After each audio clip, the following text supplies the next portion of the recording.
Content note. I hope it's not too much of a spoiler to tell you this book features infertility and pregnancy. At the time I wrote this book, Americans like these characters had a choice whether to continue a pregnancy. Effective June 24, 2022, many Americans no longer have that choice.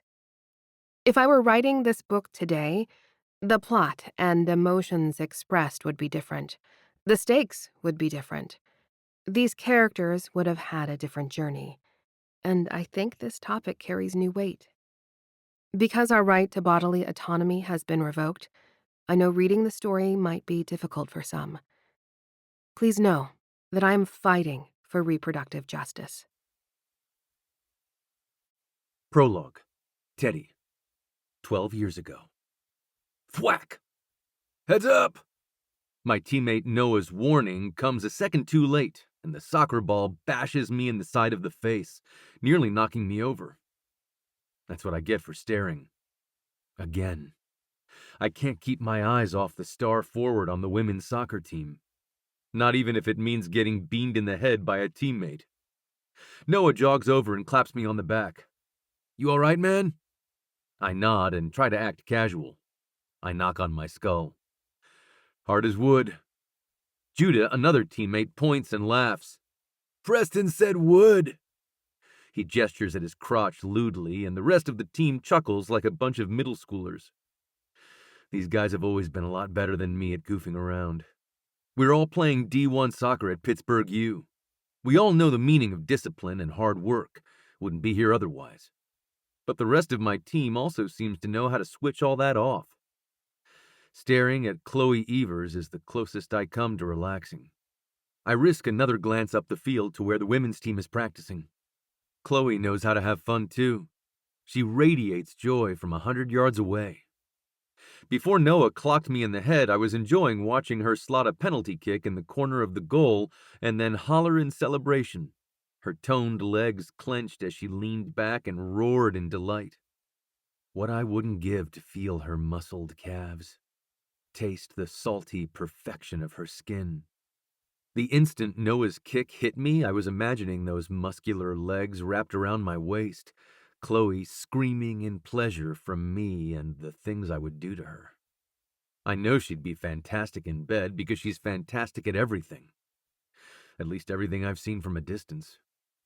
Even in the midst of concentrating on a footwork drill, I can see Chloe smiling. Her soccer skill seems effortless. Habitual. I always feel like I need to give 110%. I'm here on scholarship, and I have to defend my place on this team so I don't get dropped. I've seen it happen to guys before. They party too hard, their game suffers, and they lose their starting spot to an incoming first year, like me. Just fucking talk to her, Preston. Judah nudges me with his shoulder. Ask her who she has for econ or something. He shrugs. You're a catch. Later in the training room, while I'm waiting in line for a bag of ice, Noah shoves me. I stumble, my cleats slipping on the polished concrete floor, and I careen into Chloe, who braces for impact and catches me before I fall. Whoa there! Her voice contains a laugh, the lightness of her tone erasing my panic and frustration. I'm so sorry, I stammer. I gesture behind me to where Noah grins and gives a thumbs up. Those guys are assholes. No worries. Chloe shifts her duffel bag to her other shoulder and approaches the ice bin. The roll of plastic bags is empty, and she stretches to reach a fresh one from on top of the freezer, the box just out of her reach. She starts to jump in order to reach the box, and I worry she'll slip. I swallow and extend an arm to help her, my fingers brushing against hers as I hand her the box. I bask in the warmth of her hand against mine, of her smile again as she thanks me for the assist. She fills a bag with ice and turns to hand me the scoop. You're Teddy, right? I nod, then blush. Ted.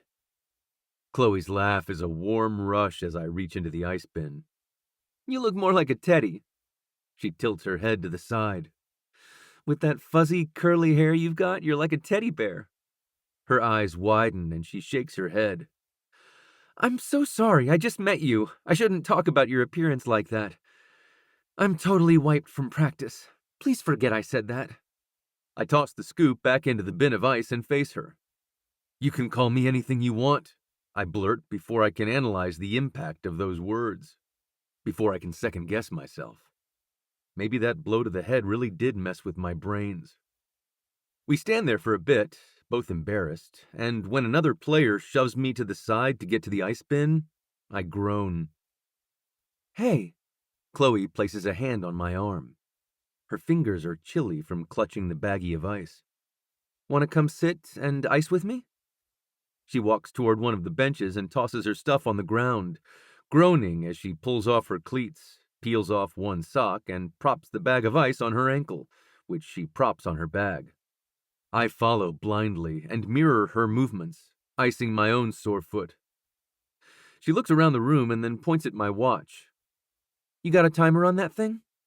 Of course. I don't mean for it to sound so harsh, but I am stunned that someone wouldn't know a sports watch had a built-in timer. Good. Chloe leans back against the wall and stretches her arms over her head, giving me a peek at an inch of skin on her stomach where her t-shirt rides up.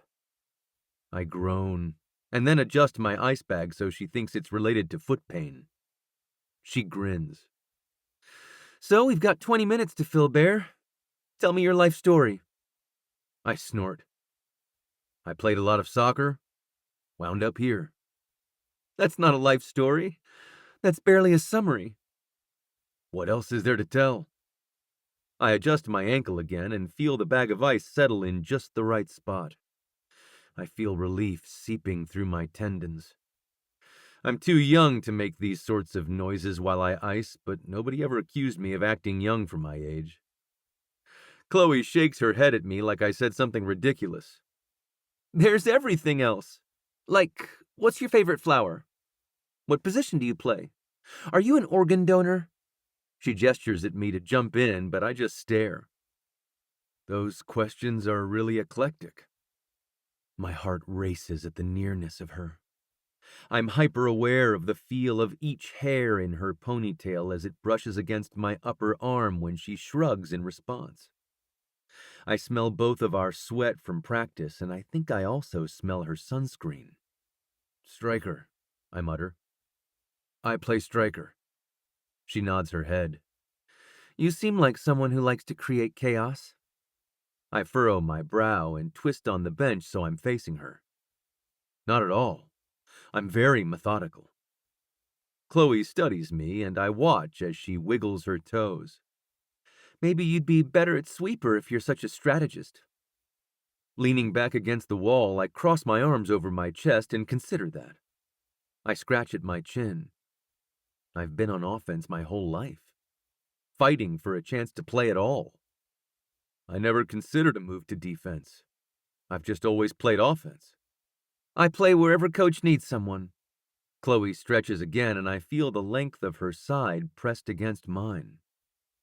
Is she sitting this close to me on purpose? She wiggles. I just love playing soccer. And then she looks up at me and licks her lips. She grins.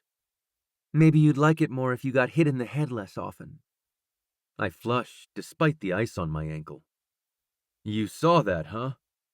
Another grin. You took it like a champ. I glance across the room and see Noah and Judah lingering by the door. I use my eyebrows to communicate, get the hell out of here, and mercifully they receive the message. Noah gives me a salute as they back out the door. Chloe groans. I hate icing, but I also love it, you know? I nod. Tell me something interesting. I need a distraction from this cold bag. My own cold bag is starting to sting a little, and I know we must be nearing the end of our 20 minutes. I can't think of a single interesting thing to say, so I close my eyes and blurt, An acre of soybeans can make over 80,000 crayons. Chloe makes a huffing laugh sound. Did you say soybeans? In crayons? How do you know that? I shrug. I grew up on a farm. My parents sell soybeans to a crayon factory. She whacks me in the arm. Shut up! That's so interesting. How did they get involved with crayons? Did you color all the time growing up? Do you get to tour the crayon factory? Her questions come in rapid fire, like she's interviewing me for a research paper or something. I just shake my head. I didn't color much, no. Definitely too busy harvesting the beans. I want to hear all about this sometime, she says. My watch beeps and Chloe grunts, bending forward to pluck the bag of ice off her ankle. That's time. I hesitate, wishing we could sit here all night, even though that obviously would be uncomfortable. Chloe rises to her feet and rotates her hips. I feel a twitch in my crotch as I stare at her, wondering if I should move the ice from my foot to my lap. She bends to pick up the bag of ice, and I try not to look down the collar of her t-shirt, which just results in me staring at the curtain of brown hair streaming around her shoulders. I have to choke back the urge to tug it, to wrap it around my fingers and inhale the scent of her shampoo. Come on, Bear. You're gonna get frostbite. She nudges my foot with her bare toe before walking slowly to the sink, where she dumps the ice from her bag. I follow slowly, intentionally, focused on each of my micro movements so I don't embarrass myself further. I wasn't ready to talk to Chloe yet. I would have made some lists, prepared potential topics of conversation, worked through some scenarios. But here I am, falling into stride beside her, as if she just accepts that I'm part of her walk home. The guys shoved me into her. She caught me staring at her until I got hit in the head, and she's waiting for me by the trash, a smile teasing her lips. I think about how I just told her I like playing offense. I think about how I feel wild and untamed when I'm near her, when I watch her play soccer. I clutch the rim of the sink and steel myself. Strikers take chances, right? Gotta take shots on goal to score points. I close my eyes. Could I get your number? So I can update you on the frostbite situation? Chloe reaches into the side pocket of her bag, her smile a little wider now. I thought you'd never get around to asking. Chapter 1. Chloe. Now. I type the end and sigh, sinking back into my desk chair. I close my eyes, taking a moment to appreciate the feeling of satisfaction at finishing a draft of another book. I'm an author. I sometimes feel like I just dreamed this career and have to remind myself it's real. I look at the clock, 2 in the afternoon. I wish for a moment I could call Teddy and gush about this achievement, but I know he has meetings all day. He wouldn't appreciate the interruption. Same with a text message. His phone would bing or vibrate and distract him. Worse, he'd see it and not respond. I crack my knuckles and stand up, unsure what to do with myself now that I got these people in my head to be quiet for a minute. The feeling won't last long. In a few hours, I'll think of things I missed, things that I need to change. I'll start worrying about which details I got wrong and which angry historians will fill my inbox with scalding critiques. By the time one of my books publishes, it feels like another day at the office. Marketing and creating a launch plan, all of that stuff is just gravy. This right here is the real achievement, finishing a draft of the thing. Revisions and conversations with my editor and early readers, those are the fun part. The draft, though, so much work. I try not to think about the parallels to my work and my marriage, try not to think about the Teddy I fell in love with as the first draft. That would mean the current Teddy is a finished product, and that just makes me sad. Nope, I say out loud to the empty room. I can't be a wife who thinks of her husband as sad. Not after all we've been through. This is just a rough patch. To prove it to myself, I pick up the phone and fire off a text. I finished a draft of my next book. And then I wait. Way too long for a response that doesn't come. There are other things I could be doing. Just because there aren't people clamoring for my attention doesn't mean my work isn't intense. I run my own business over here. Not only do I research and write the books myself, I publish them on my own too. I even established an official business for my books last year, Scandal Sheets Press. I'm the CEO of Scandal Sheets Press, I mutter, still surprised I'd be the CEO of anything. I don't love the business aspect of the business. What I really should do is hire a business guy or gal. I wonder if my friend Logan can help me with that. But I also worry it's been so long now that I might as well start over.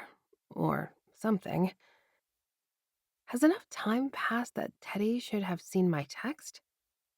In an effort to not stare at my phone, I check on my advertising campaigns. I run ads for my books on social media, and it's been so fun figuring out the best way to fine tune those to get the most clicks. I recently figured out that the people who tend to buy my books also tend to buy crock pots. So now I target people who love slow cookers and slow cooker recipes. There's always something new to learn, some new connection I hadn't considered.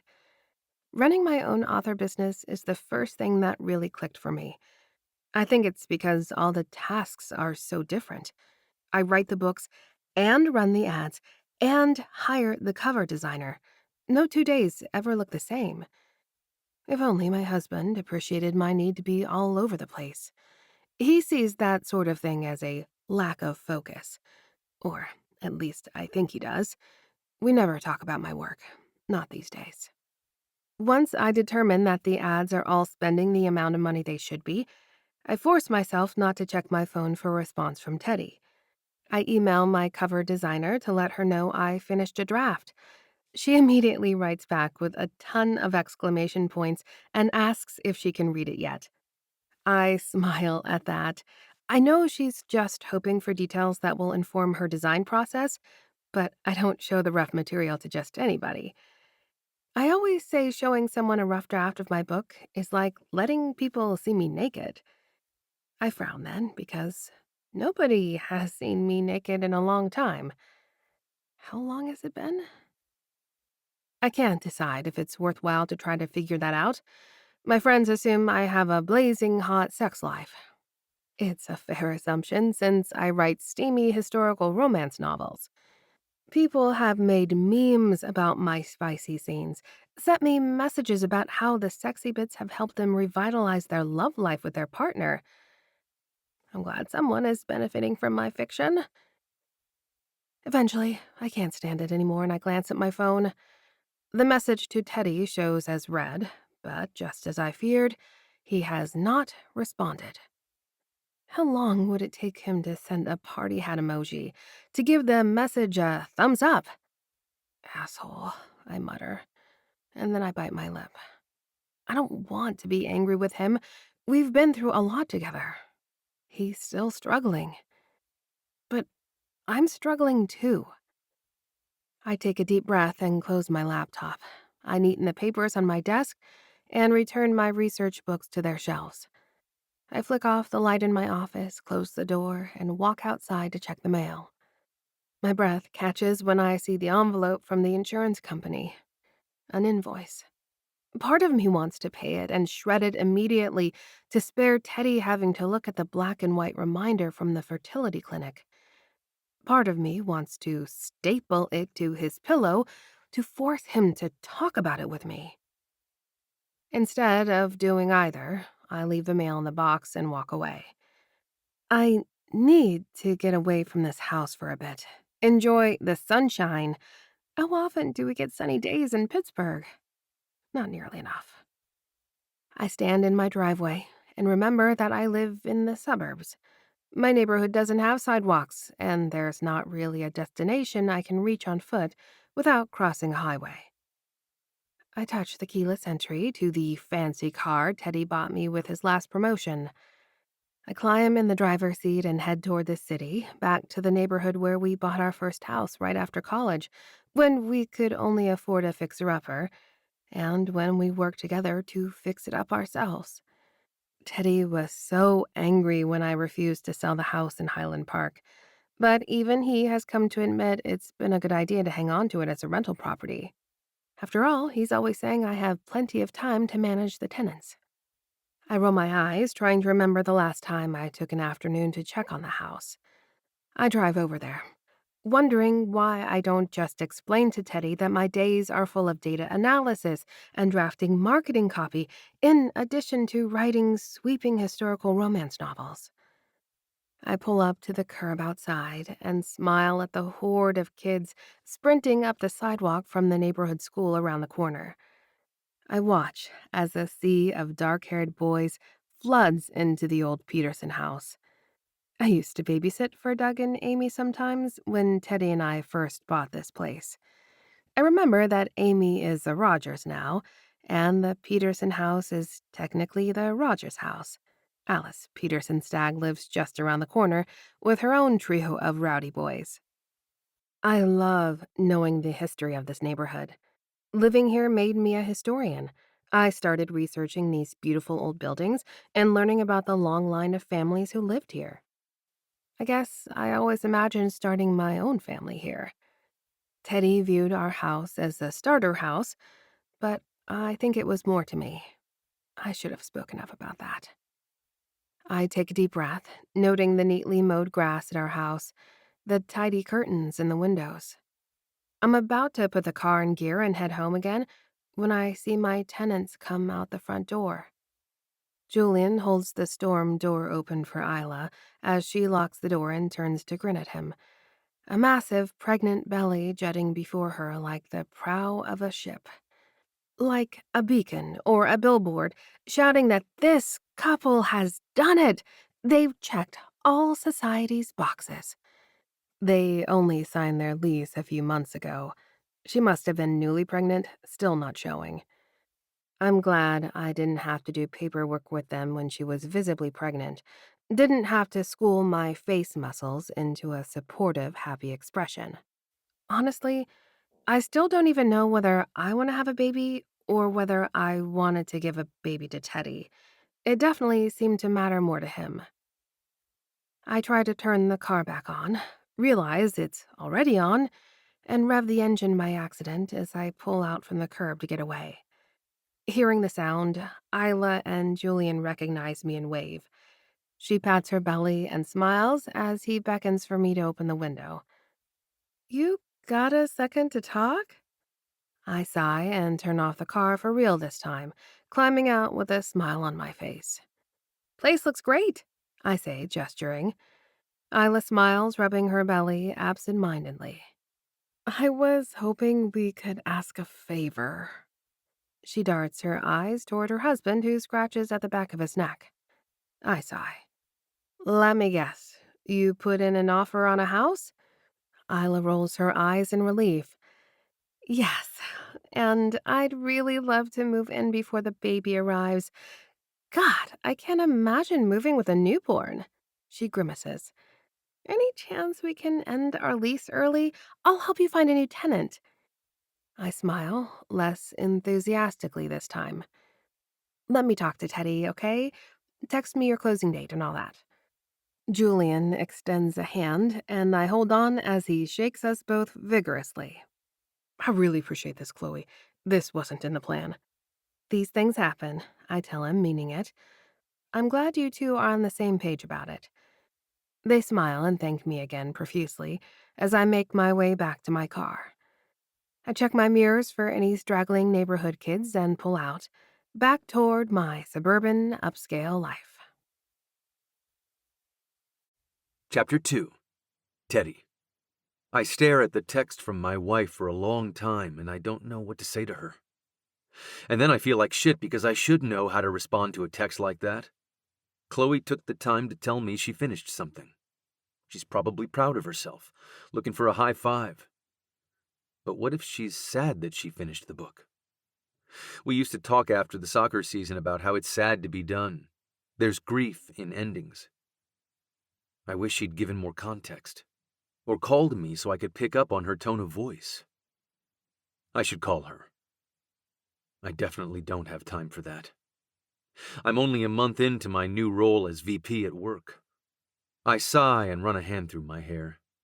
I got this opportunity because I presented myself as a stable man, a dedicated employee who was going places, including the country club in the suburbs with the wife and kids in tow.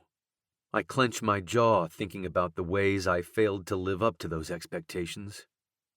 Just another entry on the list of ways I'm not the man I always dreamed I'd be.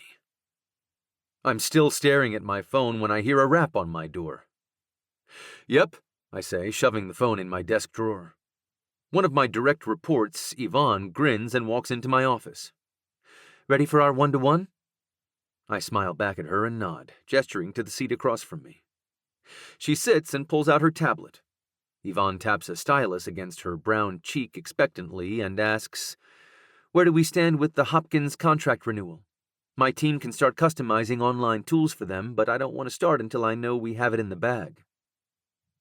I grin and lean back in my chair. "Waiting on the courier with the signed documents." "Courier? Seriously? You know this is a tech company, right? Is this courier riding a Clydesdale? Why not just send a fax while you're at it?" Realizing what she said, Yvonne winces, but I laugh. "You can still bust my balls, Vonnie. I know this promotion is new." I wave a hand. Legal counsel wanted hard copies. Something about a new tax law for interstate commerce. She nods. "All right, sorry I snapped like that. A courier is weird, though, don't you think?" I shrug. I tap my touch screen and pull up the agenda for our meeting and spin the screen so we can both see it. For the next half hour, we review contracts and upcoming opportunities. She is definitely energized by this process. I always seem to feel intimidated by it all, holding my breath like I'm one mistake away from being sent back to the farm. Holding up her tablet, Yvonne clicks a few buttons on our flagship product page. "And that, Theodore, is called forecasting, just with data instead of snowfall." I nod and look out the window at the sky. "You think it'll snow this week like they said?" She shrugs. "I don't think the Weather Service uses our software. Maybe they should. What do you think?" By the time she and I ponder the merits of going after the meteorology sector, I'm late for my next appointment. Jose, my admin, pokes his head in the door, joined by Yvonne's admin, and both of us laugh a little. It's good to laugh. Ease the tension a little bit. My wife says I get too deep into my own head when I spend too much time alone. I study everyone's wardrobe as they vacate my office. Even as VP, I probably wouldn't have to wear full suits every day. I admit that Yvonne and the others are still doing exemplary work in their business casual attire. But I need the armor of a tailored suit. I spend a lot of time working on this role. I wasn't always a businessman, and I didn't grow up in a family where men wore suits to work. Professional doesn't come naturally to me. Nothing comes naturally to me. All of it takes hard work and concentration. Yvonne waves as she walks out of my office.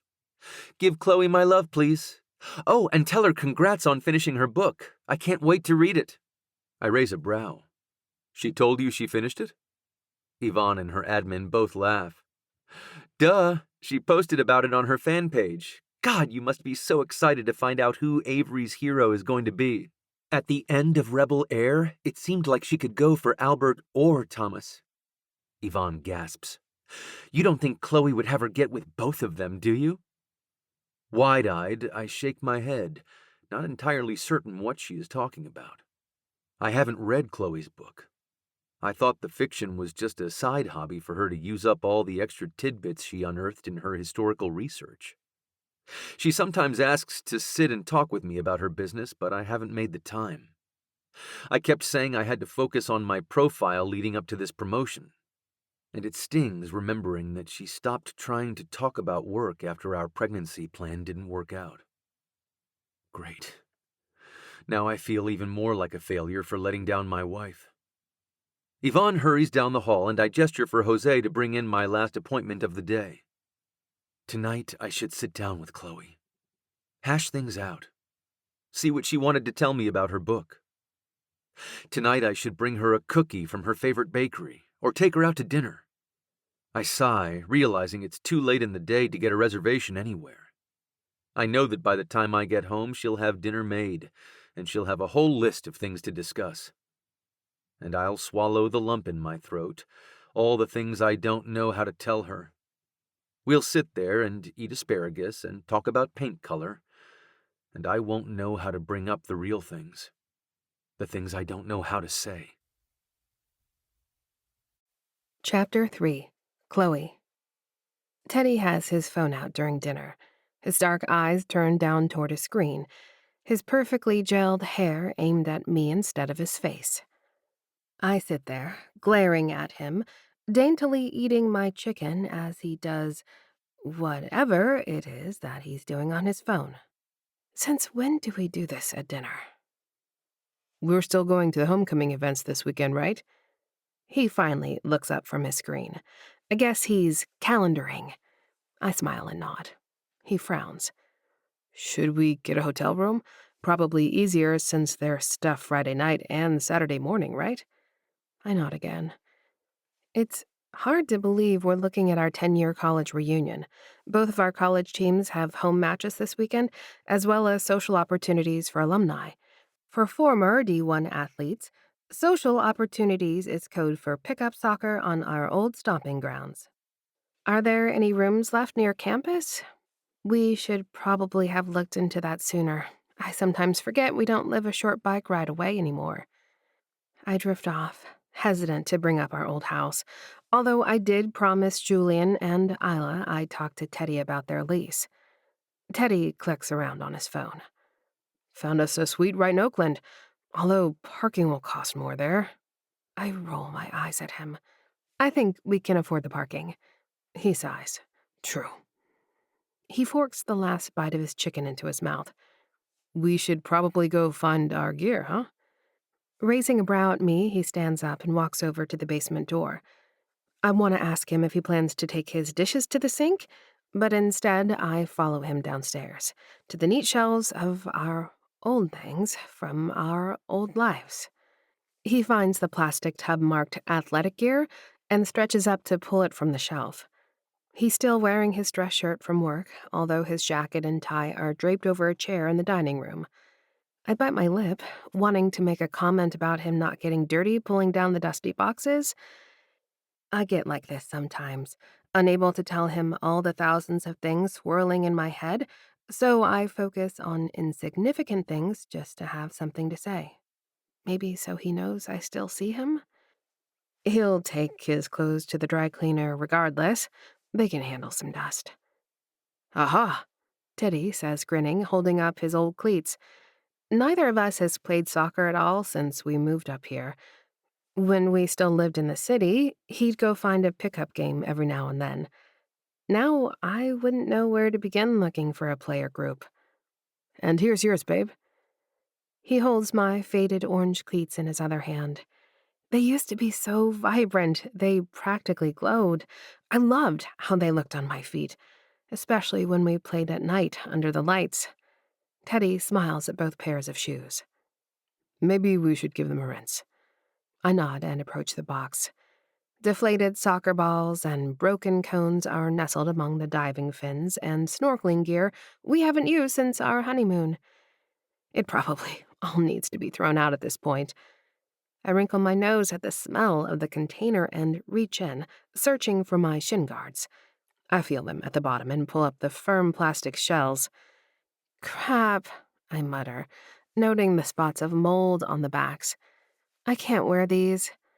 Teddy looks up from where he stands at the utility sink, washing cleats in his nice clothes. What's up? He walks toward me and peers into the bin. He wrinkles his nose. Oh, gross. No, you can't wear those. He squats down beside me and reaches his arm into the bin, fishing around beneath his ski goggles. Yes. He pulls out his own shin guards and turns them over. No mold. He holds them toward me. You should wear mine, Chloe. You know I'm fast enough to avoid getting kicked. Teddy winks at me and I elbow him in the ribs. Cocky. I drop the moldy shin guards on the ground and take the pair Teddy holds out. My hand brushes against his and he smiles. God, I'm still a sucker for his wink and smile. Giving me his shin guards is really thoughtful, too. It's a nice gesture, and I feel warmth blooming in my cheeks in response. Thank you, Bear. He reaches out a hand like he wants to touch me, but sees the dirt on his fingers and reconsiders. He withdraws his hand and shrugs. You haven't called me that in a while. I sigh. I haven't seen you much. I bite my lip. I don't want to fight with him, but it's true. He nods his head. That's fair. It'll be good to spend time together this weekend, right? He frowns, staring off at the wall behind my head. How should we handle the logistics tomorrow? If I drive home to get you, it'll take an extra 2 hours after work, but I hate to deal with two cars in the city all weekend. I stand up and dust off my hands, fitting the lid back onto the box of gear. I move to lift it back on the shelf, but Teddy hurries and grabs it, hoisting it up and into place with a soft grunt. Well, I say, I can always ride in with you tomorrow morning, leave our bags in your car. I have some research to get done downtown. I shrug. I could always camp out at the library for the rest of the day until you're ready. Teddy leans against the shelf and folds his arms, considering. That's a solid plan. You won't get bored?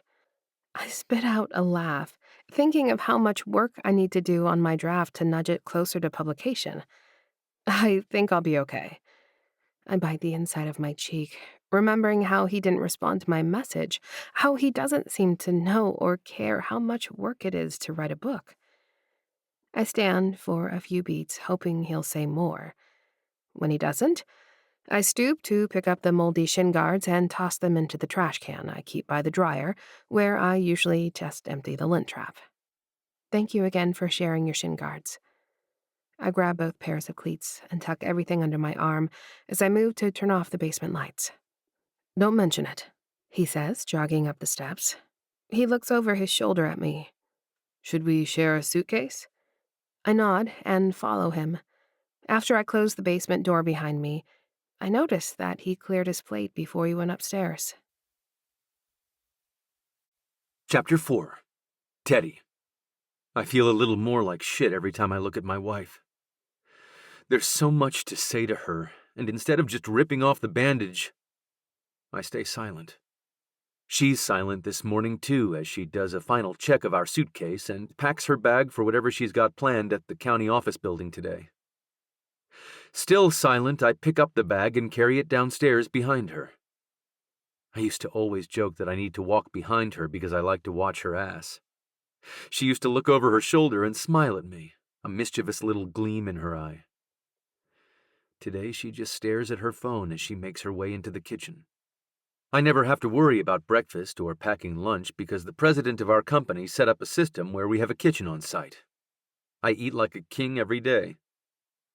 I stand by the fridge as Chloe grabs herself a bagel, wishing I could take her with me to work. Chloe raises a brow at me. You're not eating anything? I'm usually gone by the time she comes downstairs in the mornings.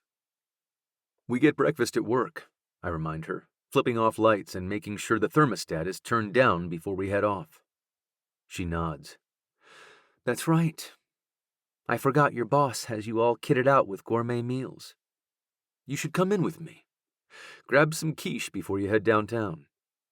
Chloe frowns and spins her wedding band. I notice she's not wearing her diamond. I guess she doesn't want to cut anyone playing soccer. I was hoping you'd drop me and then go into your office. I nod. Oh, sure. I open the garage door for her and she walks toward her car as I lock the house. You don't want to take mine?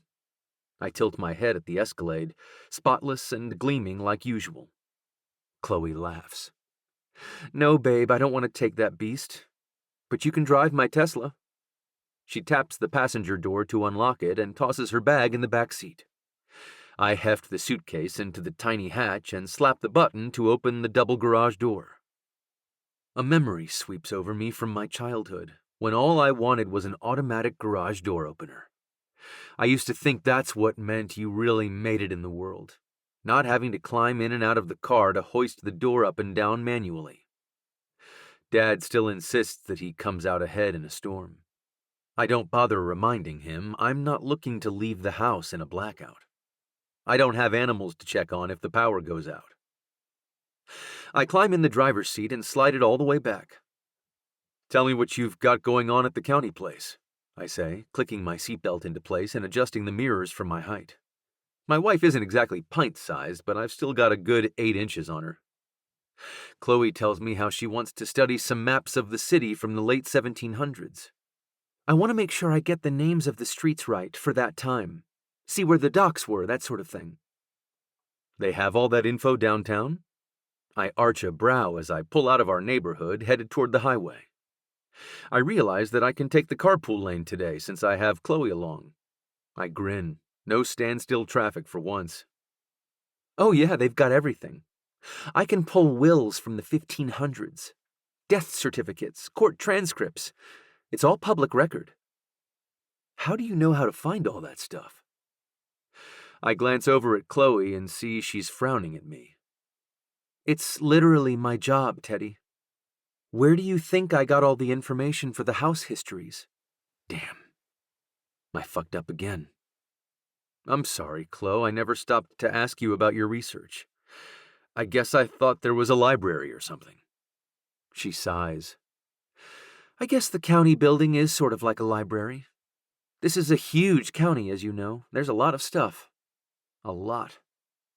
She stares out the window and I drive in silence, zooming along in the carpool lane and smirking at the line of cars waiting to merge onto Route 279 headed toward downtown. I go through the logistics for the weekend in my head again. Men's and women's pickup soccer on the turf in the stadium, then dinner and drinks with the alumni. The current university teams don't play until tomorrow afternoon, so I guess that leaves a lot of time to chill with our old friends. A thought occurs to me and sours my stomach. I clear my throat. Hey, Chloe, you're not going to tell people about me, right? My heart starts to race as she turns her head to stare at me, eyes wide. Tell them what exactly? Jesus, Chloe, you know what. She rolls her eyes. No, Theodore, I wasn't planning to lead off my reunion tour telling everyone my husband shoots blanks. Happy? No, I'm not fucking happy. Do you have to phrase it that way? God. I smack the steering wheel with the heel of my hand. I hate when she talks about it so coldly, like she's so removed from what's going on, like it's all on me. It is all on me. This is my failure. If we were on the soccer field, if I took a swing and missed the goal, I'd say my bad and move on. If I got home from practice too late to bring the farm equipment into the barn and it got rained on, I'd stand tall and take my father's tirade and we'd move on. I can't seem to move on from this bodily shortcoming. Chloe doesn't say anything for a long time. I turn onto Grant Street and forget which exact building she's aiming for. Remind me which intersection you want?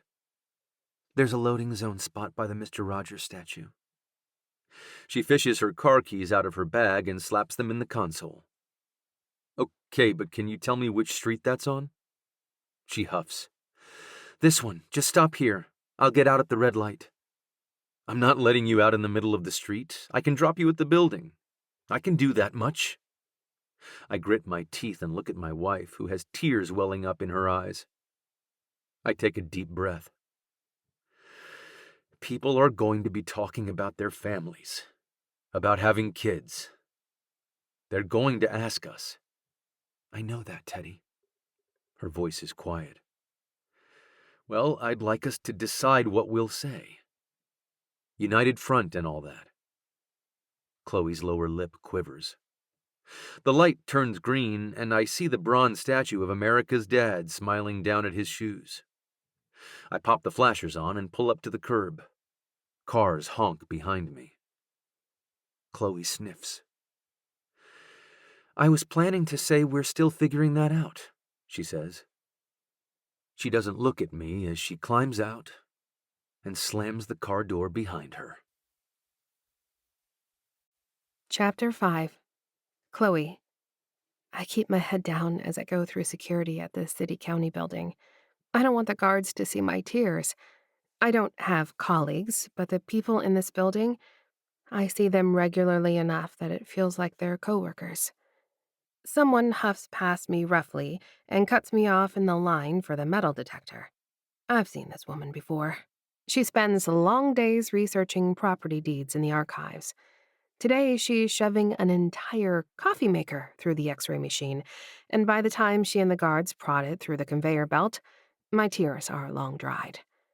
The guard makes a face at me, and we share a silent glance at the rude woman who cut me off in line.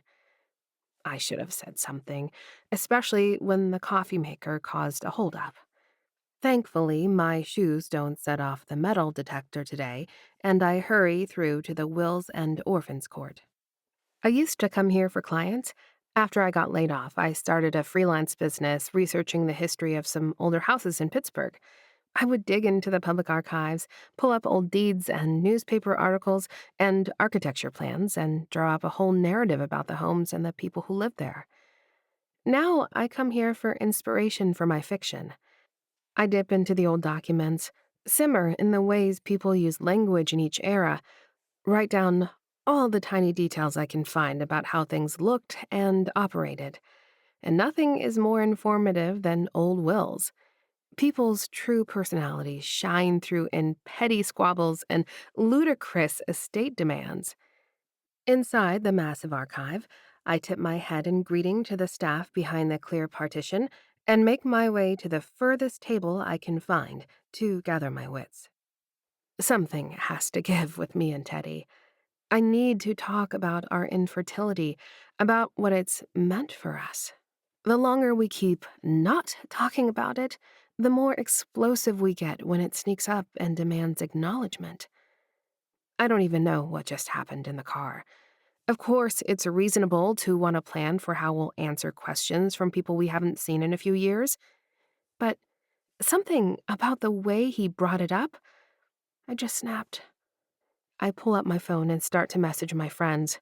We call our group FOOF, Fresh Out of Fox. I blush a little at the crass name Samantha came up with for our crew of entrepreneurs, engineers, and all-around badass women. A few times a month, we meet up for drinks in the back room of our friend Esther's bar, Bridges and Bitters. After the morning I just had, I really need to connect with someone who knows how to express feelings. Super rough day for me. Anyone free for lunch downtown? Sam. Come to Vinaya and eat with me. I'm on foot today. Teddy drove me. Sam. Let me see if I can get away. Lyra. Sorry, Sam. We've got investors on site for an R&D proposal today. Sam. Shitballs. I'm sorry, Chloe. Can I take you out tonight after work? I have a thing this weekend. It's okay. Piper. I can do 12:30. Want to get meatballs? Esther. If you come to the bar, I can ply you with alcohol while I do inventory. Pipes. Get meatballs to go for all three of us? Piper. Bacon emoji. Esther. Question mark, question mark. Piper. There isn't an emoji for meatballs. Thanks, friends. I really need this.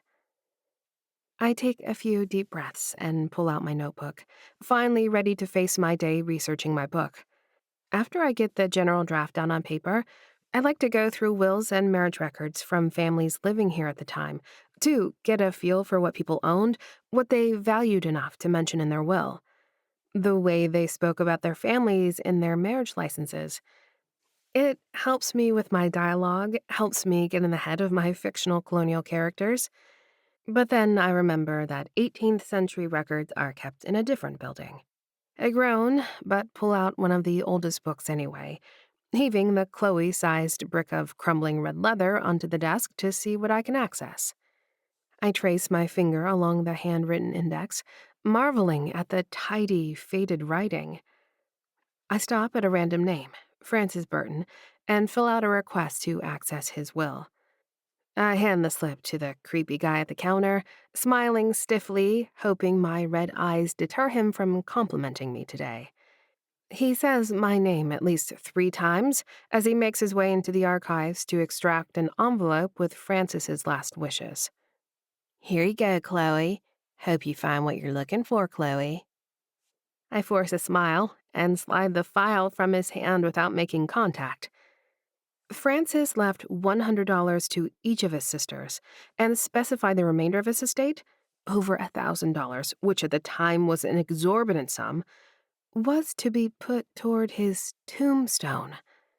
No, not a tombstone. I squint at the paper. Francis demanded a monument of Rock of Ages granite. I shoved the paper back in the envelope with a huff. I have no patience for a man more concerned with shipping his monument from New England, no doubt via barge and rail, at 10 times the cost he felt his actual descendants should receive. No wonder you died alone, I mutter, returning Francis's final wishes to the bowels of obscurity deep within the Allegheny County records. It's obvious my anger with my husband is impacting even my historical research. I don't really know Francis's story. I'm just letting my imagination assign him the same traits Teddy has, with his calculations and worries about appearance. Our sprawling house might as well be made from Rock of Ages granite. I return all the books to their rightful places on the shelf and slink out of the room, trying not to make eye contact with the creepy clerk. It's too early to meet Esther and Piper for lunch, but it's only a mile and a half. If I leave now and walk slowly, I won't be too obnoxiously early to meet my friends. I meander through downtown, imagining what it looked like during the time periods I write about. I realize I'm about to pass the office building where Teddy and I used to work together, where we both got corporate jobs after college graduation. Now, only Teddy works there, and he thinks I don't have a real job. While he was on a fast track to management, I kept getting nudged toward administrative work, and I wasn't even upset when I got laid off 2 years ago. Teddy was, of course, at first. But then we both decided it was probably a sign. I could get pregnant and spend a year at home with baby Preston before looking for something new. I turn right to avoid walking by my former work building, where my husband is now vice president, and I grin at the sight of the old Union Station building instead. I snort, remembering it's actually the new building. The original depot was burned down during a worker strike in 1877. I snicker, imagining that Francis Burton's monument was lost to the workers' uprising. That would actually work really well as a plot point, so I pull out my notebook and jot that down. By the time I make it to Bridges and Bitters, I'm not that early. I feel my body relax even more as I peek in the window to see Esther dancing as she mops the floor. She grins and unlocks the front door to her bar, an elegant renovation of an old building in a neighborhood that transformed from blue-collar industrial hub to trendy center for the arts and food scene. Esther went for a speakeasy vibe in homage to the area's history with whiskey and prohibition. Everything about this place triggers my interests as a history nerd. That's how I found the ladies of Foof to begin with. I was on a fact-finding mission for one of my first clients when I wandered into a Foof meeting, admiring the architecture at first and the company thereafter. I was fascinated by the ways the Foof ladies all encouraged each other to approach their business goals. It was here, at Bridges and Bitters, where I decided to write my first book just for fun. And it was here where I decided to write the sequel, where Samantha squeezed my hand and assured me the royalties weren't going away. Hey, Chloe.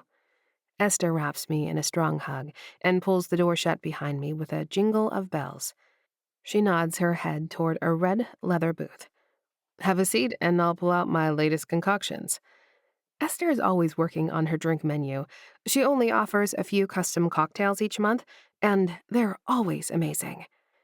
I hear her rattling bottles around behind the bar just as Piper burst in the door with a huge paper bag. I come bearing meat, she yells. Piper slides into the booth beside me. Sorry if I stink. I had clients all morning. Those meat smells overpower whatever sweat you've got going on. Esther sets down a tray with a series of glasses.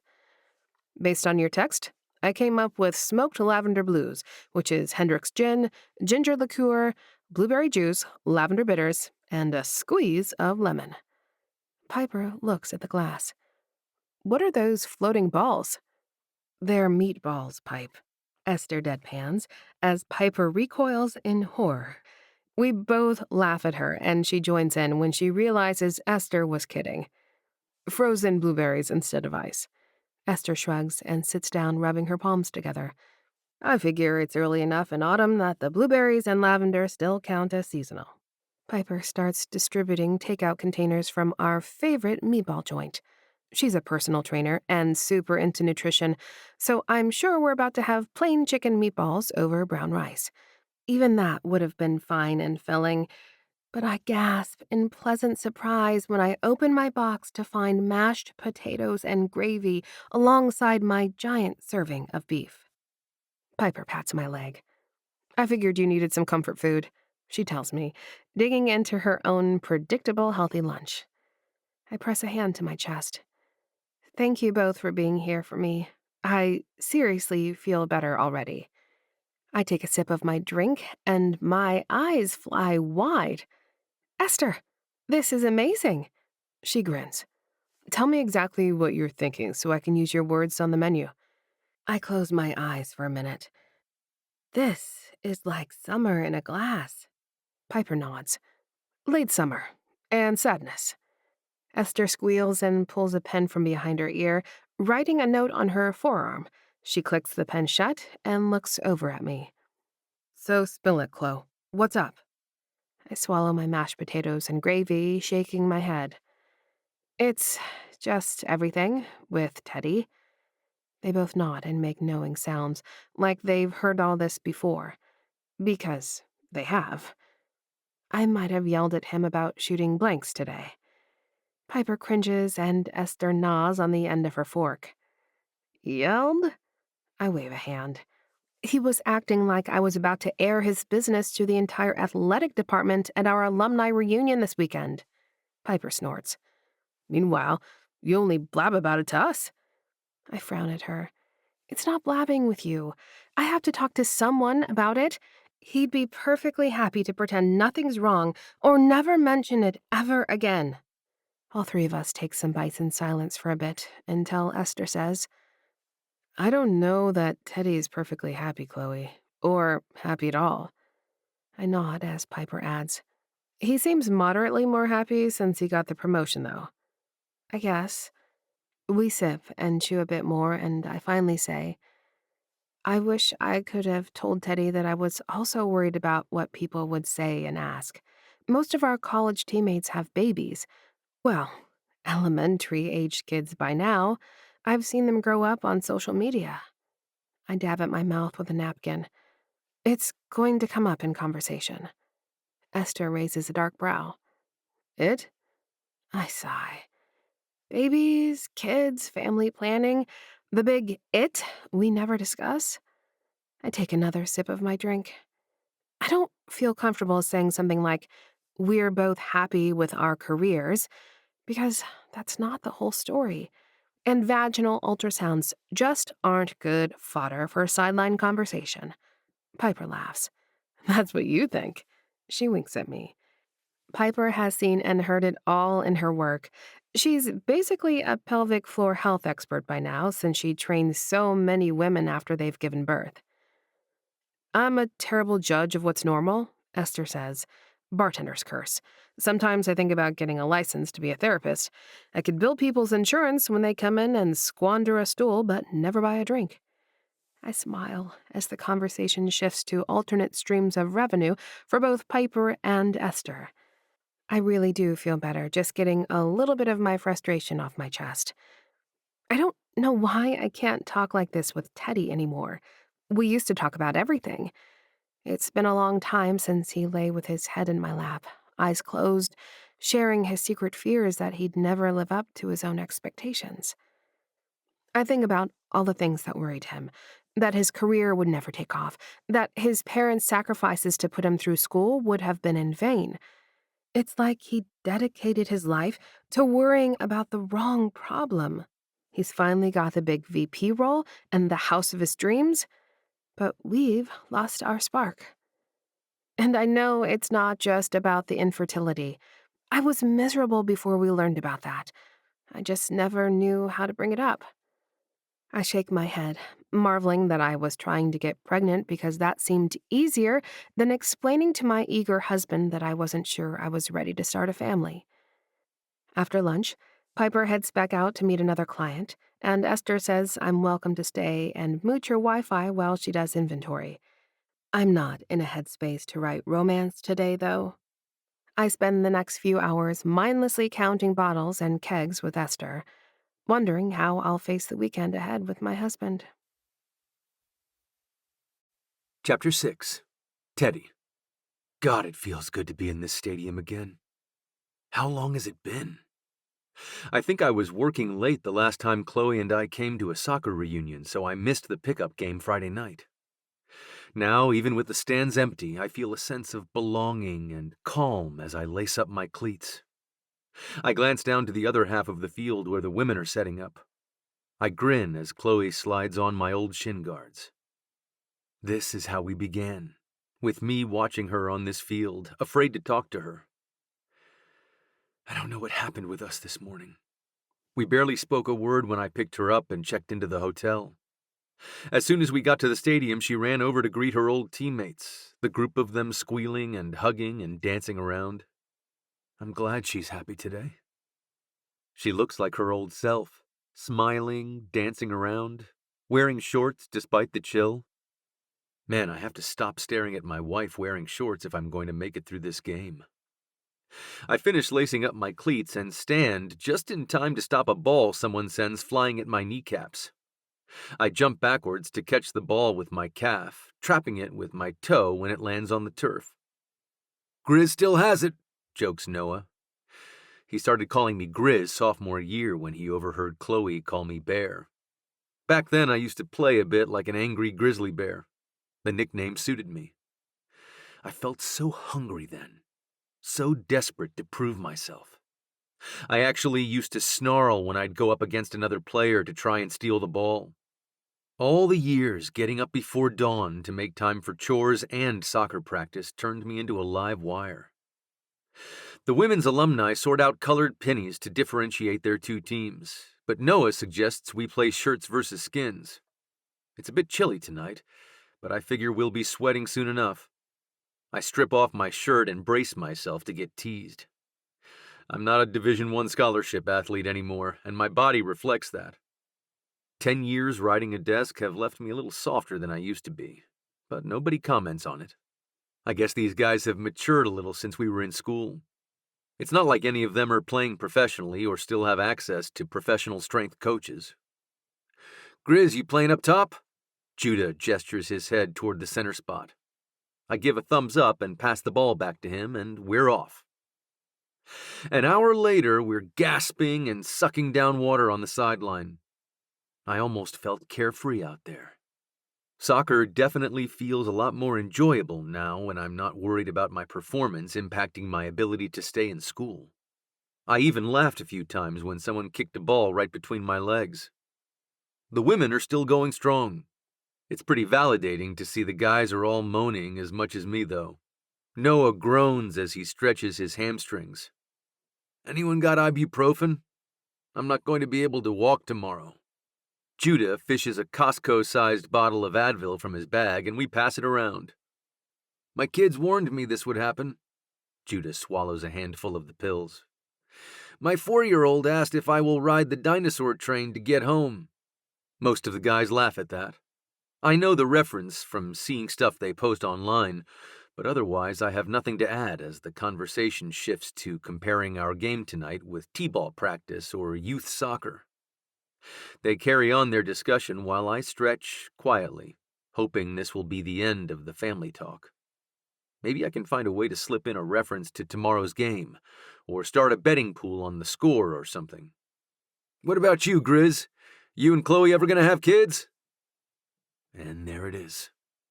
The question I knew was coming. The question I mentally prepared for. The question I practiced answering until I felt like I could pull off an aloof answer. My guts clench up and my heart races. Sweat pools on my lower back as I think about everything that goes with that question. I swallow. We're still figuring all that out, I say, stuttering over the practiced line. In my vision for how this conversation would go, the guys all accept that line and move on. I have no follow-up prepared, so I nearly pass out when Judah says, "Clock's ticking though, Grizz. At this rate, you'll be an old man when your kid goes to college." I stare at him, blinking. My mouth dries up as I open and close it fruitlessly. I know my teammate shouldn't be saying such things, just as I know people say such things all the damn time. It's the way conversations go for married people in their 30s. "You guys gonna have kids?" or some variation of that is a common refrain we hear from the dentist, our mailman, you name it. When it's a stranger or a casual acquaintance, I usually wink and shoot finger guns and say, "I practice every night," or something. But these are guys who held my hand when we lost a national championship playoff game. These are guys I helped brush their teeth when they had shoulder surgery and couldn't move their arms. I sigh as the silence stretches on too long. "You know how it is, Jude," I shrug. "Chloe might need a little science support for this one." He nods, and I feel like a traitor. Like a filthy liar. Somehow worse than admitting I'm a biological failure. I lied and made them all think it's Chloe whose body refuses to do its basic human functions to perpetuate the species. Noah claps me on the back. "That sucks, man." The other guys grunt in agreement. I rise to my feet slowly, muscles screaming at me. I pull my shirt over my head and look up to see Chloe smiling as she takes a drink break. She waves and I nod my head at her, feeling ashamed. I huff. "We going to the bar or what?" "Where do we even go?" Judah asks. "Panther Hollow Inn closed down right after we graduated." "Seriously?" "Shit." The conversation mercifully shifts as the guys pull out their phones and look for a bar where we can relive the glory days, back when our bodies were in perfect physical condition, even if we didn't know we had secret, lurking failures. Chapter 7. Chloe. I flop down on the turf, exhausted after we finish our pickup game. I can't believe I used to do this every day, and on a full field. Lucy Nelson Moyer, one of my old roommates, flops down next to me, but she's barely breathing heavy, and she's largely pregnant. "How are you so happy right now?" I ask her, shaking my head. She pats her stomach. "I've got a lot to be happy about. Plus, I still play regularly. Hey, you should join us." I brush my sweaty hair out of my face and ponder this. Earlier, as we were warming up, Lucy mentioned that she still lives in the city. Then I, of course, felt bad that we hadn't kept in touch. "What's the deal with your team? Teddy and I moved up near Cranberry." Lucy groans. "Uh, that would be kind of a haul. I'll text you the info about the Fee Moms, though. It's an all-women's team. Everyone's over 30. Fee Moms? Everyone's a mom?" My heart sinks. The last thing I need right now is to infiltrate an environment geared around motherhood. I just can't handle it. Not until Teddy and I sort things out. I pay half attention while Lucy indicates that not everyone on the team is a mother, but I get the sense that there are often kids around. Before long, our old captain announces that we are off to join our male counterparts at Fuel and Fuddle. Evidently, the guys have taken over the basement room of the bar and ordered a massive quantity of sweet potato fries. My mouth waters at the mention of food, and I quickly scoop up my things, ready to walk down the hill to the bar. "I'm probably going to head out," Lucy says, rising to her feet with a groan. In college, everyone would have pressured her to stick with us. But now we all just hug our pregnant friend and agree to save her a seat at tomorrow's match. She makes her way toward her car, waving. The familiar smell of Fuel and Fuddle slams into me when I walk through the door, the floor sticky as ever. I get flashbacks of drinking here in the off-season, Teddy's arm slung around my shoulders, his hand tracing the muscles of my thigh when we sat. I've always loved Teddy's thighs, firm and hairy. Soccer players have the best thighs. You'll never convince me otherwise. I shake my head as we approach the stairs to the basement, where I spy Teddy saving a seat at one of the tables along the wall. His thighs are covered in sweatpants, unfortunately. He grins when he sees me. The first time I've seen him smile in a long time. I drop into the chair at his side as the rest of the women's alumni mingle and merge with the men's alumni. Teddy drops a kiss on my temple, and I turn to stare at him. This is the first we've touched in weeks, and the reality of that hits home as I lift my fingers to the space where his lips dotted my skin. His cheeks flush, seeing my movement. "I ordered you a burger," he says, looking at me hopefully. "Thank you." I smile and reach for his water glass. Always the responsible one, Teddy has a glass of water along with his beer, alternating sips. Even in college, even in the off-season, Teddy was a reserve drinker. I don't know that I ever saw him lose control. Not to alcohol, not to temper, not to anything. Teddy has always had too much on the line, always been so desperate to rise above his background. I remember feeling dazzled by his passion, by the direction he knew his life should take. He still thinks his life should take the same direction, while I'm just beginning to figure out what I want. Judah, one of Teddy's old teammates, does a double take when he notices me at the table. "Holy shit, Chloe, you look exactly the same." "Thanks, I guess?" Judah shakes his head. "It was a total compliment. I wasn't sure if you and Grizz would have just let go, what with being old married people and all." I squint at his hand. "Don't I see a wedding band on your hand, Judah?" He cackles. "Yeah, can you believe I found someone to put up with my shit?" He pulls out his phone. "This is the fam. God love 'em." I feel Teddy stiffen at my side as we look down at the picture of Judah and his wife and kids. Predictably, the conversation at the table shifts to family life. Even the lesbians from my team have all had babies. I listen, fascinated, as Jenny shares her story about driving through the Fort Pitt tunnel with a tank of sperm buckled into her passenger seat. I laugh with everyone as she talks about how anxious she was, seeing all the hazardous material warnings posted in and around the tunnel. Imagine if I'd been rear-ended and sperm exploded all over the tunnel. Well, not everyone is laughing. I look up to see Teddy grasping his beer, his jaw ticking as he seems to grit his teeth. I reach under the table and squeeze his leg. He meets my eye, and I smile at him. This silent communication is the longest conversation we've had about our infertility. I feel breathless, a surge of longing. I wish he'd hug me or something. The server interrupts Jenny's story, delivering a tray of drinks and burgers. I practically inhale my food, forgetting how deep the hunger can permeate after a hard workout. Undeterred by hunger, Judah leans forward to ask, "So you just knocked up your wife at home with the tank?" Jenny nods. "First time, too."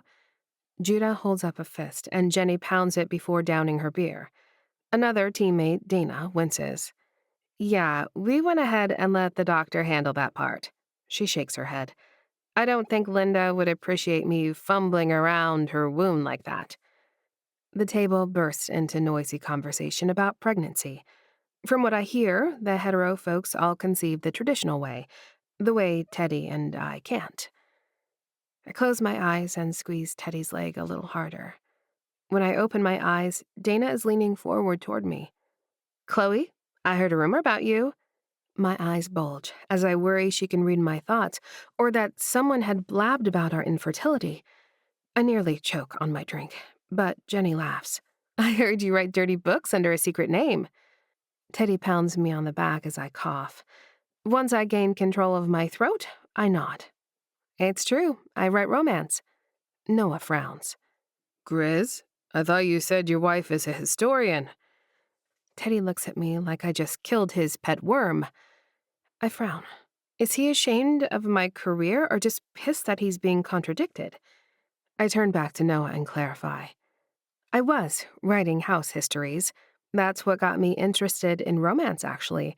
All those scandalous stories about jilted brides and relationships between the elite and their household staff.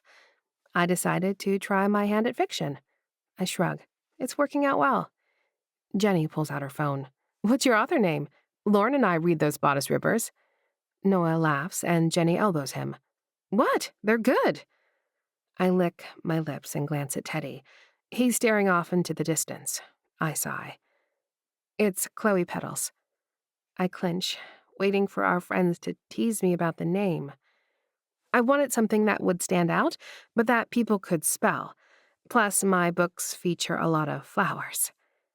My words are drowned out as Jenny slams down her phone. Holy shit! That's you? Chloe Petals is you? Fucking hell, Chloe! You're not just an author, you're a damned rock star! Noah and Judah look surprised. Jenny pulls her backpack out from under the table and digs out a tattered copy of my first book, The Red Coat. You have to sign this for me. I've read this 1,000,000 times. You actually have one of Chloe's books in your bag? Let me see that. Judah reaches for the book, and Jenny clutches it tightly against her chest. Get your own, man. This one's mine. God, Chloe, when you wrote about the women who made the saltpeter for the gunpowder mill, Lauren and I always say if we were alive back then, that's what we'd be doing. Making gunpowder for the war effort, wearing pants, daring men to come fuck with us on our explosive property. I smile and reach for the book. I'm so glad you like it. Jenny hands me a pen from her bag. Like it? We have it on audio, too. That narrator's voice is sexy as hell. I say that as a lesbian. I laugh as Teddy, Noah, and Judah continue to stare in disbelief. I hand Jenny back her signed book. When's the third one coming out, Chloe? Rebel Air was just as good as this one. I bite my lip and raise my glass. As a matter of fact, I just finished the first draft of the new book this week. Hey, that's amazing. You wrote 3 books? Noah looks impressed. Jenny snorts. She's on all kinds of bestseller lists. Chloe, you have an end cap at the library. Noah's eyes widen.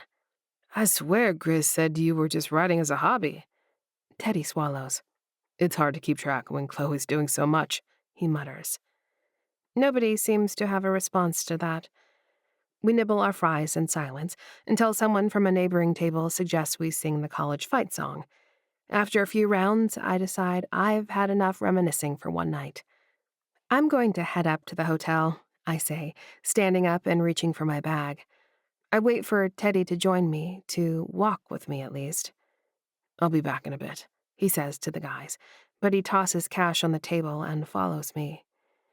I feel his hand on the small of my back as we climb the stairs and exit the bar. The street is deserted at this hour, but the hotel is just a few blocks away, and the city is well lit. So I'm surprised when he tugs me into an alley and presses me up against a wall. I squeak. People know who you are, he whispers, tracing his hand down my cheek, an odd expression on his face. Women carry your books in their workout bags. I nod my head, my heart pounding in my chest. Is Teddy turned on by my notoriety?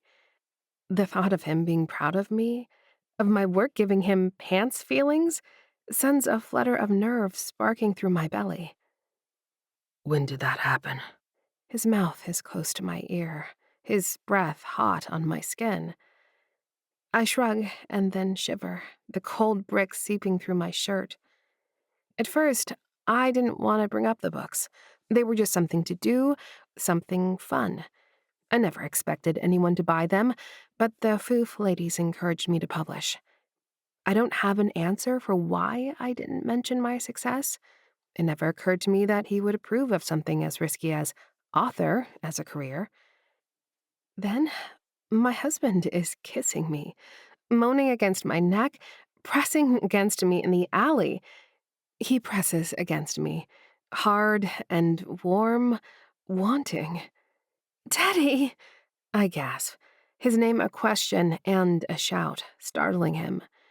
His eyes widen and he looks around, tugging me up the hill toward the hotel. We don't speak as we hurry along the road, jaywalking and bursting into the hotel lobby. "Do you have your key?" He starts patting his pockets as I fish the key card from the side of my duffel bag. He yanks it from my hand and uses it to call the elevator. Once we're in the car, he's kissing me again, both hands holding my face like he's desperate for me. And I'm desperate for him to want me like this. I moan and sink against him, feeling my nipples harden in a way that has nothing to do with the chill autumn air outside. We tumble into the hotel room, and he kicks the door shut behind him, stripping off his t-shirt and backing me against the bed. "You taste sweaty," he pants. I nod. "You taste like French fries." We giggle as his rough hands yank at my shorts. My thighs are taut and cold from being exposed, the heat generated in the soccer game long gone. I kick off my underwear and shorts together as Teddy slides down his sweats and then kneels above me, eyes wild. This all feels fast and desperate, but I try to remember that it's been a while. We probably just need to break the seal, come together, and then our bodies can reunite. I suck in a breath as Teddy's cold finger explores my folds. "Is that okay?" He kisses the corner of my mouth, and I nod, relaxing as he swirls and stretches me. I think about how good it always feels when he slides inside me, how much I love just being filled by my husband, pulling him into me like we are truly connected. He pushes up onto his forearms and looks at me. "What's wrong?" The hard tip of his cock is right there, so close. Why won't he slide inside me? I arch up, trying to draw him in when I feel wetness on my cheek. I'm crying. "Oh," I say, as Teddy pants above me. "It's just been so long." I feel the energy fizzle out, and I know it's not going to happen. Teddy nods and rolls off of me, lying on his back and staring at the dark ceiling. Chapter 8. Teddy. My neck hurts. I didn't want to wake Chloe when I couldn't fall asleep at 2 a.m., so I watched Law and Order reruns on the tiny hotel couch in the sitting area until I passed out. And now we're standing throughout the women's soccer match to cheer for the home team. I groan as I turn my head to glance at my wife, decked out in a tight Pittsburgh UT. With her hair in braided pigtails, she looks youthful and happy, bumping shoulders with her former teammate Lucy whenever the team does something exciting on the field. I wish I could bottle up this happy energy, take it home with us. Take it back into that hotel room at least. What in the hell happened last night? My wife cried during sex? She seemed so into it. Until she wasn't. I wish I could have a conversation with her, but every time I try, I end up yelling or saying something shitty. No wonder we couldn't seal the deal last night in bed.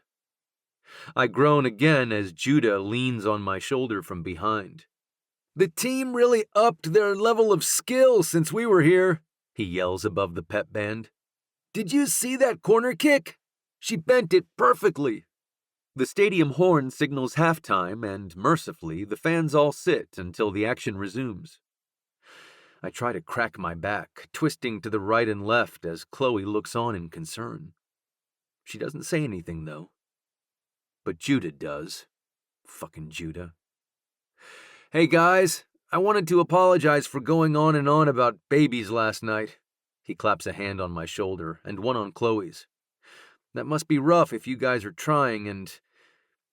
yeah, sorry."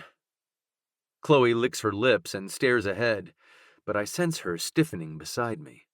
She can't possibly know I veered from our "we're still figuring things out" tagline. I pat Judah's hand.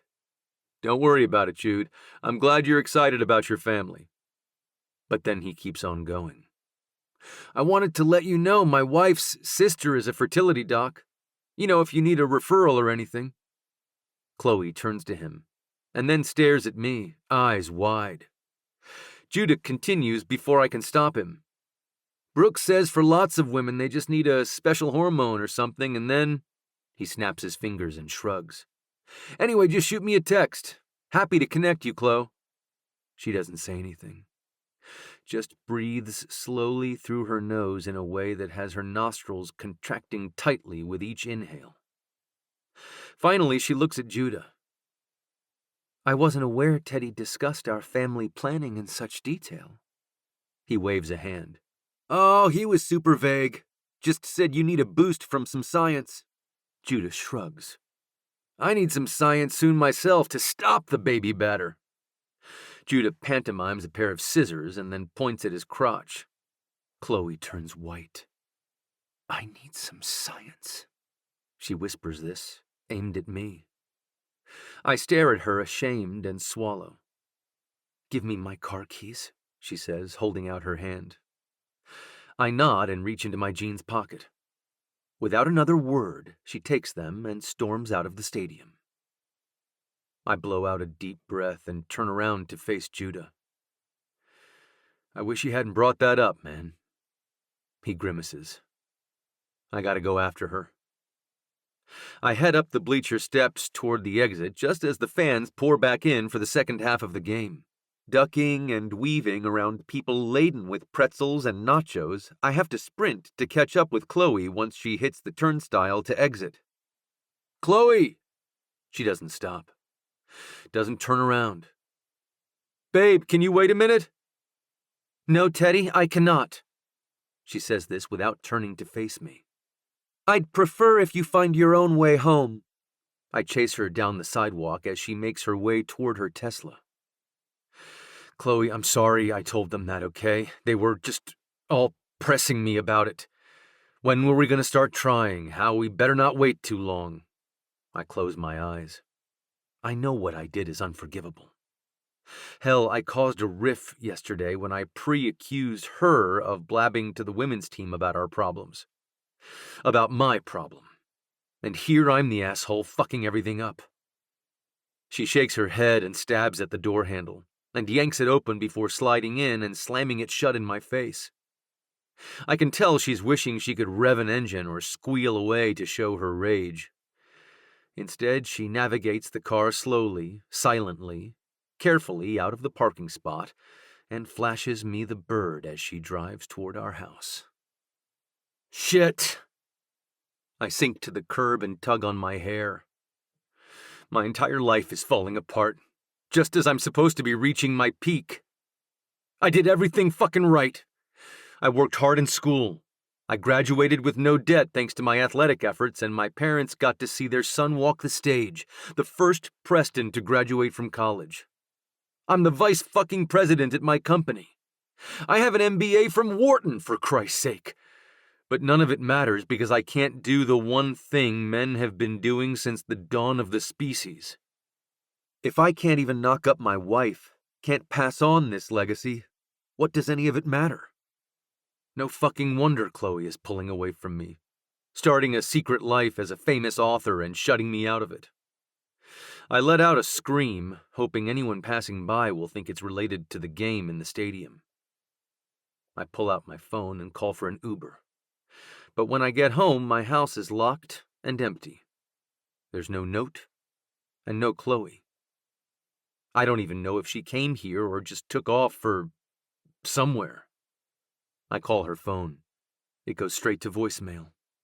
I call it again, hoping she's just got Do Not Disturb turned on while she's driving or something. But the call goes to voicemail again.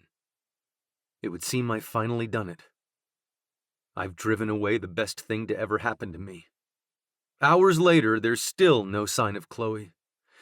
I've practically paced a hole in the rug in the front hall, staring at it, and remembering how much Chloe didn't even want to move to a house big enough for a front hall. She said all this was showy. And she's right. But I wanted showy. I had to have the perfect house to show the world this amazing woman who somehow agreed to marry me. Me. I think about how hard I always worked to be moving forward, how much I loved that Chloe was goal-oriented too. I puff out a laugh and drag my hands down my cheeks. She and I used to communicate about goals a lot more. I stop in front of the hall mirror and stare at myself. I'm no longer as certain Chloe and I even have the shared goal we talked about a few years ago. Finish my MBA, get a promotion, have a baby. That was our 5-year plan when Chloe lost her job. She seemed on board, even seemed to enjoy the house histories she was doing. I'm not sure what the hell happened to that. The house histories were supposed to be part-time, something she could stop once she got pregnant. So much for that plan, I mutter. I pace out another few laps as the hall starts to get dark in the fading daylight before I accept that she's not coming home anytime soon. I aim toward the kitchen, realizing I haven't eaten since this morning. But then I see the door to Chloe's office is open. I step inside and inhale, the scent of my wife filling the space. The shelves teem with books, but the desk is neat and tidy.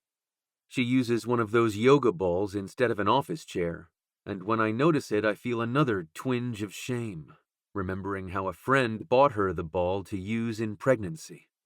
She's got the ball propped up on rollers, like one of those little scooters mechanics use to slide under a car. I nudge it with my toe, surprised and impressed that it doesn't fly across the rug. I sit down hesitantly and run a hand along Chloe's keyboard. This is the room where my wife spends her long days, and I never bother to ask her about them. She's got a series of sticky notes along the sides of her monitor, with her neat handwriting declaring odd phrases like scurvy and latrines. Frowning, I peer into a cardboard box on the desk, which Chloe has used a black marker to label with signed paperbacks. Inside, I see neat stacks of books showing a sweaty man with a ponytail in a passionate embrace with a woman in a ripped dress. The Red Coat by Chloe Petals, I murmur, frowning deeper. Petals? I have a vague memory of her saying she didn't want to use our last name on her book, to keep some anonymity. I've never read my wife's book. I chew on my lip, remembering that I never even commented the other day when she told me she finished another one. Glancing up at the shelf, I see that she's published 2 books, 2 that she's got displayed anyway. Are there more? I know the book is a romance. I probably wrote it off initially as not my cup of tea. Chloe knows I usually only read nonfiction. If she wrote a biography of Lyndon Johnson, I'd be all over it. I adjust my weight on the ball and thumb open the book to a random passage toward the middle. My eyes drift to the top of the page. Sally gasped as her new husband unfastened his sword belt, which hit the floor of their room with a thud. The sound seemed to reverberate along with her racing heart as she stared for the first time at the evidence of Linus McClinton's arousal. What the fuck? I look over my shoulder as if I'll be caught. By whom, I could not say. I turn to the next page in the book to see if I've lost my mind, but it's more of the same. Sally's thighs were warm and soft, in contrast to the corded muscles of her soldier. He settled himself between her quivering legs, his fingers tracing a river of sparks as they sought her wet heat. I swallow, adjusting my posture as I realize I'm fully aroused by this book. I drop a hand to my crotch, disbelieving until I feel the bulge with my own fingers. I gasp at the contact. I read the rest of the chapter, not stopping until Linus releases his final heaving spurt. I'm experiencing a lot of emotions at once. Disbelief, shock, awe, but above all, arousal. My dick is throbbing and I'm sweating with the effort to not pull it out and touch myself right here in Chloe's office. It's difficult for me not to close my eyes and imagine my wife and me in that scene, in the breathy moans she describes on the page. It definitely wouldn't take long for me to get myself off, not after last night. Not when it's been so long. I thumb back to the start of the scene, and I'm about to reach inside my jeans and relieve myself when I hear someone in the house. Footsteps approach the office as I clamber to my feet. "What are you doing in here?" Chloe stands in the door to her office with her hands on her hips. Her face is red and puffy like she's been crying. I drop the book and stand, wanting to slam her against the wall and kiss her. But then I remember. The fight. The long silences. Me. She doesn't want me to ravage her. From the look of things, she doesn't want anything to do with me at all. Chapter 9. Chloe. 5 hours ago. Foof chat. SOS, I need you guys. Sam. Oh my God, are you safe? Piper. Please tell us you're okay. I'm safe. Awful fight with Teddy. I don't want to be at our house. Esther. Oh, Chloe. You want to stop by the bar and grab my house keys? My couch is your couch. Piper. I've got a whole guest room, Chloe. No need for a couch. I'll be home in about an hour if you want to come. Sam. I'll stop by with fortification. Esther. We close at 4 today, but I can come as soon as I wrap up brunchy booze. Thanks, Pipe, and thank you all for being here. This really sucks. As soon as I'm settled on Piper's couch with blankets and a bowl of white cheddar popcorn, with my friends gathered around me for support, I start sobbing. Piper squeezes my leg. Honey, you don't have to tell us if you don't want to. Fuck that. What did he do? Samantha dunks a hand into the popcorn bowl and crams snacks into her mouth, waiting for me to spill my guts. Esther arches a brow. Is this about baby stuff? House stuff? You never tell us much personal business, Chloe. I take a deep breath and a fortifying bite of the popcorn. We tried for a year. After I got laid off. Piper counts on her fingers. You got laid off like 18 months ago, while Teddy was finishing grad school? I nod. The layoff seemed like a sign from the universe. I could focus on yoga and eating healthy and get myself all knocked up while Teddy finished his MBA. I sigh. It was going to be perfect. I meet Samantha's eye.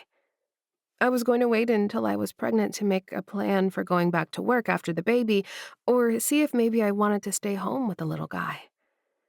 A sob knots in my throat at the thought of my imaginary baby.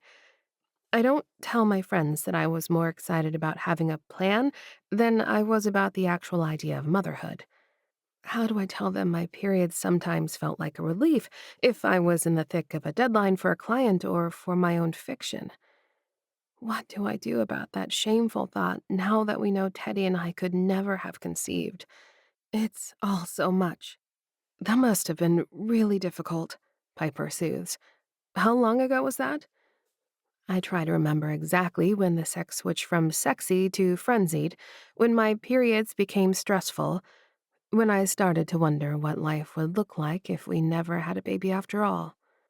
Conceiving definitely shifted into goal, and I'm still enough of a competitive athlete that I can't turn away from an unmet goal. I shake my head. I'm not even sure at this point. Eventually, I told my doctor we'd been trying and that nothing seemed to be working. They blew me off at first, but I said it really had been a year. I shoved the popcorn bowl away.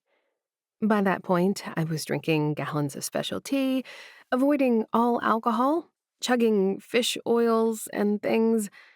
It was so gross. I thought maybe it was me. Sam gasps. It wasn't you? Esther smacks her and shakes her head admonishingly. Piper hands me a tissue, and after I blow my nose, I explain how we finally got a referral to a fertility clinic. They bring you both in, and I got sent off for blood work and a full pelvic exam, while Teddy— I wave my hand suggestively. Samantha leans forward on her elbows. Into a cup? I nod. Then we waited in agony for them to have all the results and schedule us both to come back together. Just doing that was a nightmare with Teddy's schedule.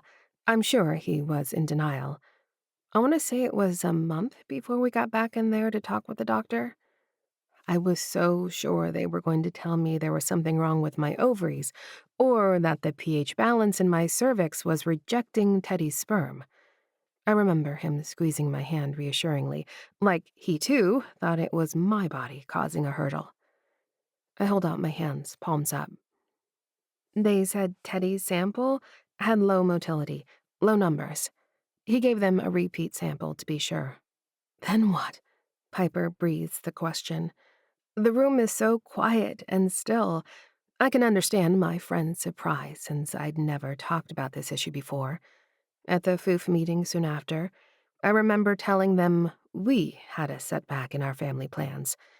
I always say we, because Teddy and I are a team. At least I always thought we were. Then nothing, I tell them. He just shut down completely. Won't see the urologist, won't talk about it. I've been living with his shame and disappointment ever since. I tell them about the cold silence, how we're more like roommates than sweethearts, except when we explosively fight about unrelated issues and then don't talk for a few days before slipping back into our routine of cordial companionship. The fertility doctor said there are lots of options, things to try. Lord knows we can afford it financially. I recently decided I hate Teddy's new position at work and the amount of time he devotes to his job. The high salary isn't worth the cost to our relationship, but I don't see him frequently enough to even have that conversation with him. Esther slides a glass of water along the coffee table toward me. What happened this weekend? I thought you two were at some alumni thing for soccer. I take a sip of water and nod my head. Yeah, and Teddy apparently told the whole men's team that I am the one having issues. One of the guys actually offered to connect me with a specialist during the game today, in front of everyone. My friends gasp, and I feel warmed by their indignation. It's nice to be in a place where I'm being supported, where I feel like someone cares what I have to say. I vent about the game until I feel much calmer about all of it. I just don't know what comes next.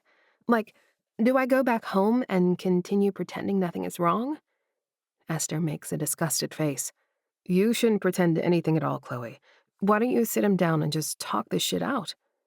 Sam and Piper nod at this. Sam shrugs.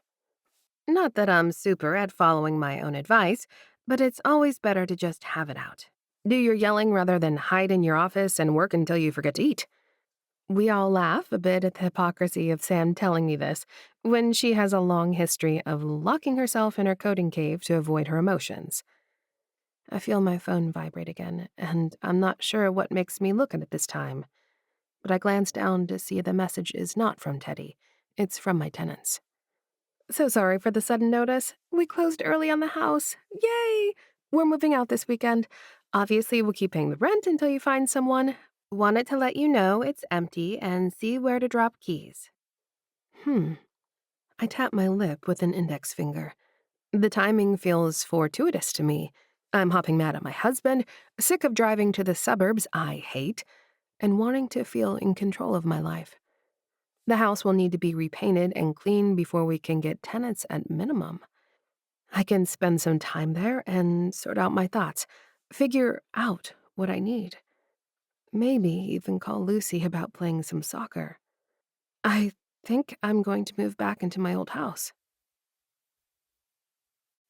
Chapter 10. Teddy. Now. What do you mean you're going to go stay at the old house? I feel like someone just kicked me in the solar plexus. Is my wife seriously telling me she's leaving me? Chloe throws her hands in the air. I can't live like this anymore, Teddy. We don't talk. I open my mouth to protest and she waves a hand around. We calendar and we coordinate, but we don't talk. I just need some space. This is more than space. She is currently stomping around our bedroom, tossing clothes into a giant suitcase. Chloe, there has to be something in between not talking and you moving out. The house is going to be vacant, Teddy. We can't just have our property sitting around vacant. So we hire a damn property manager. This is something we can throw money at, Chloe. I need you. She stops and stares at me, her hands on her hips. What do you need me for, Teddy? To look good on your arm at client dinners? To smile in the photo on your desk? Chloe, that's not fair. Come on. You're my everything. She shakes her head. Maybe I used to be. Now I'm just a bullet point on your resume or something.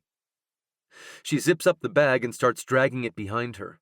It thumps down the steps, and I try to pick up the back end to help her. She snarls, but I don't let go. I haven't lived apart from her since I was 20 years old. I don't know how to be without you, Chloe. She blows a tuft of brown hair up from her eyes. Well, maybe you need to figure that out. She kicks the bag toward the front door and heads into her office. She looks around the room, grabs the box full of paperbacks, and starts to head for the door. I'll come with you to the house, I plead, placing a hand on the door so she can't open it. And then what? Leave this house unattended? I don't care about the house. Her eyes flare. That's news to me, considering you bought it despite me telling you I hate it. That stings. This house purchase has always been a sore spot.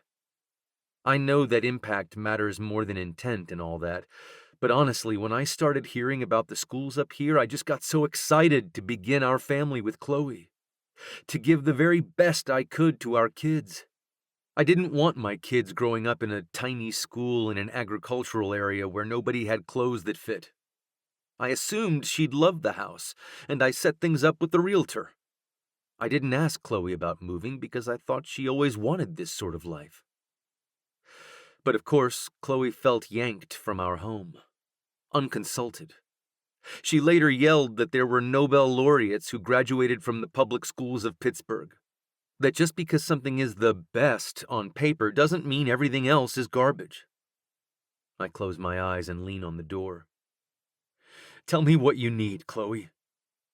Space, Bear. I need some space. And then I need you to fucking talk to me. I'm sorry about the shit with the soccer guys. I fucked up, Chloe. I admit that. This is much bigger than just that, and you know it. She nudges me out of the way with her shoulder and heaves the suitcase down the front step toward her car. The bag takes off ahead of her, rolling with the momentum of the sloped walk. I shouldn't laugh, but it all feels so ridiculous. My amazing wife in such a hurry to get away from me that her possessions are running ahead of her. Chloe can't lift the bag into the trunk of her car, and I quietly walk behind her and heft it in. Thank you. She stoops for her box of books, but I grab that too, lifting with my back and knowing I'll regret it in the morning since I'm still sore from pickup soccer. Can I at least follow you in my car and help you get the bag in the house? Chloe takes a deep breath through her nose and then nods. An hour later, we stand in the empty rooms of the house we remodeled ourselves. I wish I shared Chloe's pride at the drywall we hung, at the chipped wooden stairs. Chloe, babe, you can't camp here. There's no things. You need things. She scrunches up her face and looks around the empty kitchen. I'll go to the resale store for some stuff. What about furniture? Where will you write?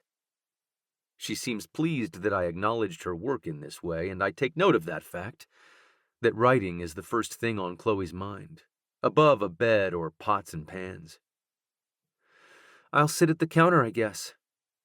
And maybe I'll follow you back to the house and grab a camping cot.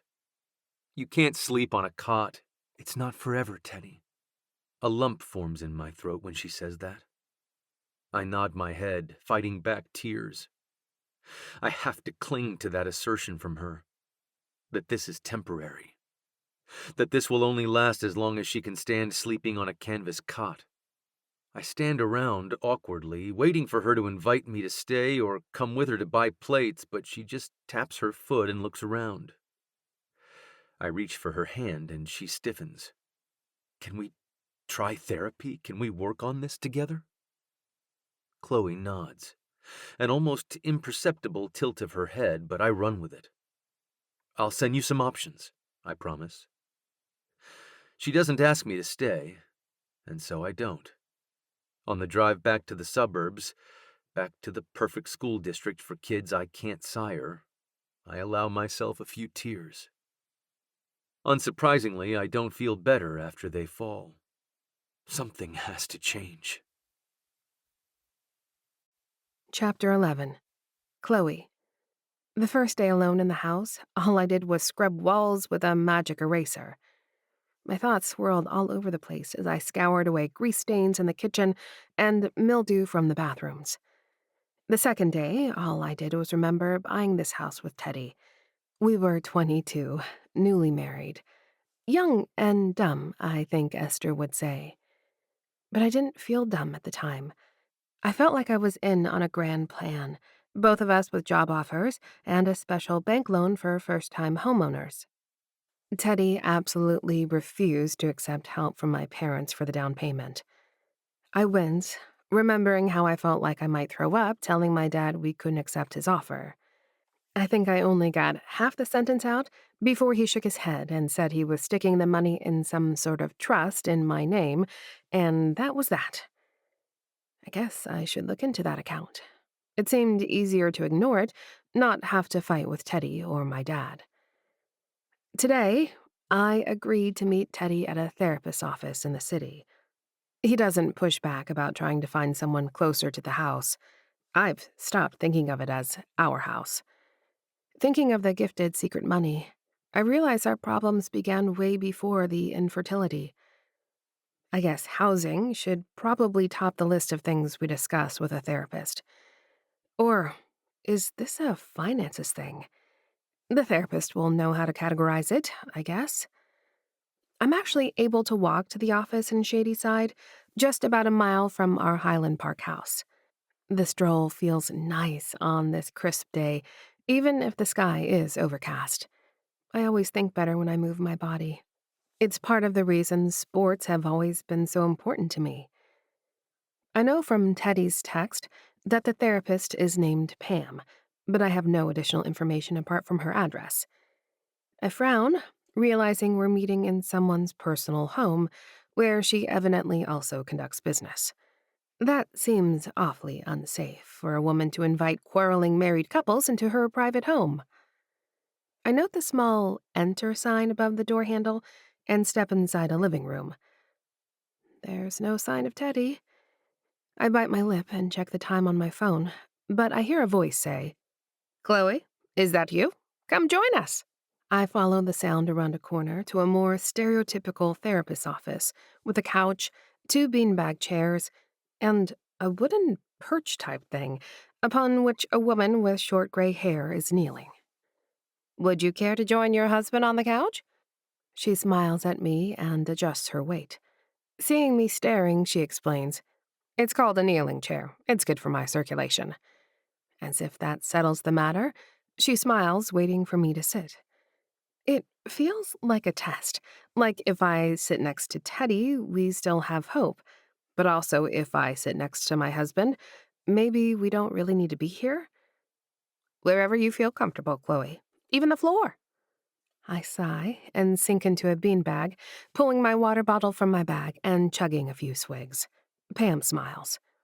"Teddy arrived a few moments early and was telling me some things." "Typical," I snort. I clench my insides. I'm never impertinent. I don't interrupt people. But honestly, how dare he arrive early to our first session and tip the scales in his favor? Who even knows what he said? Pam smiles again. "He was telling me some things, and I asked to wait until you were here before we discuss what brought you two to my practice." She folds her hands on her lap. "Would either of you like to begin?" I shut my water bottle noisily and slam it on the ground by my feet. I grip my thighs and say, "Teddy bulldozed our life plans, found out he's got a low sperm count, and has refused to discuss it." His eyes widen, and he adjusts his tie before retorting. "Chloe has a secret career writing dirty books and doesn't tell me when anything is wrong, except to say she was moving out." We glare at one another as Pam nods. Lots going on there for sure." Suddenly, all the hurts just start bubbling out of me like a bath bomb dropped in water. He told our college friends it's me who's infertile. He bought a house in the suburbs without asking me first. I feel like I'm an item on his checklist when I used to feel like we were partners. I take a deep breath as Teddy's mouth works up and down. What happened to Team Presto? Huh? Team captains have meetings, last I checked. I barely even see you anymore. Team Presto? Pam tilts her head, looking to Teddy for clarification. He swallows thickly and runs his hands along his thighs. When we were dating, got nervous about proposing. I had a whole plan, a whole romantic proposal, and I choked and just blurted, "Want to form Team Presto and make it official?" He looks at me and smiles, a thin-lipped little line. You looked so happy when I asked that. I was. Then, I can't meet his eyes, so I stare at the artwork on Pam's wall. Lots of bridges through fog, and hands extending toward the viewer. Deep metaphors all over this place. Pam taps her finger on her notebook. Chloe, do you remember when you first began to feel unhappy? You and Teddy have been married for some time now. Almost 10 years. We got married right after undergrad. I didn't see the sense in waiting, and Teddy was keen for us to file our taxes jointly once we both had job offers. I thought it was endearing then, how he focused on the practical, economic benefits of one shared health insurance payment and hefty tax deductions. I loved our house in the city. My voice is quieter than I thought, so I try again, a bit louder. I still love it. That's where I'm staying now that our renters moved out. Renters I didn't even want. We needed to sell that place and get the cash. My eyes flash at Teddy. Cash for the house you didn't ask me before buying? It's not like you could have been on the mortgage. You don't even have a job. I cross my arms and look at Pam, waiting for her to step in and point out the horror of what Teddy just revealed. She does not. I take a deep breath and clutch at my chest. It's hurtful to hear you say that. Both that I don't deserve a say in where we live unless I meet some criteria, and that you don't understand my work. What work? You were researching houses for people part-time. Now you're writing romance novels? How is that a viable career, Chloe? Where's the stability? Okay. Pam claps her hands together. I'm just going to pause and reframe. Teddy, I heard Chloe say she felt hurt when you made a major marital property purchase without her input. I heard her say she feels undervalued. Yes! I pick up my water and take a triumphant swig, but Pam taps her knee and turns to me. Chloe, I hear Teddy saying he feels shut out, that you aren't sharing your aspirations or your work with him. Did he say that, though? His face brightens and he nods. Shut out. That's right. I don't know anything Chloe is thinking about pregnancy stuff, about job stuff. All of it is a mystery. Okay. Pam begins writing in her notebook. Let's go back to your city house. Chloe, tell Teddy what you like about it. Everything? How to even begin with such a question? I flip the water bottle lid around in my lap nervously. I loved plastering the ceilings together. I held all the stuff and directed while Teddy reached up from the ladder to patch the cracks, and it just felt so good to do something like that together, to make such a visible improvement. Pam nods. We also pulled out about 1,000,000 carpet staples before we re-oiled the hardwood floors. Remember? We crawled around listening to Green Day and pried up staples. And we had special tools to do it. I called it a bear claw because Teddy is my bear. My cheeks flush at the memory, especially when I remember Teddy yanking the bear claw from my hand and mauling me on the floor, making passionate love to me amidst the construction debris before we dabbed ourselves cleanish and kept working into the night. It sounds like you both put a lot of work into making the home your own. Pam smiles. I nod. Teddy stares at the art. I don't know when he lost that fierce determination or redirected it toward something I couldn't see.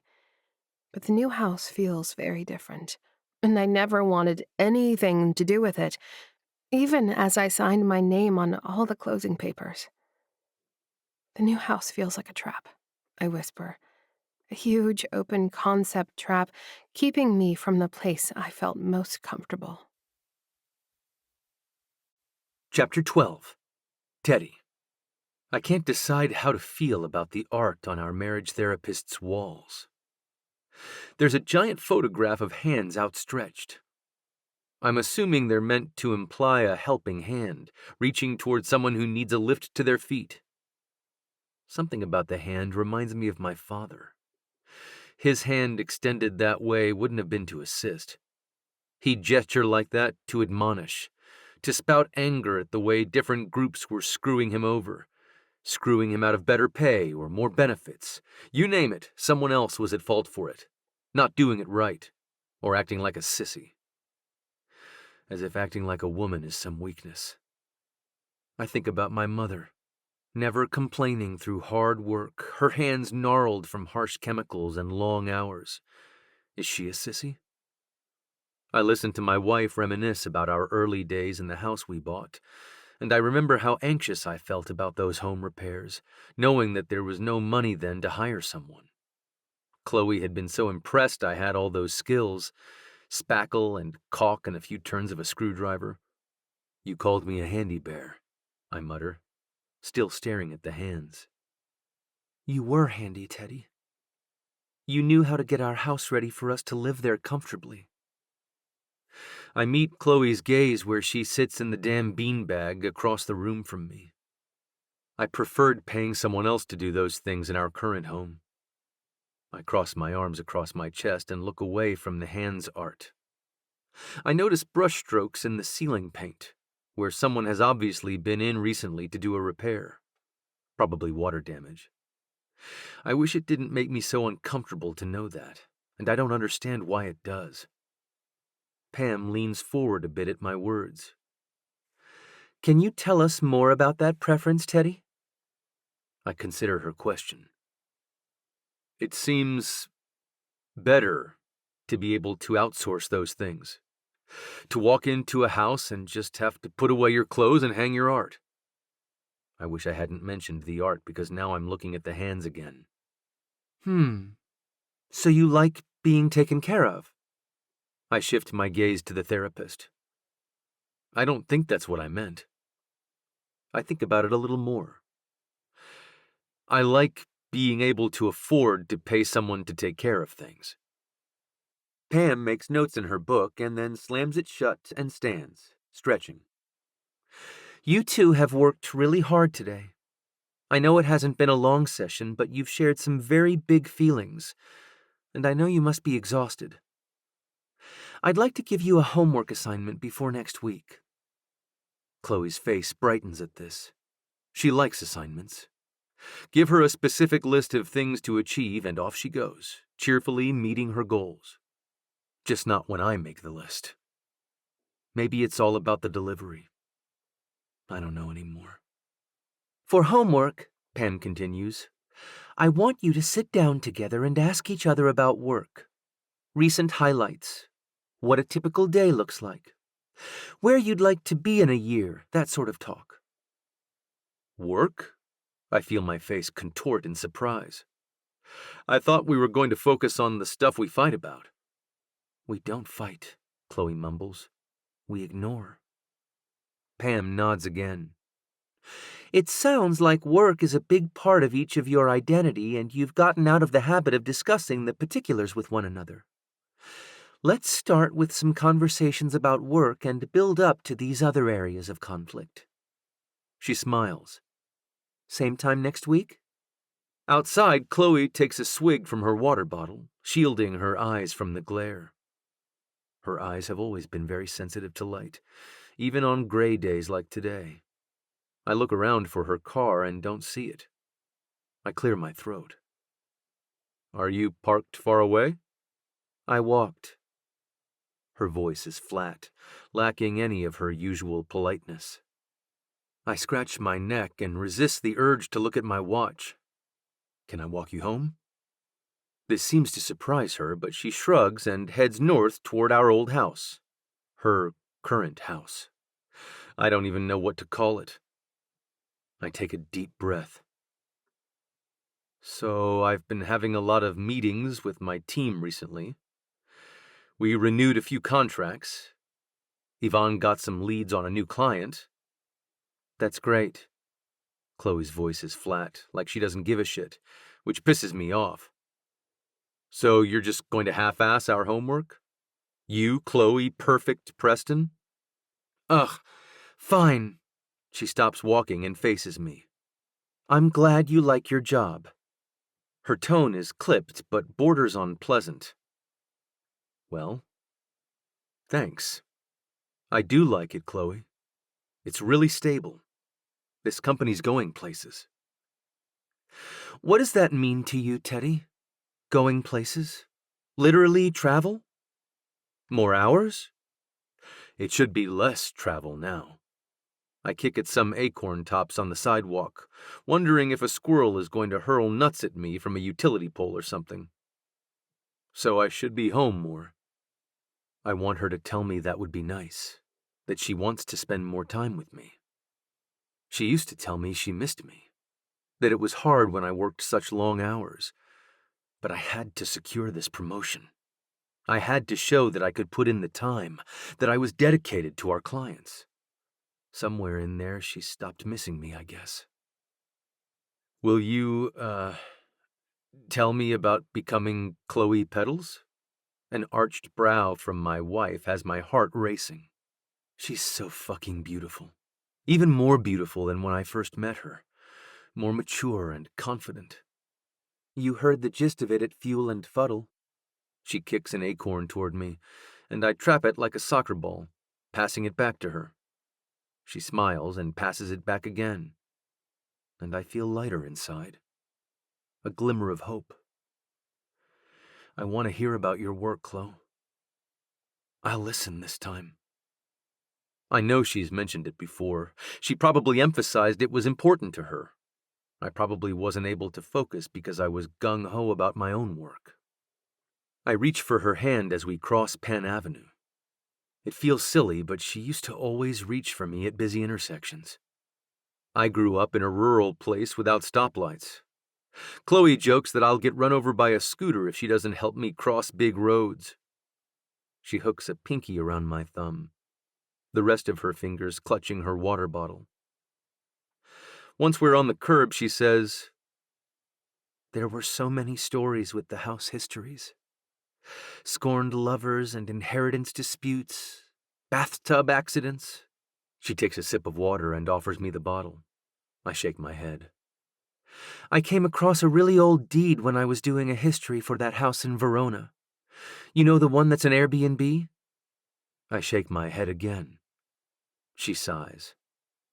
Well, anyway, I started really wondering what the area was like in the 18th century, what the people's lives would have been like. I just wanted to make a story for them. It sort of snowballed, and then I knew I had a book. Chloe squints as she looks both ways to cross, despite the four-way stop. I'll never have those sorts of instincts. I'd just trust that the cars would drive slowly enough to see us coming. Chloe thinks I act like I have blinders on, but a lot of the time I just assume people will behave differently.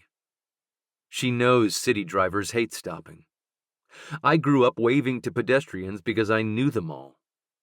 Samantha and Nicole were the ones who encouraged me to talk to Emma Stagg about independent publishing. Independent? What's that mean? She holds out her hands, much like the gesture in the picture from Pam's office. It means I do everything.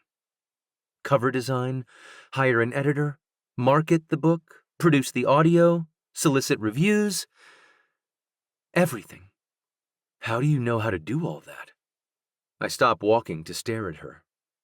I never took a minute to think about the process of getting a book from a Word file into a tattered paperback that lives in a friend's duffel bag. I learned, Teddy. I learned an awful lot. Chapter 13. Chloe. 11 years ago. I blink. Certain I misheard my boyfriend. You want to move in together? He nods. It makes sense. We're both extremely busy, and it takes a lot of time packing a bag each time I sleep at your place. Plus, I don't think your roommates appreciate having me in the apartment so much. I shrug. So we can stay at your place more often. Don't you like sleeping in your own bed on game nights? Teddy shakes his head. Only because it sucks cramming into a twin with two people. I've thought it all out, Chloe. We can get a one-bedroom apartment, pay less than we each are paying in rent now, and spread ourselves out in a king-sized bed. Think of the space. We're 20 years old. I don't even know what I want to do after college. You want us to move in together? I run my fingers along the seams of my soccer shorts over and over. This all feels so sudden, but I can tell Teddy is getting agitated as I resist his idea. I love you, Chloe. He smiles and rests a hand on my thigh.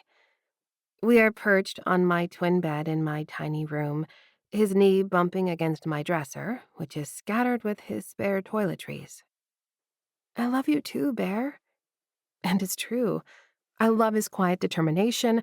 I love how he takes things seriously, helps us set good schedules for studying and homework. I haven't missed a single assignment since we started dating, and he taught me about color coding my calendar for each class. Teddy is so driven. He adjusts his posture and yelps when his knee really hits the corner of the dresser. I wince. Space would be nice, I admit. But where is there a spacious one-bedroom in our price range? His face brightens. I already found a place. It's outside a reasonable walk radius to campus, but there are regular buses and it's in a quiet neighborhood, so we can sleep on game nights without barflies waking us up. My eyes widen. When did you have time to do all this recon? He shrugs and stands up. Come on, he says. I'll show you the building. We hop on an eastbound bus away from campus, riding along Fifth Ave, well past all the college-friendly apartment buildings, past Mellon Park, and into a real neighborhood. There are actual people here, I whisper, seeing folks with baby strollers and dogs. Teddy grins and nods.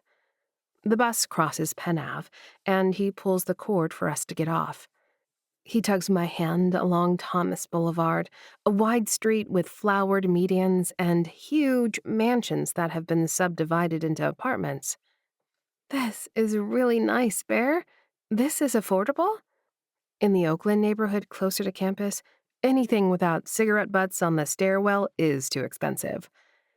He spins on the sidewalk a few houses in from the corner. An old house towers above us, its stone facade in need of a scrub but in otherwise amazing shape. It doesn't even smell like beer, I whisper, waving at a little girl skipping down the sidewalk toward her parents. They have a swing set in the yard. I knew you'd love it. Teddy drapes an arm around my shoulder and pulls me tight against him. This is a neighborhood for real adults. The people parking their cars emerge in suits and ties, carrying briefcases, returning from work in real offices. I bite my lip. Our dingy apartment buildings seem like a rite of passage for a college student. But Teddy obviously spent hours researching this place, thinking of all different aspects. How come he didn't tell me he was pondering any of this? Isn't it a little soon for us to level up to this sort of place? He recoils. Why? Why not build a life that works for us? Think of it, Chloe. Grocery shopping together, cooking meals together. We can make 10 sandwiches on Sunday evenings and have our lunches packed for the week. And look, this place has a covered porch. He points up to the second floor of the house, to a little wooden deck. We can grow things, babe. He elbows me in the ribs. We can grow plants with roots, like our relationship. I roll my eyes. Very cheesy, sir. He squeezes my hand. But we could toss our shin guards and smelly cleats out there overnight. Please tell me you'll think about it. I nod my head. Of course I'll consider it.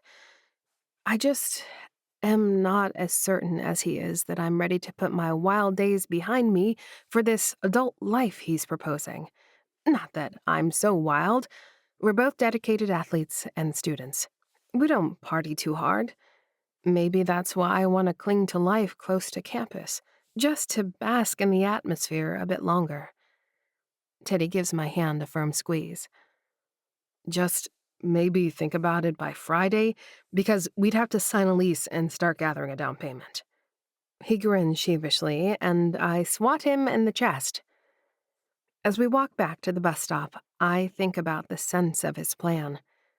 What's the alternative? Another year with non-romantic roommates? It's not like I enjoy sleeping apart from Teddy. Even if we're not having sex, it's nice to fall asleep in his arms, to feel the solid presence of him in my bed. And I hate spending the night at his place.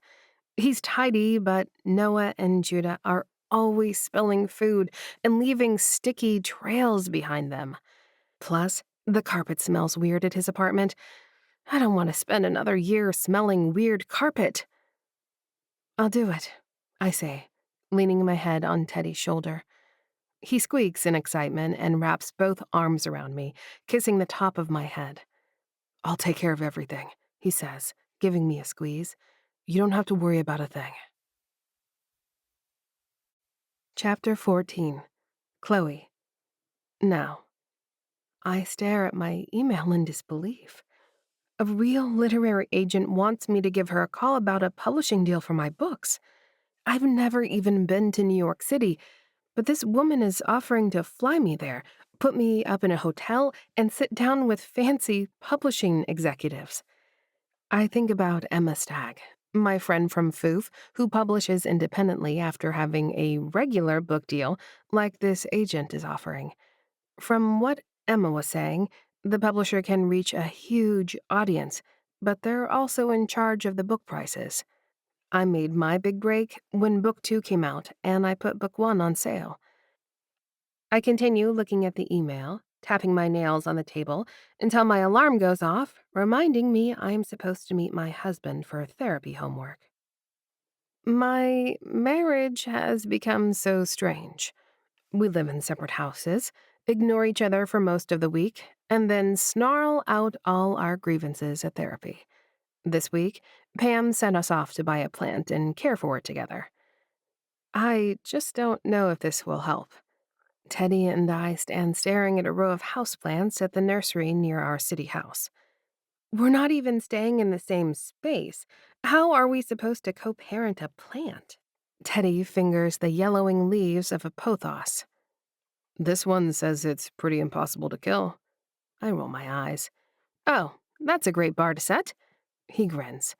We've always enjoyed high expectations. How could we not when we met as Division I college athletes? When we told the clerk we were looking for a houseplant to keep alive, he steered us toward a section of what he called low-intervention plants. What if I came over every other day and watered it? I could bring dinner. That sounds like more dinners eaten together than we usually have when we're living in our suburb house. I feel my irritation rise when I think about how much damn time he's spending in the car every day. Time we could be caring for plants, apparently. I close my eyes and grip the edge of the shelf full of spider plants. I don't want an easy plant.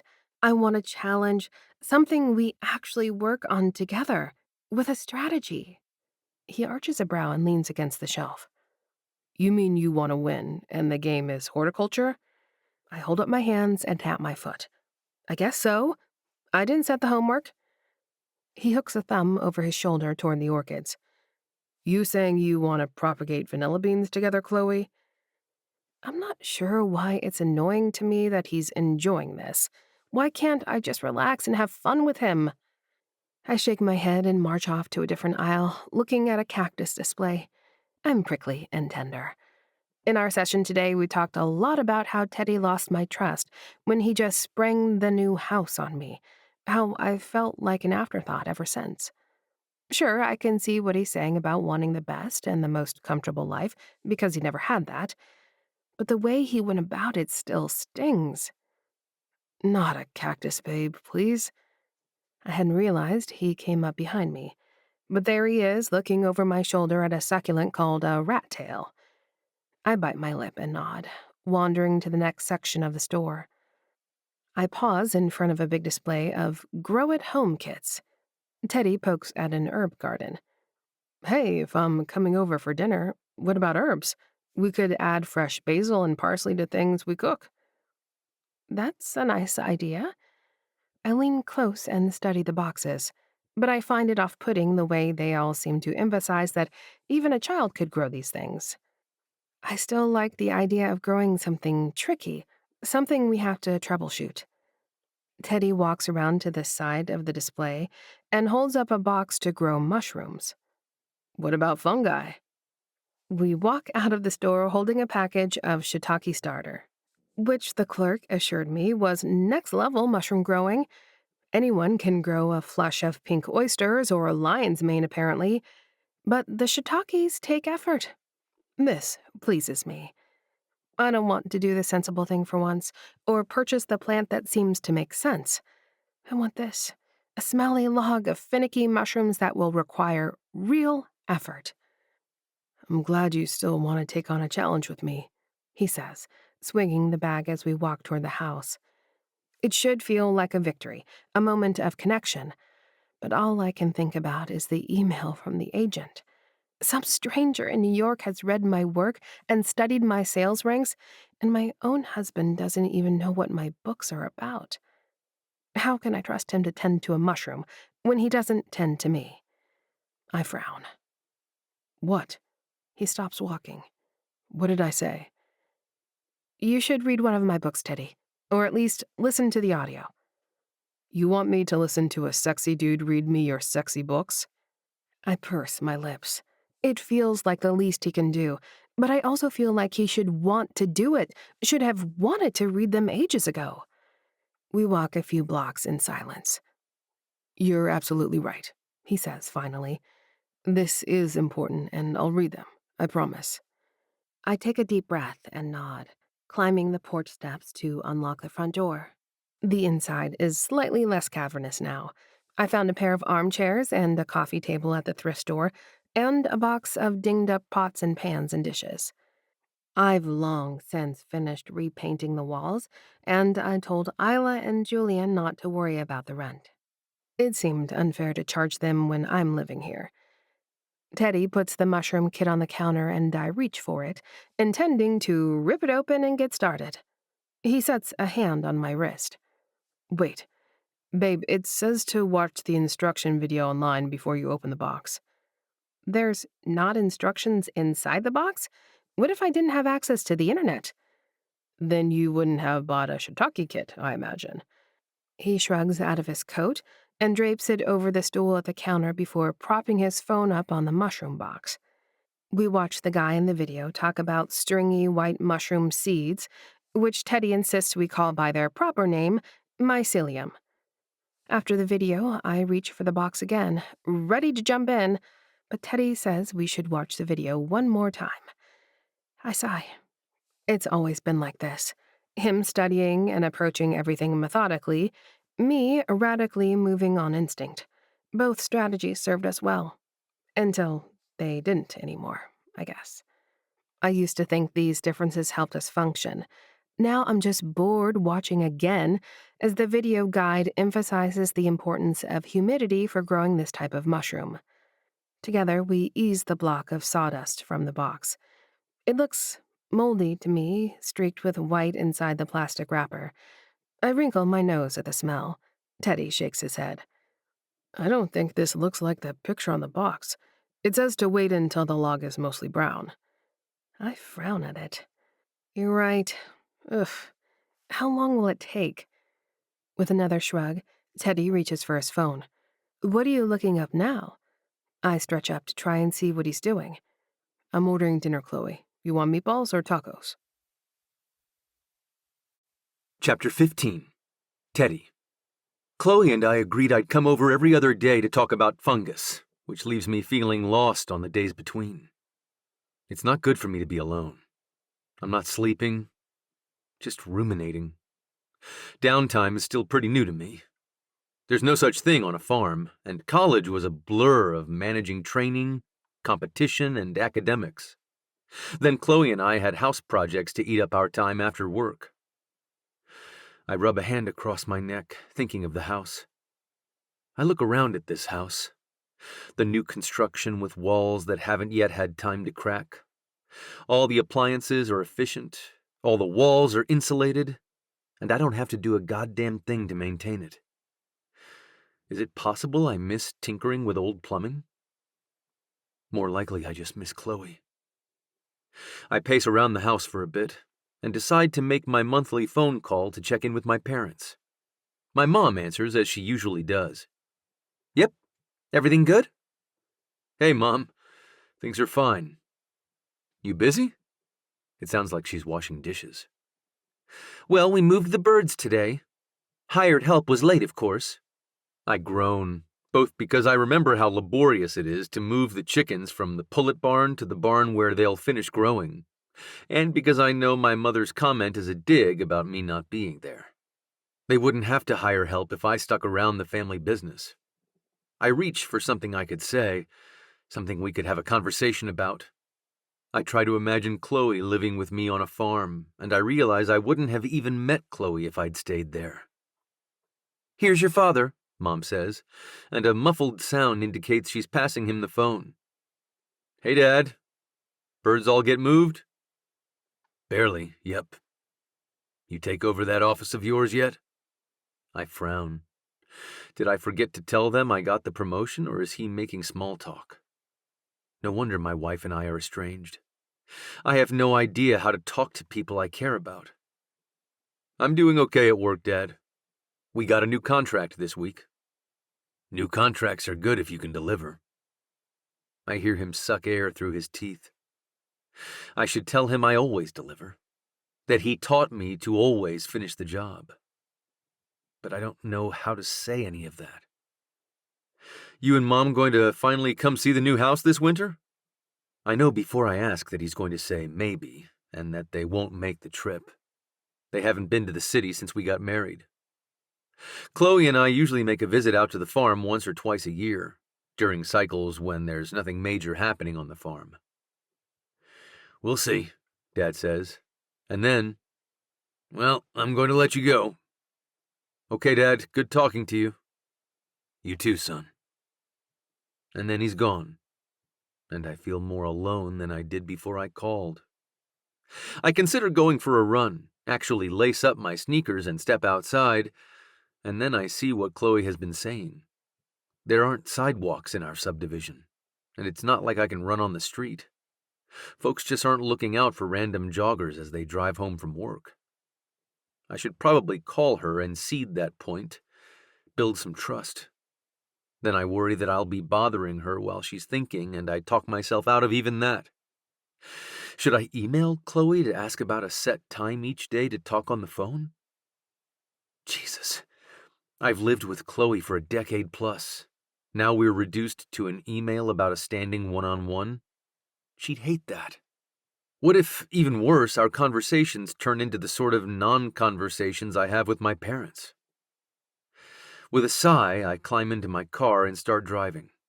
I head into the city, back toward my office, but decide to swing through the Oakland neighborhood, by the soccer stadium at the university.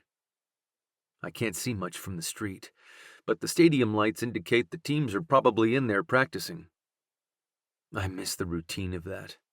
The comfort of knowing no matter what was going on, there would always be 30 guys running around, sweating, giving each other shit. I swing back down the hill and park near Fuel and Fuddle. I walk inside before I can think better of it. A 30-something guy all alone in a college bar. I sink into a stool and order whatever beer is on special today. I make it a few sips in silence before I feel self-conscious and pull out my phone like everyone else. Biting my lip, I wonder if it's late enough that I wouldn't risk disturbing Chloe's work by messaging her. I decide to text her about the shiitake. Any nubbins yet? Chloe Preston. You know it's called fruiting. Don't leave me hanging over here, Chloe.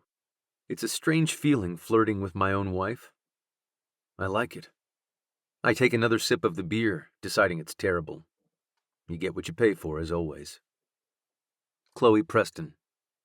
No signs of life? I feel like there should be something by now, right? We can troubleshoot at dinner tomorrow. I bite my cheek.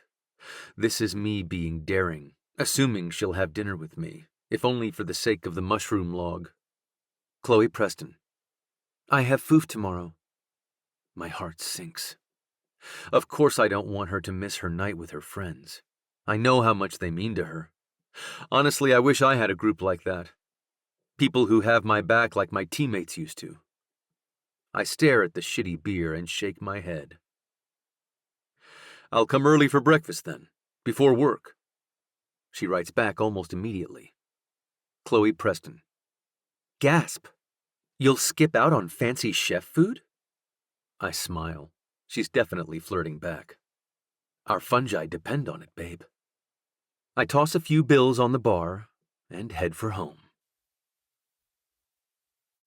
Chapter 16. Chloe. I'm surprised by how much I think about this mushroom log. It has definitely become a focal point for me. I could lie and say it's because I don't have a television here, but the truth is, I really want to succeed at growing a shiitake mushroom. I'd be happy with one. That's a lie. I want a full flush of them, as the package calls it. I'm glad Teddy and I took our homework assignment in our own direction, and I'll admit, I've been enjoying having a shared goal with him again. I want the mushroom project to work out because that would mean this marriage project can work out. I really don't think I envisioned a scenario otherwise. I didn't move here to this house because I want to divorce him. I don't even know what life looks like without Teddy. All I know is right now, this fungus project is the only thing keeping us going.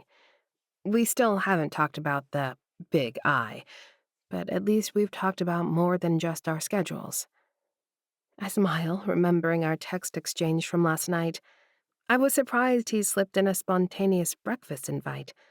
Last-minute plans never sit well with Teddy, unless the change comes from his office, I think miserably.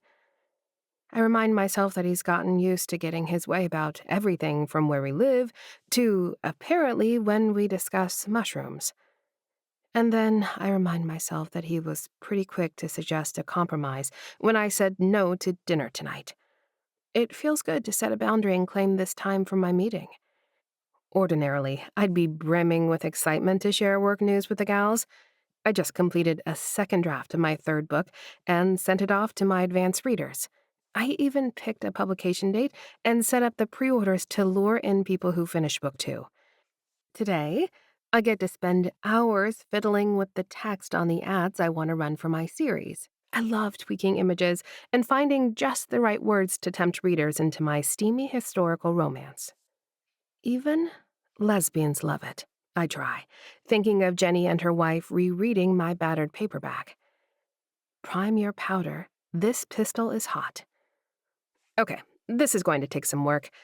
My words echo a bit off the empty walls. I'm not producing my best creative work here. I do miss my cheerful office with the cozy carpet. Maybe I should go back and grab my ball chair at least. Then I remember the email from the agent. Could I let a publishing company handle all these ads instead? Let them pay me a huge advance to just write the books while publishing staffers bring them to bookshelves? For a solid minute, I imagined myself living a totally different life as a fancy author in a bigger city with an agent and a publisher and people doing my bidding. And then I remember that I do have people. I have an editor I chose, a narrator I found after scouring the web and listening to samples. I have friends here. And Teddy, of course. There's always Teddy. This isn't just a life I fell into. I have choices here. I sigh because, even though it's difficult, I really enjoy my author business. I do all the work, and I get all the pride, creative control, and royalties. I look at the agent's email again. She has sent me a few nudges. Hi, Danielle, I type. Thank you so much for reaching out. At this time, I'm not looking for a publishing contract. Can I keep you in mind if that changes in the future? I click send before I second-guess myself and dive back into my ads. These books aren't going to sell themselves. I've overcome greater challenges than cavernous rooms impeding my creativity. My alarm sounds for me to get ready for foof, and I stretch, realizing happily that several hours have passed without my noticing. That certainly never happened when I had the office job. I used to avoid checking the time because so little of it would have passed. Now, much like when I used to get immersed in training for soccer, the hours just seem to fly by. I'm in the zone, baby. I smile, recalling my former coach's voice when she'd have to shout my name to offer instruction. I just got so lost in playing. I hum as I head to the bathroom to shower and change out of my yoga pants. I'm sure I could roll into Bridges and Bitters dressed like a work-from-home author, but I like looking cute once in a while. As I dig around for my favorite dark jeans, I realize I don't really ever get dressed up for Teddy. I should probably bring that up with Pam. Why do I put effort into myself when I'm going out with friends on my own, but not when I'm looking to woo my husband? Did I stop caring about my appearance before or after he grew an iceberg where his libido once was? I yank on the jeans with a dark green top and pull my hair into a loose braid.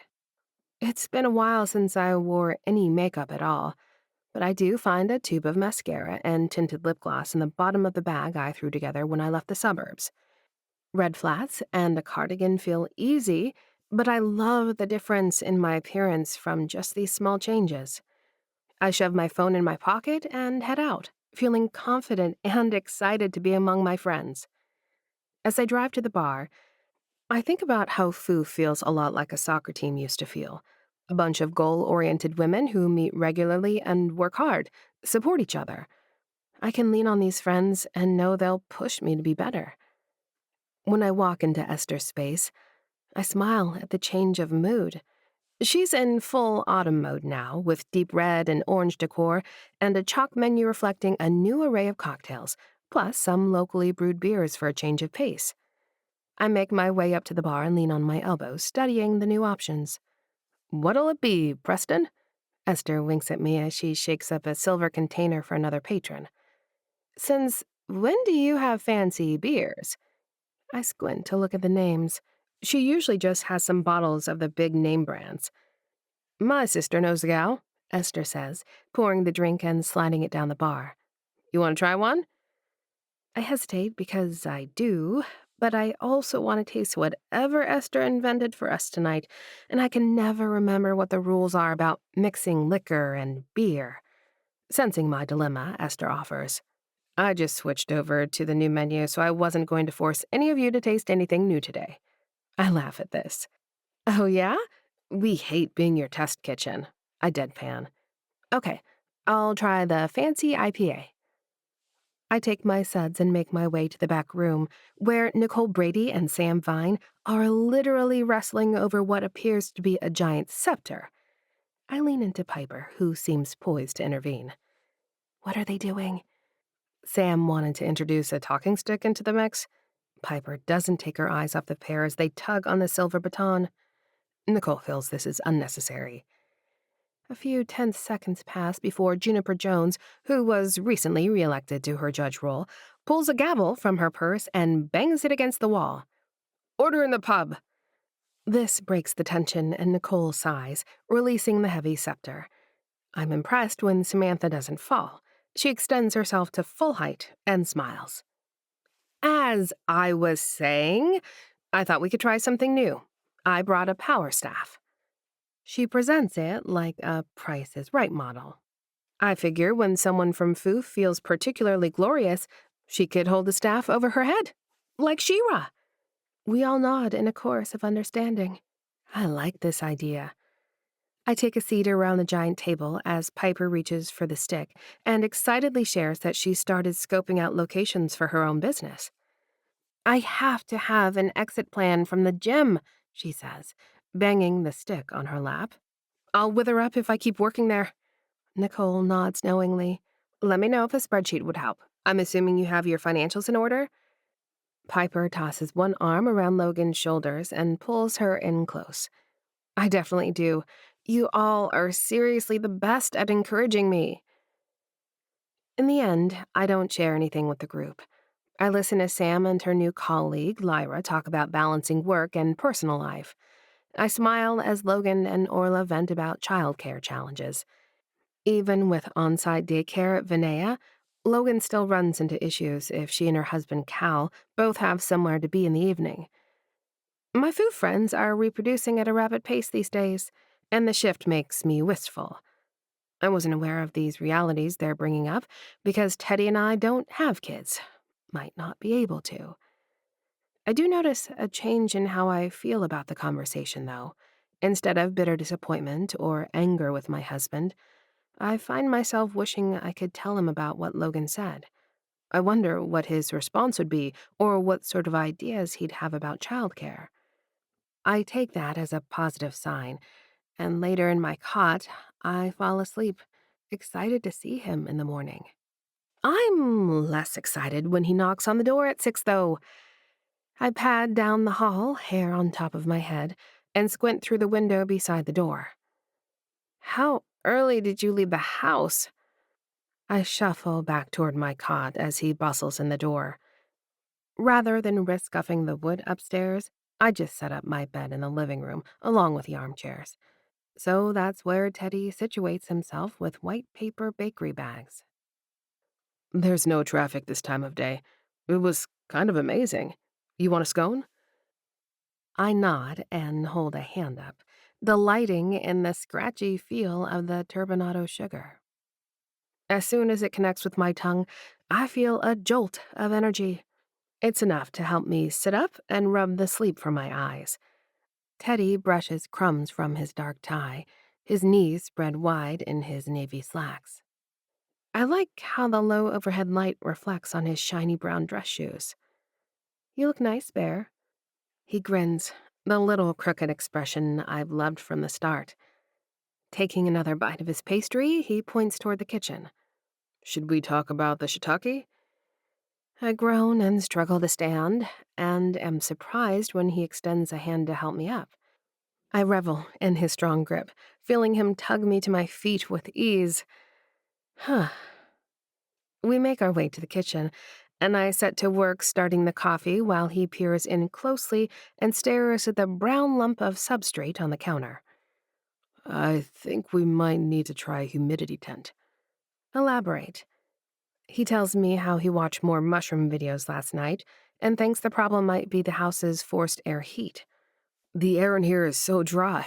It's not the best time of year to start a mushroom flush, but I think we can make a tent. He tells me how we can rig up a plastic grocery bag with some holes in it to trap in the moisture when we spray the log. If we set it on the counter above the dishwasher, it'll be warmer too. I nod as he looks around for scissors and a shopping bag. Oh, wait! I remember the bag of grapes in the fridge, and I dump the remaining fruit into a cereal bowl, flourishing the bag with its many ventilation holes. How about this? Amazing!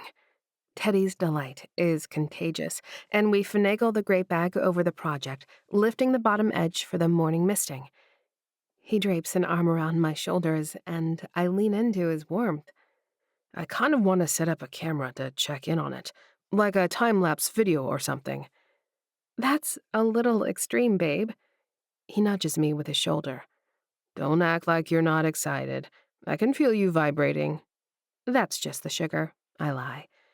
He's right. I am oddly thrilled by this development, working with him to come up with a new idea to approach this problem. Teddy bumps me with his shoulder again, and I stick a thumb in one of his belt loops. He stares at me, and for a minute, I think he might kiss me. I think I might like that. But he doesn't do it. We look at each other for a long time, eyes dancing in the low light of the kitchen. The coffee maker beeps to signal it's ready, and it breaks the spell. Teddy steps to the side and pours himself a mug. You promise you'll text me if anything happens? I nod. Absolutely. He chugs the rest of his coffee and puts it in the sink, heading out the front door for work. Chapter 17. Chloe. You got me a dog? I stare at the furry, vibrating ball circling my feet. Teddy flushes. He leans against the doorframe and scratches the back of his neck. Do you like it? Him, I mean? The dog looks up at me and pees on the hardwood floor. I whip my gaze to my husband, who winces. He's a rescue, Teddy says, as if that explains the dog's presence and the urine likely staining my freshly oiled pine boards. Wordlessly, I turn on my heel and head for the kitchen, in search of rags and a bottle of cleaner. When I return to the hall, Teddy is seated on the floor, resting his back against the wall and holding his fingers out toward the dog, who snarls at him. Smart dog, I think unkindly. As I stoop to clean up the pee, Teddy sighs. I don't know why I keep doing the same thing wrong. I thought the dog would be a gesture. I can hear his air quotes around the word our marriage therapist uses for everything. Everything is a gesture, symbolic. I drop the damp towel on the floor with a smack. All I see is a lot of work, Teddy. Am I supposed to stop writing every few hours to clean up pee? You know how hard I worked to get this place cleaned up. Teddy stares at the dog as it sniffs its own pee. I didn't want you to be alone in the house. So you got me a purse dog? I know, I sound like a raging bitch. It's not my intention to fight with him. In fact, I moved into our little city house to get away from the fighting. Maybe that's not true. I had to get away from the lack of fighting, from the silence and avoidance and constantly feeling like a viewer in the suspense movie that is my own life. The dog hops into Teddy's lap and starts licking Teddy's face. I feel a twinge of happiness at the image, but it passes quickly. Does he even have a name? Teddy strokes the dog's head and smiles at him. I thought we could choose one together. I mean, he had one at the shelter, but I don't think he should keep that one. I scrunch up my face as the dog wags its entire body under Teddy's ministrations. It must be some sort of Pekingese, all floof and tiny parts. What were they calling him at the shelter? Teddy glances up at me. He clenches his jaw and swallows. He pets the dog a few more times before saying quietly, Baby. They called him Baby. Oh. I sink to the floor next to my estranged husband, and the dog starts running back and forth between us, tongue flapping as he pants excitedly. Yeah, we should change that. A glimmer of hope flashes across Teddy's face when I say the word we. I purse my lips and stare at the dog. Teddy, I don't know the first thing about caring for a dog. This really isn't a good time for me to take on a pet, especially with all the fresh paint and tongue oil all over the house. Why wouldn't you talk to me about something like this before just getting a dog? Pam told me to buy you things, he snaps. I took off work to do this, Chloe. I invested time into doing something kind for you, and I fucking know it was the wrong thing. The same impulsive thing I always do, but here we are. I shake my head. You might think this was kind and considerate, but you just dumped a literal shit ton of work on me, Teddy. The dog craps on the floor next to Teddy's leg, and I gesture at the poop. I don't think Pam told you to buy me things. I believe she asked you to think about what I might need and how you could offer it to me. And I don't know, maybe include me in the conversation about it? He shakes his head and pinches his nose. I'm lousy at this stuff. He gestures at the poop as the dog starts chewing Teddy's shoe. So what do we do? You take him back to your house and— Our house, he interrupts. It's our house, and so is this one. My eyes feel like they're going to bulge out of my face. Fine, I huff. You take the dog to our McMansion and potty train him. I will stay here and continue spackling holes and repainting walls. Dog-free, like we planned. He leans forward, grabbing the bottle of cleaner and the rag. He looks at the turd on the floor and climbs to his feet. I watch as Teddy walks into the powder room, rips off some toilet paper, and picks up the mess, flushing it before squatting down to wipe the floor clean. "We didn't plan this, Chloe." His voice is muffled as he works. Teddy's right about that. Nothing in the past few years has been our plan, collectively. But now doesn't feel like the time for me to remind him that he was the one who drained our savings to buy a house an hour drive up the highway from my friends, from my entire life in Pittsburgh. After our session last week and the mushroom dinner the other night, I thought we had made a breakthrough.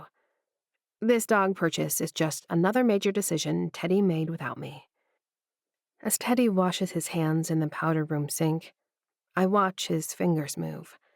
I've always loved his hands, his long digits with rough tips hewn from years landscaping and working in fields every summer, up until his first real job, as he calls it. Is it okay to flush dog poop down the toilet? I stare at the bathroom with its 100-year-old pipes. I might actually combust if we have to replace anything else in this house right now. Teddy scratches at his chin and stares at the dog. I don't actually know.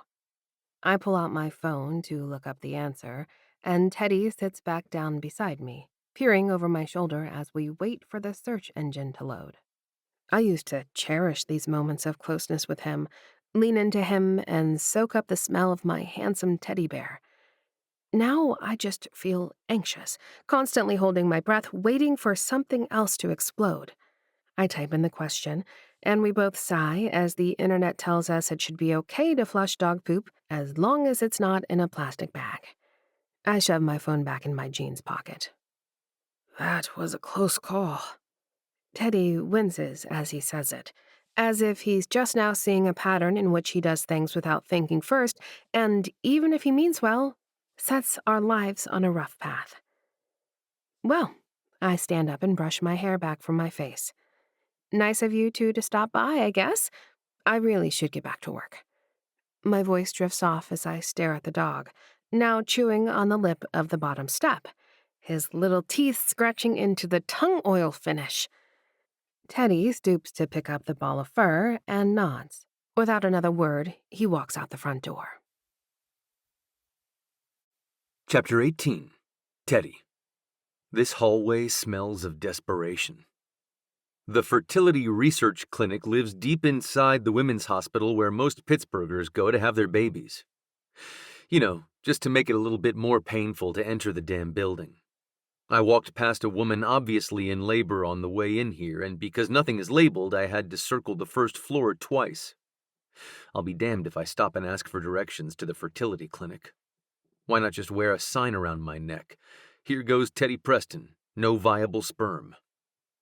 I wanted to wear a ball cap pulled down low, but since I'm here on my lunch break, decked out in a suit, I decided the hat would draw even more attention. I should have considered a fedora. That would have looked slick with my suit.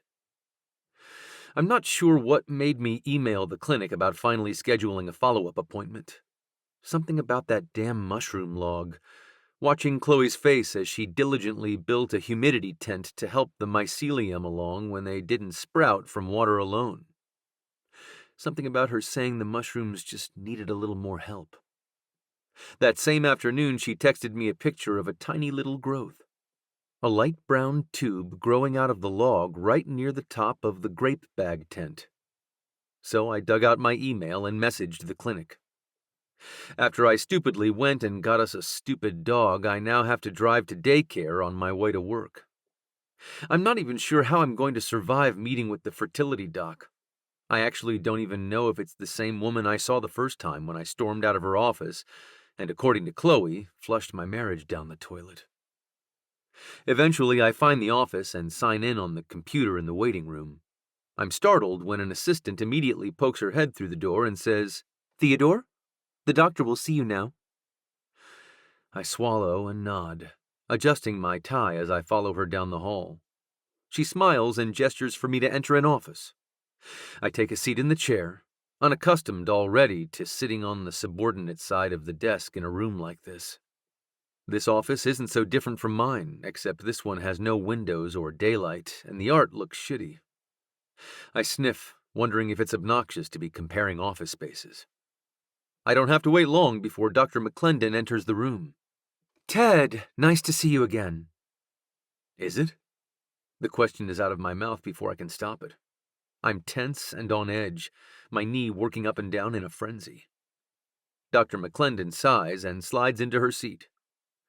"I know nobody wants to have to see me," she smiles without showing any teeth. "But I am glad that you decided to come back. I think you've got some good options here with us." I add nervous finger tapping to the knee bounce and swallow. "You said I had low numbers." She nods. "That's right, and we might never know why that is, but there are things we can do about that. You could still father a child, Ted." I feel a lump form in my throat, but not the right way. I spit out the words as if it's my own father speaking. There was always a right way to do things, and anything else didn't count as far as he was concerned. I now recognize that mistakes on a farm could cost us an entire year of income. But the one right way approach to life runs deep in my veins. I don't know how to make sense of this sperm situation. Dr. McClendon frowns. "I don't know that there is a right way to make a family. I can tell you that I believe we can take a sample or two from you, filter it and clean it, and get a nice group of motile sperm." Filter it? My leg stops shaking as I imagine some sort of sieve on a condom. Dr. McClendon nods. "We'll put the semen in a centrifuge, spin out the debris, and get a concentrated little pearl of the best swimmers." She snaps her fingers. "I do it every day." "You personally spin semen?" I arch a brow at her, wondering what that looks like. "Well, my lab staff do the spinning, but once they prepare it, I'd be the person to inject it." My face contorts. "You put it back in my balls? The sperm pearl?" Dr. McClendon winces. "Ted, I think we need to back up a few steps here." She folds her hands on the desk and leans forward. "At this point, we are looking at intrauterine injection as your best option to conceive." I open my mouth to say something else, and she holds up a hand. "We will chart your wife's cycle and determine when she's ovulating. Then you'll both come into the lab. You'll provide a sample. We'll clean it up like I said, and we'll inject it into..." She looks at her notes. "We'll inject it into Chloe's uterus." I stare, trying to imagine my wife waiting on a hospital bed with her legs splayed open as I jack off, only to have Dr. McClendon impregnate her with a syringe of debris-free jizz. Dr. McClendon makes an empathetic face. "I know this isn't how you thought things would go. I promise you're not alone here in this." I remember Chloe's teammate Dana saying she and her wife used a clinic to get pregnant. It must have been the same process. I swallow. "And this works? All this stuff you described?" She nods and scratches her chin. "We usually see conception after 3 attempts. Sometimes we can freeze your sample and blend it with a fresh one for a supercharged..." "I can't jerk off in there 3 times, I interrupt. "Have you seen that room?" The doctor clears her throat and leans back in her chair. "I can have the lab staff talk you through some other options in that regard. There really don't have to be barriers to success here." Neither of us says anything for an uncomfortable stretch of time, and I finally clutch the arms of my chair. I'd like to find out what's wrong, what caused my deficiency. "We went through your personal history together, Ted. Sometimes these things just happen." I stare at the wall. It'd be so much easier if there was a specific cause, something to blame. Too much soccer? Hot tubs? Nope. I just have faulty balls. I run my tongue along my teeth and cross my arms over my chest. I need to think about this. Dr. McClendon nods. "Of course. Take all the time you need." She slides me some papers. "Once you make a decision, we'll bring you and Chloe in together and plan next steps." I nod and stand up, rolling the papers into my jacket pocket. I thank the doctor for her time and slink back through the halls, unsure if I'll tell Chloe about this conversation. How would I even begin? I realize that even being here is more of the same thing I keep doing. I need to talk to Pam about why I get so deep in the planning process for big things before I even tell Chloe what's going on. She must have felt totally blindsided by the damn dog, by the house when we hadn't discussed moving, by all of it. We never discussed moving. I thought about it, researched it, decided it was a good idea. Why in the hell didn't I rope her in on any of that?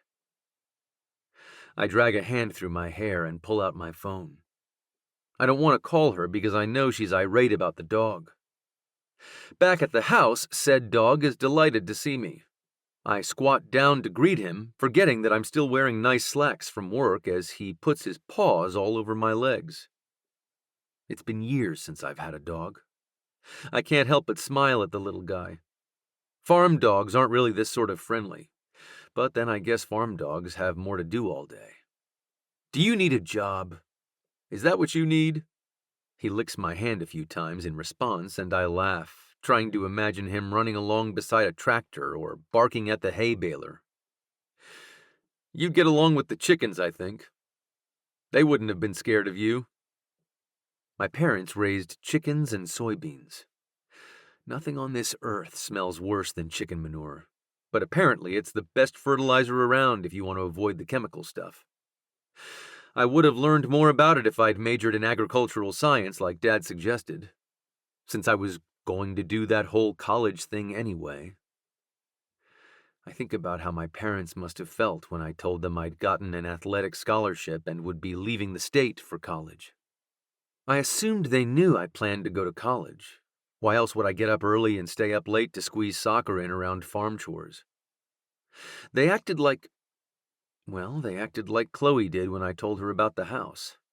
Shocked, confused, and a little offended. The dog barks, shaking me back to the present.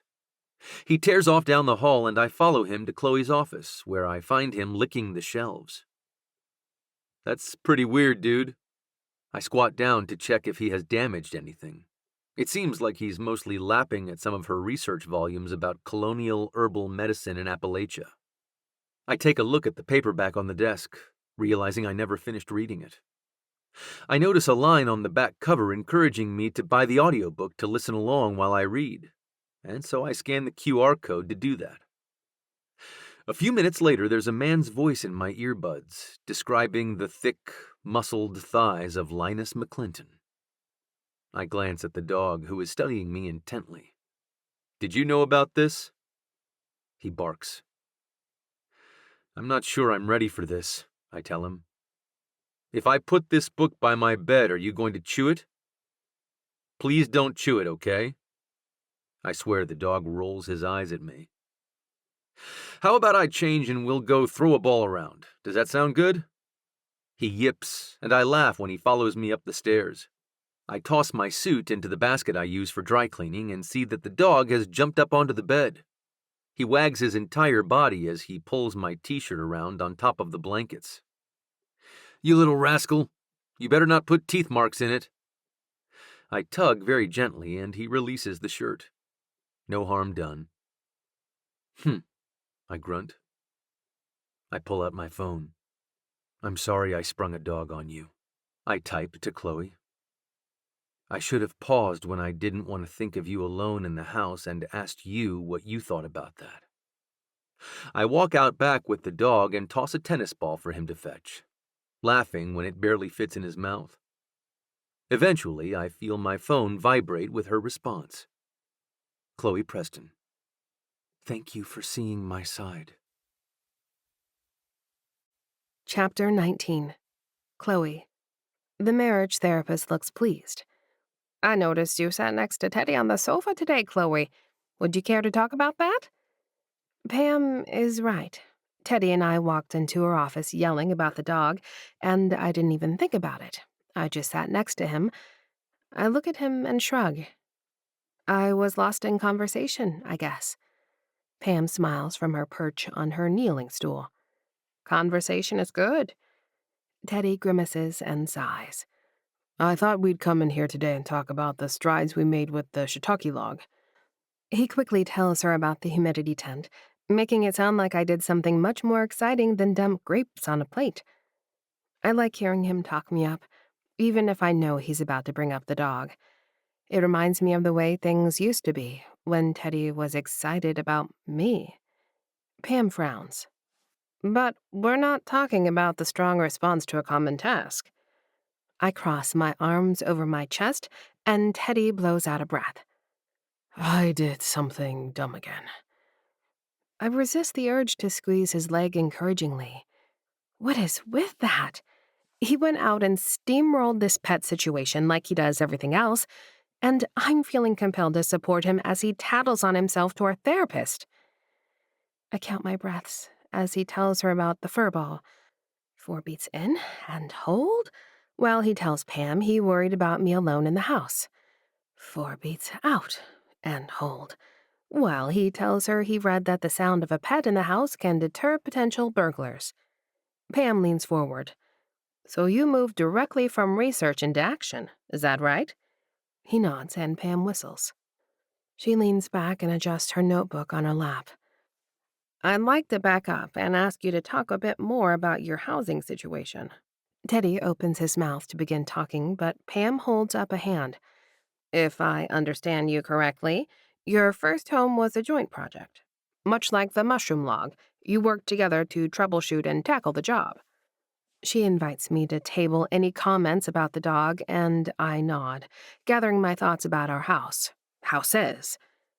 That's fair. I turn to Teddy. I guess you didn't need to look up how-to videos for all that because you already had that experience. He grunts an affirmative sound. Teddy never likes to talk about farming or landscaping or any of the hard man stuff he did growing up. I frown. What's with the grunts? I love that you know all that stuff, how to fix things. I watch as his body tenses, as his shirt seems to grow more starch, feeding off his discomfort. Pam notices too and leans forward on her stool. Teddy, can you tell us a little about your upbringing? He clenches his jaw uncomfortably and tugs at his collar. There was never enough of anything. Time, money, food. All of it was in short supply, and I was always expected to pull my weight. Pull weight? Are those your words?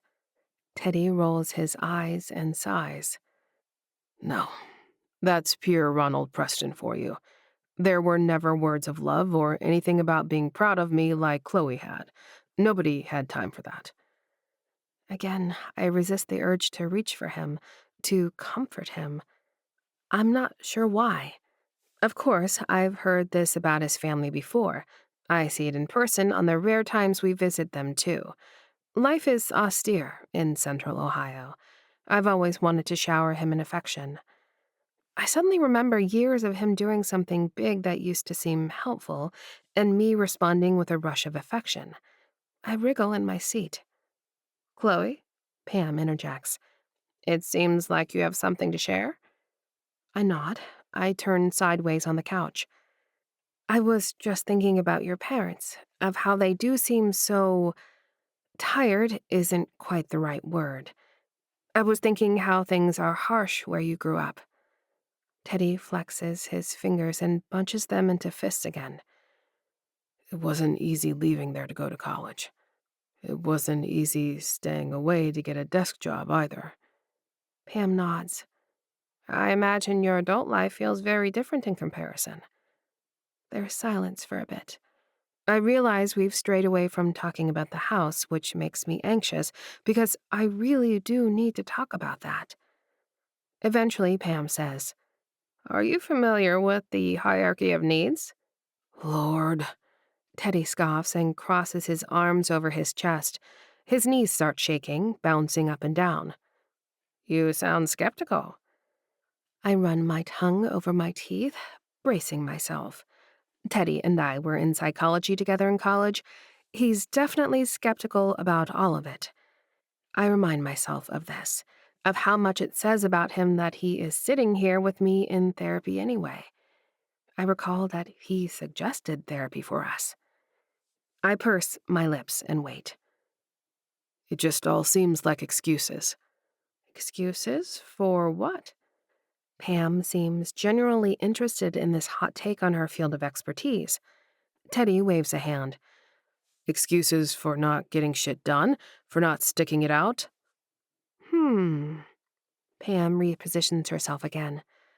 I'm hearing you talk about your parents sticking things out, even though it sounds like things were difficult. I also hear you say there wasn't much energy left over for compassion or bonding. Is it fair to say your family used all of their energy seeing to basic needs? Food, shelter, safety? Yes, that's what I've been saying. Pam smiles. That's the bottom of the pyramid of human needs. Intimacy and a sense of belonging and achievement. Those needs are important too. Teddy throws his arms out. That's what I've been trying to say. Belonging and achievement. That's why I bought the house, Chloe. I know it was wrong to cut you out of that conversation. I know that. But I needed... He drifts off, and I stare, not sure what to say to him. So the house signified achievement to you? Yes! He sees me recoil a bit in surprise. Yes, he says again quieter. Pam leans forward. Chloe, I'm sensing that the house in the suburbs did not symbolize achievement for you. I shake my head. I almost said I don't know what felt like an achievement before my books, but that's not true. It was an achievement for me to work on the house with Teddy, to stick with Teddy and build a life with him. Pam nods and gestures for me to continue. I was always sort of going with the flow. I never really had particular challenges or felt particularly passionate about anything. Until Teddy. He faces me and swallows. I watch his throat move above that stiff collar, and I wish I could reach out and touch his warm skin. I went to college because I was supposed to. It's what people did in my family. I walked on the soccer team because I was good at it. You always look so happy playing soccer, Teddy says, staring at the art on the walls again. I was happy playing soccer. It's fun. I shrug. It's a game. He meets my eye again at that. I know it wasn't ever just a game to him. It was a means to an end, a scholarship, a rung on a ladder that got him somewhere he was going. I wonder if he ever had a destination in mind, or if it was always just not here. I reach for Teddy's hand and squeeze it, turning to Pam. Early on, when Teddy finally worked up the nerve to tell me he liked me, I kept trying to go out and do fun things together. He wouldn't miss training or skip homework or do anything dangerous like climb trees to steal peaches. Teddy looks incredulous, but I squeeze his hand again. He always kept all that stuff in mind. School, our training, all of it. But he wanted to show me his favorite view on campus, and he promised we wouldn't even have to miss cardio to see it. I remember the way the air felt in the stairwells as he ran up 36 flights of stairs with me huffing behind him. Around and around to the top of the Cathedral of Learning, a huge tower in the middle of the city with floor after floor of the university's classrooms and offices. When we reached the top, heaving and panting and sweaty, it was twilight, and Teddy stood behind me, watching the sun set over the city. I could hear my heart pounding in my ears, and I could feel his heart pounding in his chest at my back. Everything seemed possible then, I whisper. We could see for miles, and everything was glowing orange in the sunlight, and it all just seemed ours for the taking. And I felt like Teddy could help me get anywhere, that he knew the way. Pam's eyes crinkle with her smile. What happened then? Teddy grunts again. I kissed the hell out of her. I touch a finger to my lips, remembering the feel of him pressing me against the window, kissing me until our pulses synced. What happens now? I asked him, and he grinned, taking my hand toward the door. Now we run back down to the bottom and do it all again. Chapter 20. Teddy. I'm anxious to cook dinner with my wife. This is nuts. My guilty conscience says I'm anxious to cook with her because I know she'll want to talk about hard shit. About all my shitty behaviors that got us here, with her living apart from me. My heart races a little when I see a text from her. Chloe Preston, aren't you going to ask me about the nubbins? I don't even pay attention during a meeting, trying to think of the perfect comeback. I don't want to mention the dog since that's a potential landmine.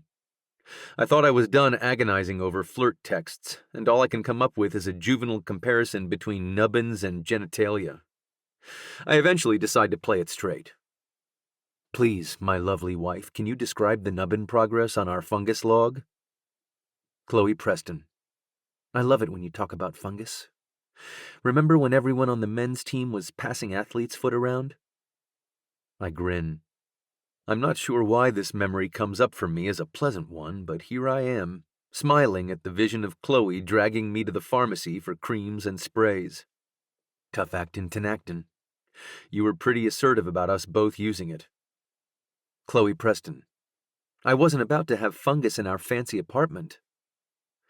And now you've got fungus in our house. On purpose. Chloe Preston, mushroom emoji. Wait, we bought the psychedelic kind? You told me it was shiitake. Chloe Preston, ha ha. I gotta run. See you soon. I can't wait. I hope she knows how much I mean it. I leave my office at exactly 5 and take off my tie as I walk to the car. I had meetings all day, in between text flirting with my wife, and so I did something I don't love. I asked my assistant to go out and grab a bouquet of flowers for me. I figure it's more important to get to the house as quickly as I can, and I already have to swing by the dog place to get Rover Preston. I made sure to thank my admin profusely. It seemed like she thought the whole thing was sweet. Here's hoping Chloe feels the same. She flings the front door open the second I put the SUV in park. She's brandishing a knife, but has a smile on her face, so I feel like it's safe to approach the porch with the dog on a leash. He pees in the yard, and she smiles at that, nodding.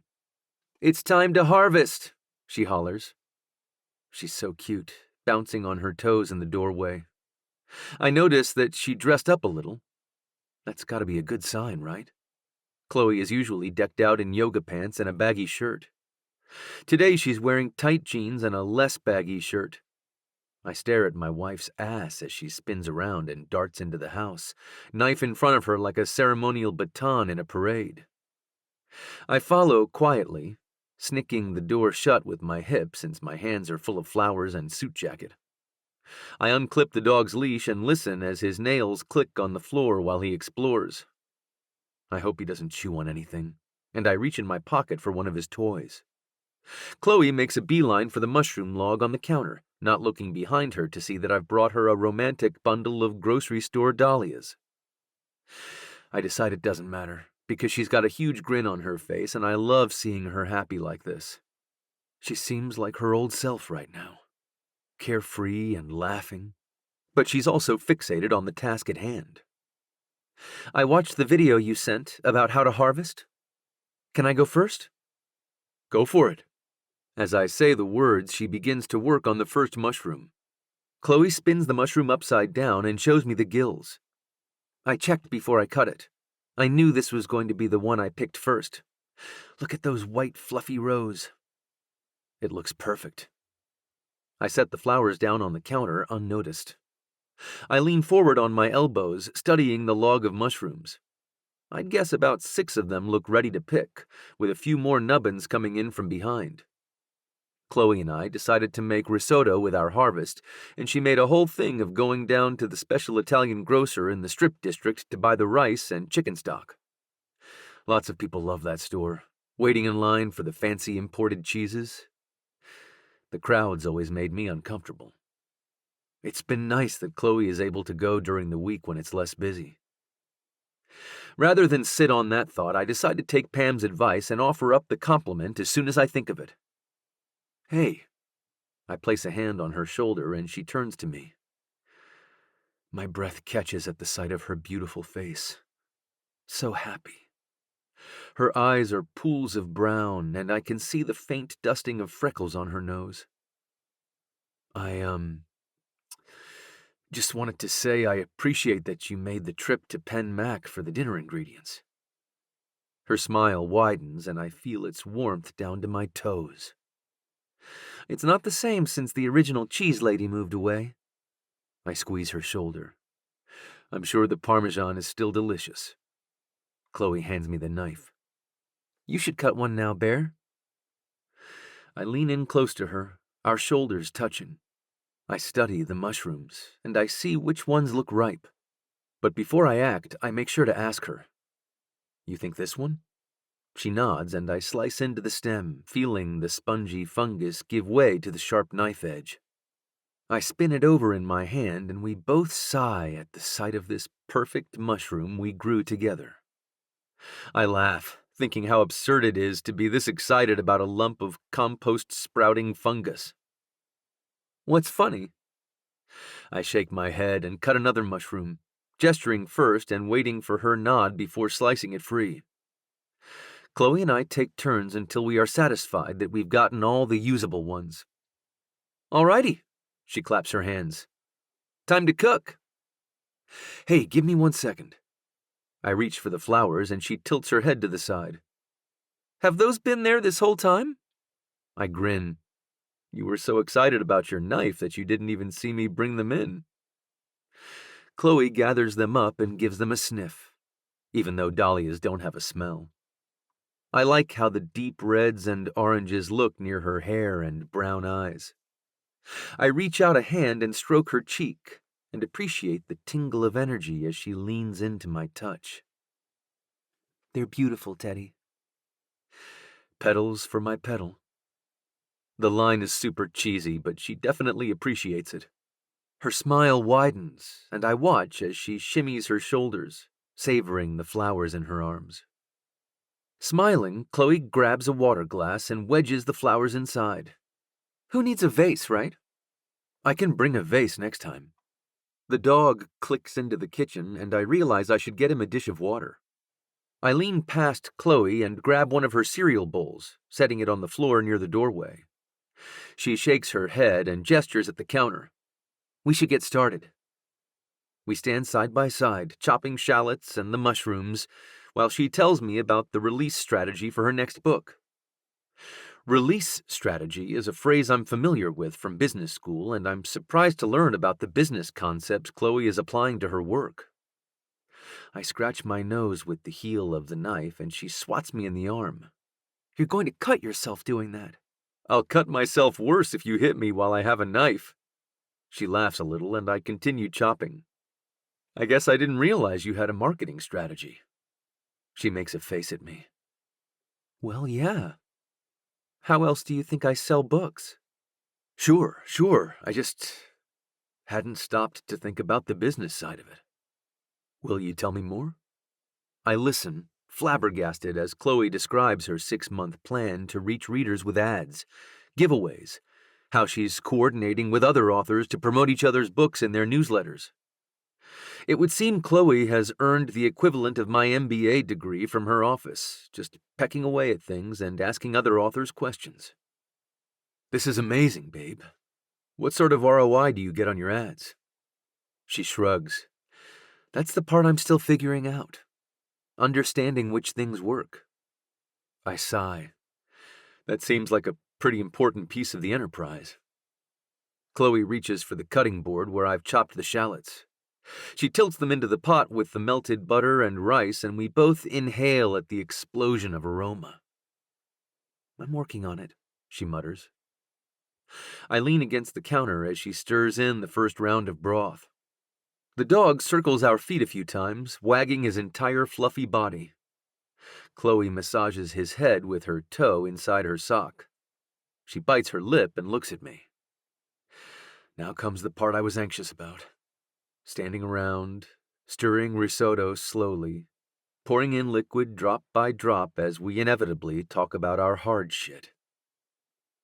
Chloe scrapes at the bottom of the pot with the wooden spoon, not looking up at me as she says, I think we should both get a chance to talk about where we'd like to live long term, and why.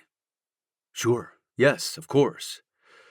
But also, I'm just really impressed that you're doing a lot of the stuff I learned in grad school without actually having gone to grad school for that, you know? She takes a breath and stirs the rice. I nod, recognizing that we are going to move away from this topic. You know I chose the city on purpose, right? You remember that? I nod again. I chose an urban college and I just really like living close to people. Close to all different things like soccer facilities and quirky Italian markets and plant stores that carry shiitake kits. I hear her. For Chloe, the city means connection and curiosity. I let her words sink in and try to pinpoint what felt so alluring to me about the suburbs. She hands me the spoon and I take over at the stove, stirring a bit and adding a little more liquid. I tap on my chest. I know that money isn't everything, but it sure feels that way to me, Chloe. Sometimes I worry I still smell like a farmer. I look down and worry the grease and dirt will still be etched into the cuts on my fingers from fixing machines. I hold my hands out in front of me. Chloe traces a finger along the back of one of my hands and a shiver runs down my spine. I always want her so badly. But it's been so long now I don't know what to do about this lust she just triggered. Nobody can take your degrees from you, Teddy. Your education isn't going anywhere. I bob my head in agreement. Pam said the new house is a symbol of wealth and prosperity for me. I remember. What do you think? I shrug. She's probably right. But Chloe, it's a really nice house, isn't it? She frowns. It's hard for me to be objective about it. I nod and continue stirring the risotto. I peer into the pot and scoop out a few grains of rice with the spoon. I think this might be about ready. She smiles and slides the butter dish closer to me. I start scooping in the butter as Chloe grates the cheese, and a few minutes later the two of us are hunched over the pan, staring at the creamy, savory dish we made together. I watch her scoop a steaming portion into one of the mismatched bowls, and I'm touched when she slides it toward me, moving on to scoop herself some of the food. Hey, Chloe. There's a lump in my throat, and I close my eyes. The house is nothing without you in it. Thank you for saying that. She smiles and holds out a spoon. I accept it from her, and we walk around the counter to enjoy our meal. Chapter 21. Chloe. It's surreal to be living separate from Teddy. I have to talk to him about something, and in order to do so, I have to call him on the phone. It's Teddy, for God's sake. I've been with Teddy ever since that day in the training room when his teammate told me Teddy was crushing on me, and I invited him to ice ankles together. We just clicked then. I wish we were clicking now. I know that whatever changed with us happened before the fertility clinic. I just wish it were easier to figure out what the problem really is. I take a deep breath and pull him up in my phone. He's still number one in my favorites, my in case of emergency person. I mean, he's still my husband. Chloe? Hey. There's silence for a bit before he asks. Everything okay? What? Oh, yes. Uh, um, well, my parents are expecting us for Thanksgiving. Oh, yeah.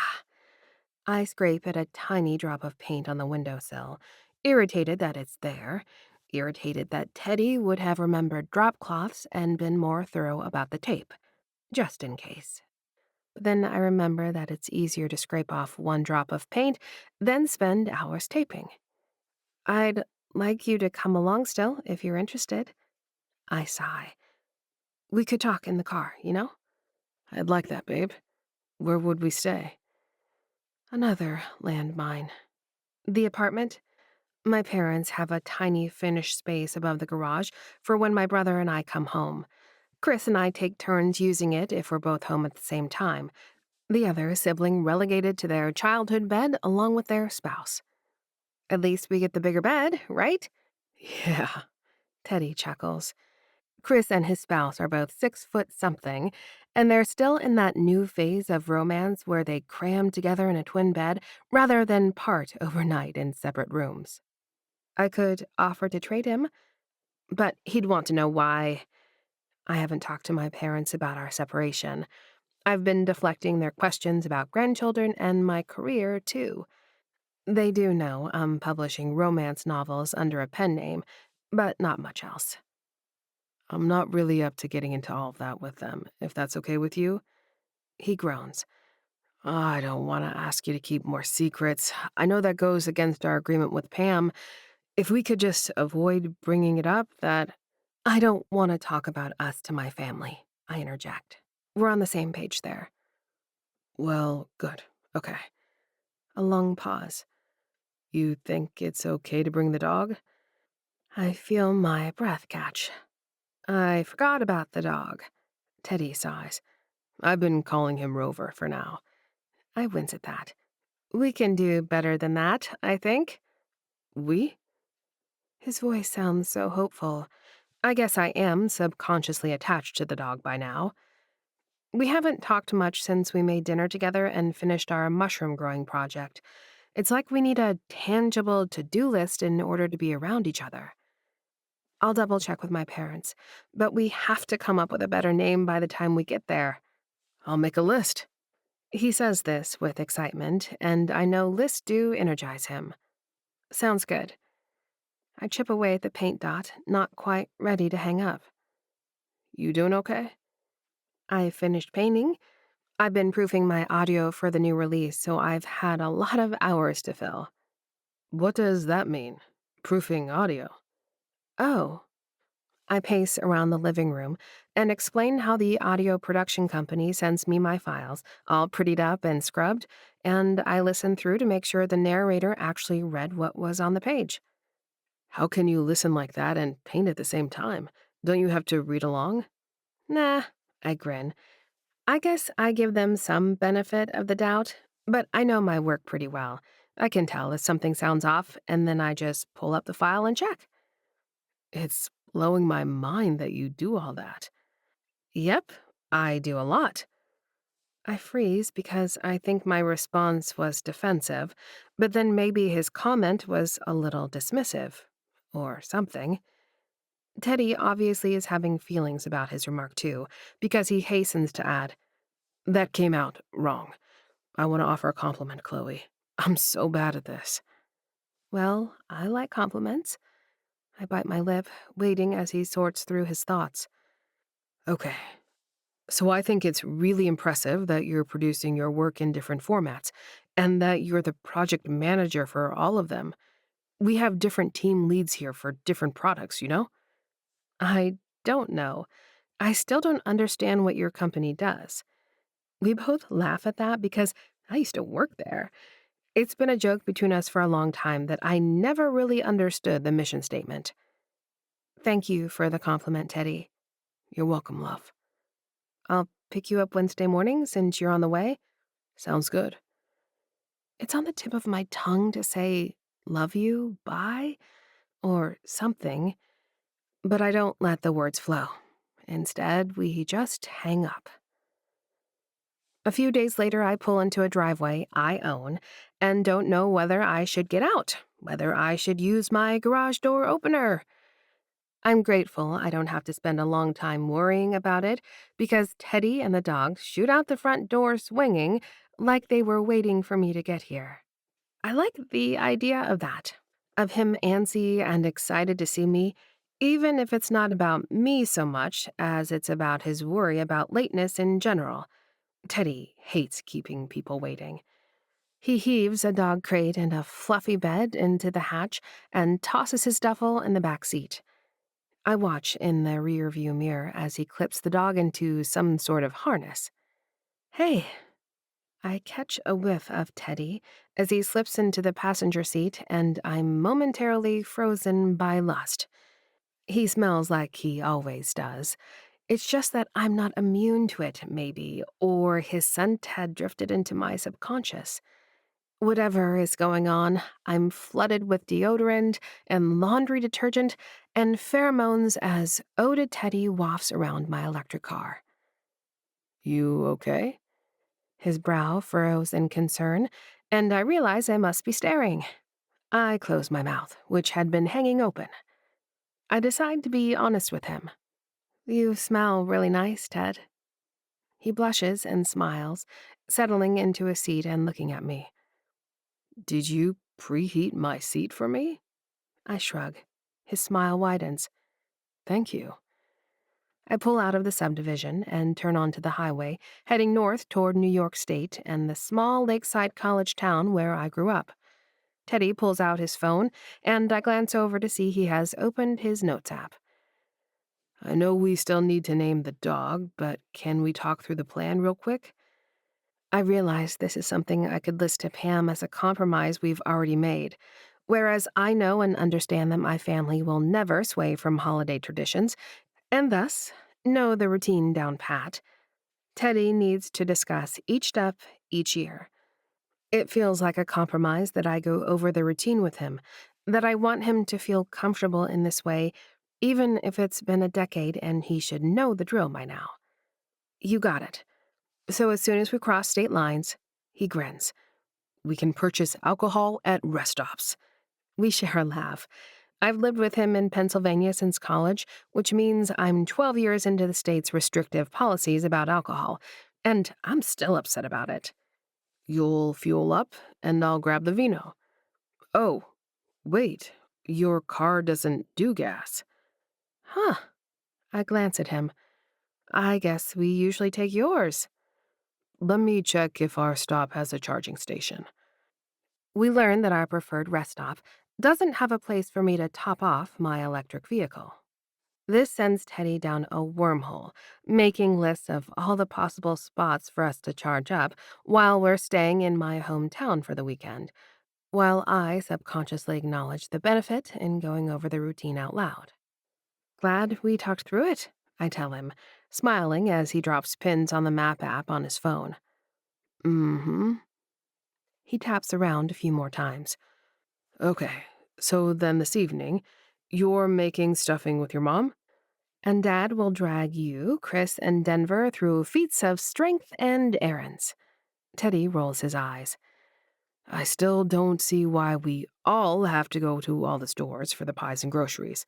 If it were you and me, we'd divide and conquer. We would, I nod. But Chris does like to compete with you about the wood chopping.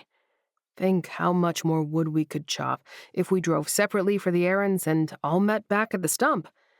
I swatted his shoulder, both of us fully aware that my dad will never willingly part from tradition. I grin and clutch the wheel a little tighter. What about Taki for the dog, like shiitake? Teddy frowns and shakes his head. No, that's not the name. We bicker over traditional dog names, human names that sound funny. Teddy quickly vetoes Alfred, and I laugh out loud at Roland. We cross into New York, and Teddy navigates to the new Preston preferred rest stop. I get the car plugged in and stand with the leash while not Roland does his business in the grass. Teddy emerges from the store with more wine than the six of us could ever drink this weekend. They sell it by the box here. He delights in showing me the increased selection compared to the store we usually visit. We could call him Vino, Vinny. Nope. The three of us climb back inside the car to wait. Teddy's and my fingers brush against each other's as we both cuddle the pup. I chew on the inside of my cheek. I like this, sitting with him in the quiet, chilly car, trapped while we wait for the charge. He stashes the wine behind my seat and then turns his body to face mine. Will you tell me more about your marketing challenges? He blushes again and swallows slowly. I looked you up a little bit, and it seems fair to say you sell quite a few books. But you said you aren't sure which promotions move the needle. I nod and tuck my hair behind my ears. Even though I've only got 2 books out, I seem to have found a sweet spot in the market. What does that mean, quantitatively? I roll my lips between my teeth and reach for my purse. It might be easier to just show you. I pull out my phone and open the app for my business bank account. He scoots the dog to the side and then tilts his head close to mine and makes a strangled sound when he sees the balance in my checking account.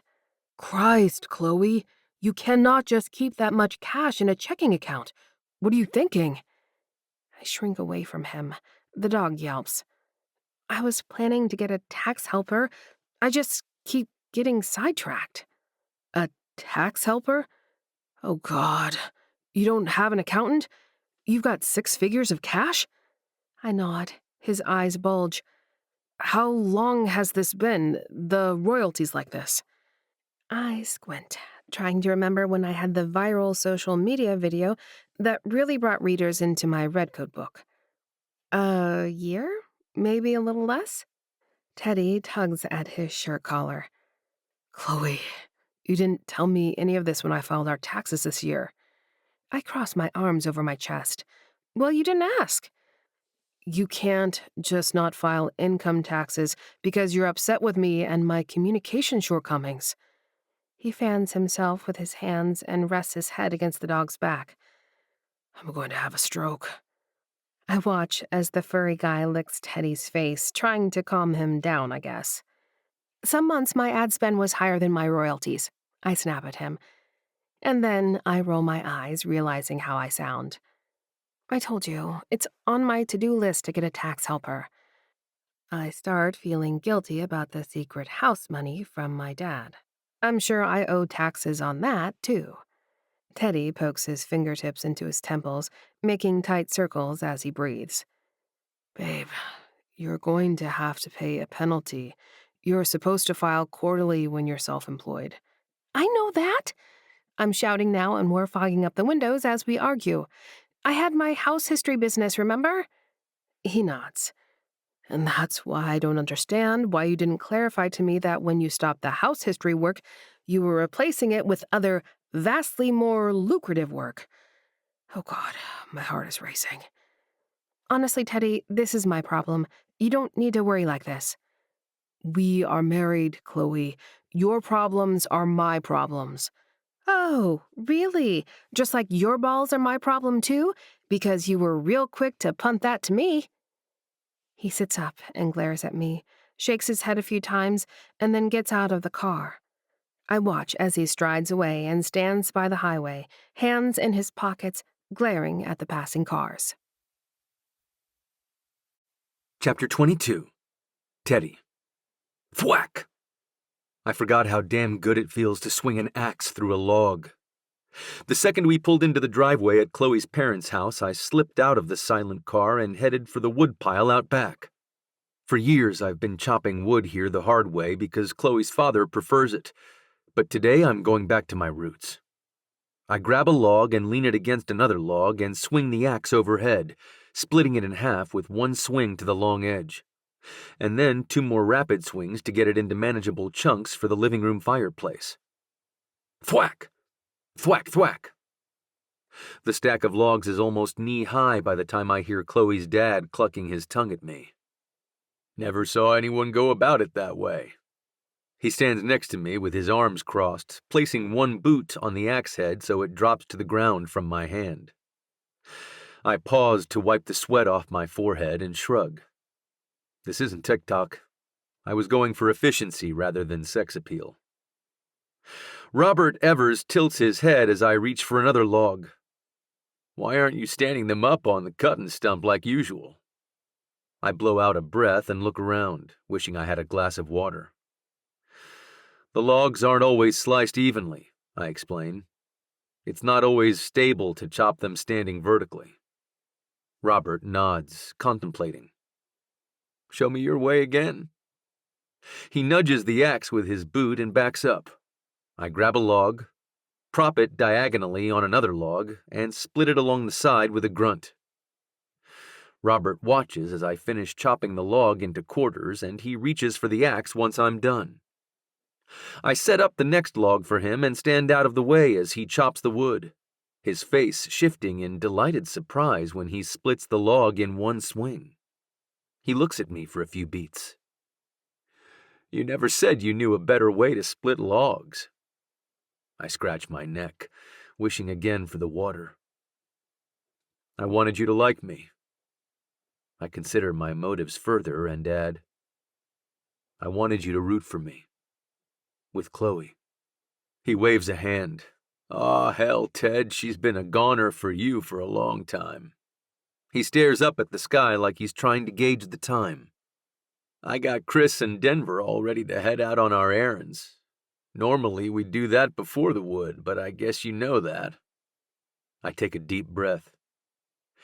If it's all the same to you, Rob, I'm not really up to the crowds at the bakery and stuff. He stares at me like I just suggested we skip Thanksgiving dinner in favor of takeout pizza. I look over his shoulder and see Chloe's brother and his spouse waving from the driveway. They're both playing with the dog while Chloe stands to the side, not making eye contact with me. Denver drapes their arm around Chris's waist and hollers, Are we switching the routine? I'm not dressed for chopping yet. Robert shakes his head. Ted here needs some time alone. He sighs and looks up at the house before adding more quietly, Chloe mentioned you've been under some stress lately. She and Karen already got going on the stuffing. I observe Robert's obvious distress at the notion of swaying from tradition, from the expected order of operations for this holiday. I wonder if this is how Chloe sees my fastidiousness, like an extension of her parents and their rigid approach to, well, everything. I know Chloe goes out of her way to never contradict her father or express discontent with his ideas. I don't want her to bring that attitude into our marriage. I think about Robert's confusion that I've always known another way to chop the wood and never bothered to mention it to him for fear of rocking the boat. It's easy to see how Chloe viewed a lot of my actions in the same light. I really thought all this distance began at the fertility clinic, but I'm starting to see we've been coming to a boil for a long time. Before I got my MBA. Maybe even before she got laid off. It just became a habit, I guess. Hiding part of herself from me when my misconceptions seemed good enough. I nod at Rob. I'd like to stay here and get the dog situated. I'll save some energy to chop more with you three when you're back. That'll work, though I'll miss your keen eye for finding parking at the Wegmans. I grin and line up another log. I'm sure Chris and Den can help you out, Robert. He takes off and I stack another dozen or so split logs before I feel more in control of my emotions. Objectively, Chloe has a tax liability problem and she needs support in solving it. Objectively, this impacts both of us. I don't even know if she's set up as an LLC or if she's operating as herself, tax-wise. I need to find a way to discuss this with her that doesn't morph into her yelling at me about my balls. My clothes are clinging to me with sweat despite the November chill, and I head up to the apartment above the garage, hoping to shower and change before I tackle even more chopping with Chloe's family later. I walk into the warm apartment and make a beeline for the kitchen sink, stripping my shirt on the way and dropping it to the floor as I put my mouth directly around the tap. Once I no longer feel like I'm parched, I reach for a glass and try to drink a little more civilly. I don't notice my wife walk into the room until I'm groaning into my second glass of water. I look at her through the distorted bottom of the vessel, and she's still stunning viewed through thick glass, her chestnut hair shimmering in the afternoon sun through the window. Chloe smiles and leans against the counter beside me. I came to check on you. I set the glass on the counter and reach for her hair. I've always loved it. Loved running my fingers through it, wrapping it around my wrist and giving it a tug when we're feeling frisky. It's been ages since we did anything like that. I watch her breath catch as my fingers trace through her ponytail, spreading her hair along her chest. My hand is dirty from the logs, sweaty from the work. The contrast reminds me of how I've always felt about our pairing, Me, a crusty farm boy from Ohio, lusting after the most pristine, most beautiful woman I'd ever seen. Where's Yippee? She rolls her eyes. That's not his name. Her voice is a whisper. He's inside with my mom. Chloe's chest rises and falls as I stroke her hair, trying not to think about her tax debt, or the way I'm fixating on it, instead of the fact that my wife launched a 6-figure author career and I failed to notice. She licks her lip and her voice shakes as she says, You smell like sweat now, but I still like it. I grin and tug her closer to me, my other hand wrapping around her waist. I'm probably leaving dirt streaks on her clean shirt. I lean in close and take a long whiff of my wife. You smell like onions. I like that too. She swallows and drops a hand to my shoulder, her finger tracing a path along my collarbone. How long has it been since we touched one another? Since I held her? I wince, remembering the night at the hotel. My skin aches for her. I remember the early days of our relationship when I could never find the right words to tell her how I felt, so I'd try to tell her through my touch, tried to worship her body with my tongue, on my knees at her feet. Chloe takes a step closer to me, her legs pressing into mine ever so slightly, her boobs making contact with my chest through her soft sweater. The sunlight dances in her eyes as she looks up at me. She draws a ragged breath. Teddy? I recognize the need in her voice, the wanting, and even though it feels as scary as the very first time, I lean forward and claim her mouth with mine. She melts. Chapter 23. Teddy. I don't jerk off in the shower today. Lately, that's become my private shame ritual, touching myself to visions of my horny wife. Today, when I could have had the real thing, I fell apart. This can't continue. I rinse myself off and wonder what our therapist would say, what my father would say, what the guys from my college soccer team would say. I come up empty. By the time I emerge dressed in flannel, Chloe is nowhere in sight. I head into the main house and find the family getting ready for pre-Thanksgiving dinner. Rob and crew are back from marketing, and they all glance up at me, pausing in their process of passing out wine and beer bottles. Get you a drink, Ted? Chloe's father holds a bottle of white in one hand, and one of the boxed reds we brought in the other. I gesture at the red and nod my head in thanks as we all sit down. There's an awkward silence I don't think I'm imagining. Even the dog is quiet as he wags his tail from his dog bed a few feet away from the table. Between my out-of-sequence wood chopping and my refusal to go on the family errands, I know they can tell something is amiss. I also suspect Chloe wouldn't have told them anything substantive. Denver dishes out salad and makes eye contact with my brother-in-law. They clear their throat. So, Chris and I have news. Chloe leans on her elbows, her face eager to hear. Chris rips off a hunk of bread and passes the basket along the table. Yep, Den and I signed up to be foster parents. There's a chorus of delight around the table as they explain how they read about the high number of teens and older kids who need a safe place to stay both short and long term. Denver shrugs. We figure we've got the room. I know we can't make special requests or whatever, but our agency knows we are particularly open to fostering queer kids. Chloe's dad takes a deep breath. Now, I thought that word was a slur. Chris shakes his head. It depends who is using it and how, but Den just means we're here for kids of all sexualities and gender expression. Or exploration. Chris winks at Den, who blushes behind the pepper grinder. I chuckle because they're both being cute. Chloe reaches for her brother's hand and squeezes it. This is amazing news. I love that you're doing this. Thanks, sis. The family talks about logistics. Where will the kids go to school, and will Denver and Chris have to figure out childcare? It all sounds extremely complicated, but it also sounds like they've thought through all of it together. I can't help but compare their team approach here to whatever it is Chloe and I have been sifting through the past few years. Den and Chris seem like they're on exactly the same page. Denver's upbringing wasn't much different from mine, and being non-binary added a layer of complication to their family dynamics.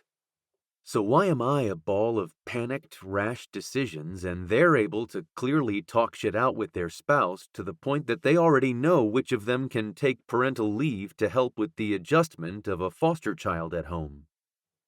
I remain silent for most of the meal, springing up to help clear the dishes the second Chloe's dad begins to pat his stomach and lean back in his chair. He drapes an arm around his wife and looks between the kids. Lots to be thankful for this year. I start scraping plates into the compost pail and rinsing the dishes, hoping they'll forget I'm here, knowing I should pull Chloe aside and talk to her. Who's ready to stack some firewood? Rob stands up and stretches as Denver and Chris reach for their boots by the back door. I'll be out in a few, I say, gesturing to the sink. Rob makes a face and slides open the back door. Chloe lingers behind and her mother makes herself scarce. She grabs the dog's leash and they all go outside, blessedly giving me a minute alone with my wife. She leans on the counter opposite me, watching as I rinse a few more plates. I take a deep breath and close my eyes. I went back to the clinic and saw Dr. McClendon. Chloe gasps. When? I shrug. I forget, not too long ago. She said we have some options. Chloe's eyes tear up and she bites her lip, so I explain to her about the sperm spinning. She takes a deep breath. Teddy, I think we have some work to do before we try something like that. I nod. I wanted you to know I went to the clinic, that I'm open to conversation about it. Thank you. I want to be in on these aspects of your life, of our life. I know that. Rationally, I know that. I set the last plate in the dishwasher and stoop to add the soap and turn it on. I should walk around the counter and sit next to her for this conversation, but there's something soothing about the expanse of granite between us. I lean on the edge. You have to let me in, Teddy. I sigh. I was listening to Denver, thinking about how they grew up. They don't seem to panic about their life plan or whatever. I don't care about Denver right now, though. I care about you. She reaches for my hand and I hold it, stretched across the sink. Our arms form a bridge, a little like the art in Pam's office. I'm afraid that I'll wind up with nothing. Broke, starving, having to put on roofs in the fucking summer just to keep one over my own head. She nods. I'm afraid you'll leave me and I'll be alone. Chloe closes her eyes. Teddy, I have left you. I left. I nod. How can I get you to come back? She squeezes my hand again and shrugs. Should I sell the house? I can sell the house. Please do. Chloe's response is immediate, without any hesitation. Much the same as my pull to buy it in the first place. I cringe, and then I realize something. So you want me with you in the Highland Park house? Chloe lets go of my hand. I don't know right now. I blow out a breath and lean forward, knuckles digging into the granite. She winces and takes a deep breath. I should tell you something too. I nod and she curls her lips in before blurting, My dad did give me that down payment money. For the first house. He put it in a trust or something and I've ignored it. I feel like she just kicked me in the balls with that information. It meant so much to me that we got that house on our own, that we found the right loan and made the payments ourselves. I bunch my hands into fists, squeeze them a few times, and release them. The door slides open and Chloe's brother pokes his head inside. "Ted, we need you to show us the technique again. Dad's fixated on efficiency all of a sudden." "Be right there," I say, not looking away from my wife. I hear the door slide shut. "Chloe, you're important to me. You're the most important thing to me. I want to figure out all my other shit, you know?" She nods her head and bites her lip again. "But we also need to talk about you. You've got this entire amazing career, and it's a tax liability. And we absolutely need transparency with our finances. This cannot be optional." Chloe's eyes fly open, and I hold up a hand. "What I mean is that you've got a great thing going, and I had no idea. And I want to be there with you to celebrate. That's what I mean." She starts crying, and I actually do rush around the counter and put an arm around her. "I kept you in the dark," she says. I nod because it's true, even if I'm the one who pulled the electricity on that communication. "I'm going to go swing an axe with your dad and your brother now. You want to watch?" This gets a little laugh out of her, and we walk outside together. "What about Beeve, like eager beaver?" I point to the dog, who is yipping and dashing back and forth between Robert, Chris, and Denver. Chloe shakes her head, but squeezes my hand before stooping to pick up the dog and hold him safely out of the path of the axe. Chapter 24. Chloe. From the looks of this foof meeting, everyone had a little too much bonding time with their extended families over Thanksgiving. Even the stag women seemed sick of each other, and that family is notoriously close-knit. I've never seen folks this spread out at Bridges and Bitters. Must be something going around. Esther, who normally would have a tray of new concoctions for us, saunters into the room with a bottle of whiskey dangling from one hand and a tray of shot glasses in the other. Orla Brady nods approvingly. Her family drinks a lot of Irish whiskey. Samantha Vine pounds her empty glass on the table, the sharp, clunking sound a signal for everyone to hush their murmur and get started. "What's everyone been up to this past week?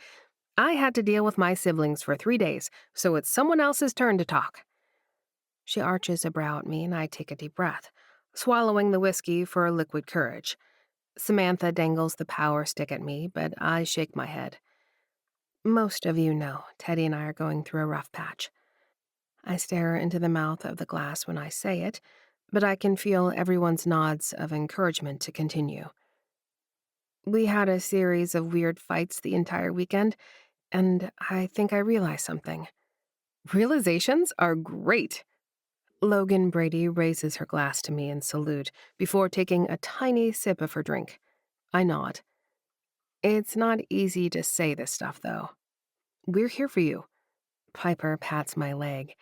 I squeeze her hand and think about how brave she was at the last meeting, sharing her business plan and her leap to self-employment. It's much more of a risk for Piper, who doesn't have a spouse at home pulling in an executive salary while she branches out. If she can do that, I can probably face what I've been fretting over. I hid my career from Teddy. It wasn't just that he didn't ask about it, which he didn't. Sam makes a disapproving sound. But I deliberately hid things, I think. I didn't ask him for input when I stopped doing the house histories. I didn't shout it from the rooftops when my first book hit the bestseller list. Esther rolls her eyes. "You barely told us about it. Thankfully, Sam reads those newspapers every morning and saw you in there." I wince and lean back in my chair. Why do I do these things? Why am I like this? Piper frowns and taps her fingers on the table. "Am I remembering that you don't like to rock the boat with your parents? Didn't you say that?" I shrug. Doesn't everyone feel like that, though? Who wants to piss off their parents? Piper nods. "Yeah, but I think, and this is just a hunch, but maybe you got used to being the good kid and always sort of went with the flow." I think about her phrase, go with the flow. That's always how I describe myself.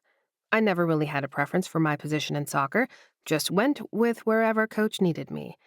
I didn't have a particular passion for the work we were doing when Teddy and I applied for Hoster Corp after college. But it seemed like a good enough opportunity, and it meant I was close with my teddy bear. I shake my head. I don't know, Pipes. I think I'm just easygoing. The conversation drifts to hiring freezes and how to recruit more women in male-dominated career fields. But I can't shake Piper's observation. Maybe it's true that I don't buck the current with my family, but that's usually in response to things that don't matter much in the long run. Who actually cares where we go out to eat or what store we buy the Thanksgiving rolls from? I mean, my dad cares, and I don't. So how is that related to me keeping my career highlight reel from Teddy? When I get home, the house feels too quiet, too empty. Even the living room nest feels too sparse. I climb into the cot and turn off most of the lights to try and create a sense of cozy cocoon. But I can hear each creak echo off the empty walls. I'm alone here with my thoughts, and I don't like it. I could call Teddy. He'd talk to me until I felt better. He'd probably drive down here if I asked him to. But I shouldn't ask him to until I mean it. He'd probably leave the dog here with me, I mutter, tugging my sleeping bag closer around my ears. I think again about Piper's observation and decide to call my brother. When he answers, though, I can't figure out how to drive into that conversation. I stall. Any word on the foster stuff? He laughs. Oh man, Chloe.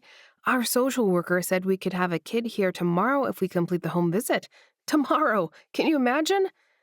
Wow, there must be a lot of kids. So many. Den and I keep thinking we're not ready and we need to wait for the new year and all that. But, I mean, if there's kids who need us, it sounds like the Chris Den is ready for expansion. He giggles. I told you that nickname stinks. It's weird and it doesn't even work. Den is a noun, Chris is the adjective, Chris Den. Den of Chris's. I'm a writer, so I get to be the expert. He laughs louder this time. Look at you being assertive for once. His tone is a little harsh behind the laughter. What's that supposed to mean? There's a pause. I just don't think I've ever heard you assert expertise about something. For a second, I thought maybe soccer, but I really don't think so. What do I need to be an expert about for soccer? Chloe! Chris snorts, and I can hear him walking around his house. You were a 4-year starter on a D1 team that went to nationals a few times, and you backed down in an argument with the neighbors about whether soccer is a phase in the U.S. I have. It could be a phase. A phase? Come on, Chloe. I'm not sure why this conversation packs such a sting, but I don't like the direction it's taking. I take a deep breath. Well, I really just called to see how you were doing with the whole foster thing. We're doing great, sis. What's up with you and Teddy, though? Don't tell me it's nothing. I have eyes. I laugh at that. Was it the log splitting that gave it away? I cannot believe he has known a better way to chop wood for like 15 years and has just been letting us do it wrong the whole time. He wanted Dad to like him. My brother laughs again. Sis. He wanted to avoid the deep, uncomfortable silence that comes along with contradicting Rob Evers. Is that how Teddy sees my dad? Is that how Chris sees him? I don't know about that, Chris. It's like anything else. I thought the chopping was more about you all bonding out there or whatever. Yeah, well, now we can bond with fewer splinters and torn muscles, he groans. Oh, you never tore a muscle, you big baby. I came pretty close. Den had to massage me with their elbows to get the deep knots. Hey, now, hang on while I jot that down to use in my books. Perv. Love you. I love you too. But seriously, what's up with you and Ted? You guys okay? I sigh and settle deeper into the cot, hoping Chris doesn't recognize the sound of the canvas squeaking. We will be. We're working on it. Okay. Well, I'm glad. Let me know if you need anything. I needed a good conversation tonight. I aim to please. When we hang up, I feel more unsettled than before I called. Chapter 25. Teddy. I stare at the email on my monitor, stunned into inaction. My admin wants me to reschedule marriage counseling to meet with a big client last minute. A month ago, this would have been a foregone conclusion. Obviously, work would have come first. But a month ago, my wife was still living at my house, and I wasn't fully aware that my personal life was in injury time. I think about the sacrifices I made to get here. Vice president of the company. This should give me fulfillment. This should be the thing I've been working toward since I vowed to never again work manual labor. But all it got me was misery. I don't want to miss my session with Pam. I want to unpack what happened at Thanksgiving. I want to figure out why I can't even rail my wife when she's begging for it. I write back to Jose. Sorry, this appointment is important. Can Yvonne cover the meeting? An agonizing minute passes, and my mind creates doom scenarios like me immediately getting fired or blackballed by the client. But another email comes in from Jose. Gotcha. Yvonne said she can cover. No sweat. No sweat. I prioritized my marriage, and my career didn't crumble. The fact that this feels like such a big deal seems like something I should definitely bring up with Pam. So I grab my pea coat and head to Shadyside, navigating the midday traffic and managing to avoid a backup from a collapsed bridge. I park out front just as Chloe rounds the corner on foot, her nose pink from the chill, sticking out above her fluffy scarf.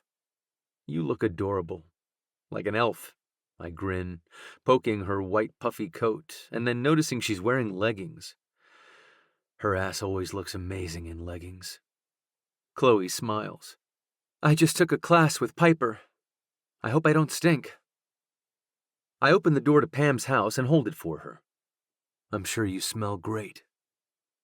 We walk back into the office together and I hang my coat on the hook.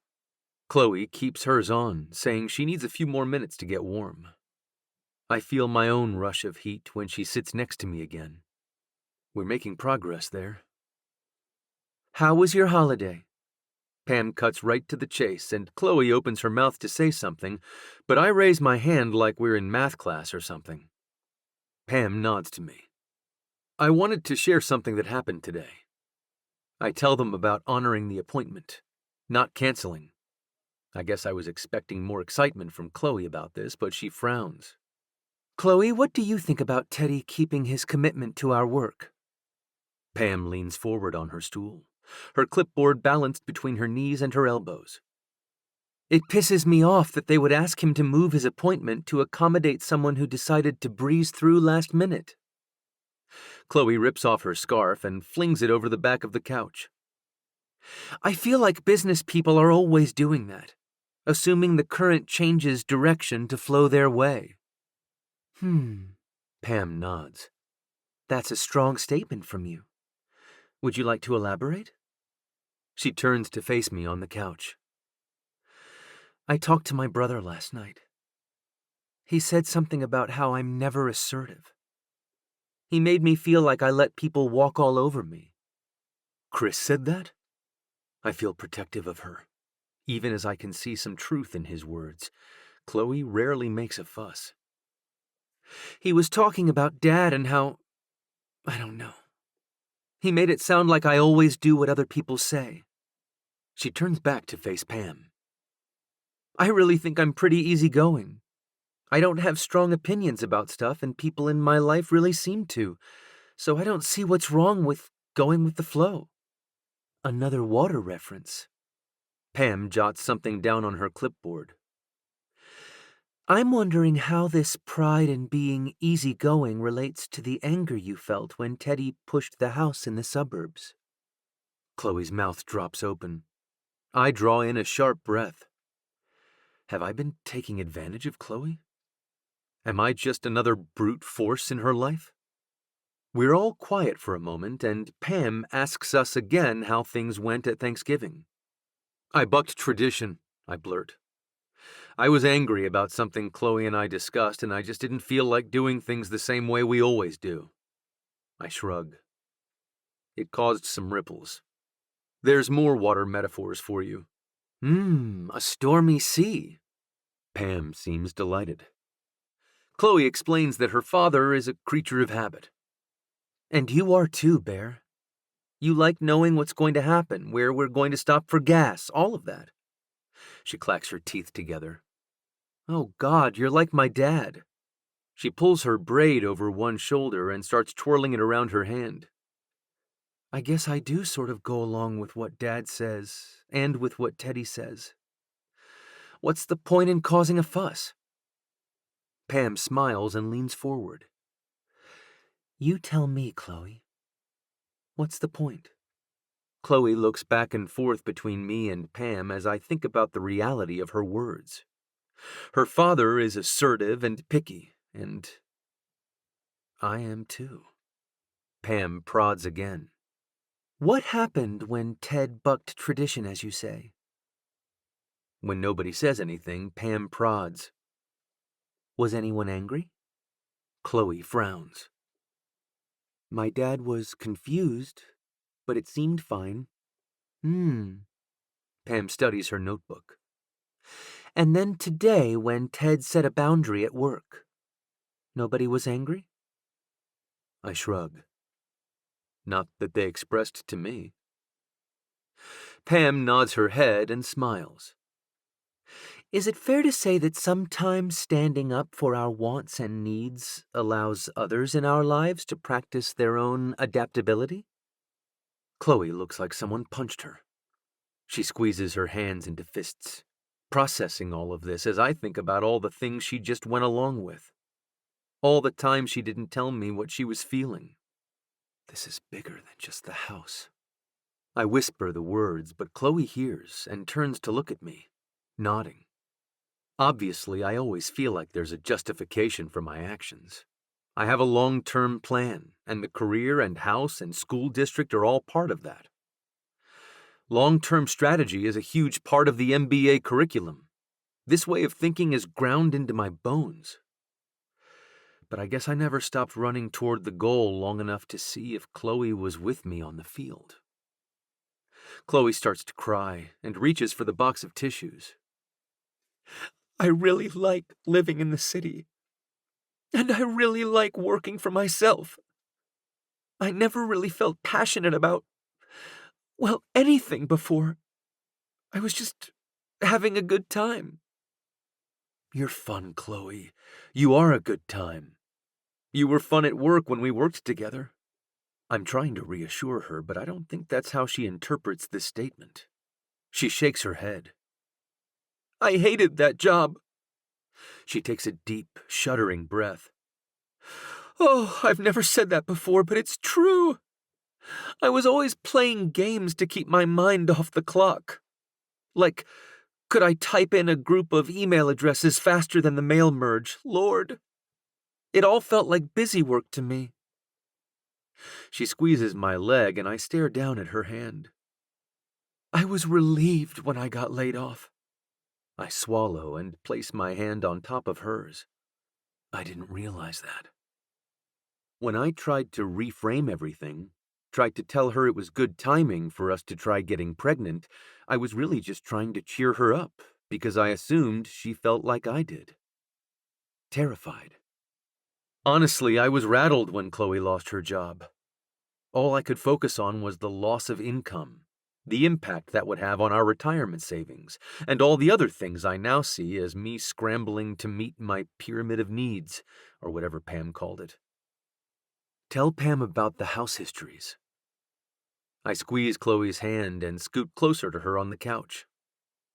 I've always thought that was really interesting. You did? She blinks away tears and dabs at her nose with a tissue. Well, sure. I turn to Pam. Soon after she got laid off, Chloe started researching old buildings in Pittsburgh, but also the people who lived there and the stories behind them. All sorts of interesting stuff like teen runaways and ads for governesses and people falling off scaffolding to their death. Chloe smiles. I started with our neighbors.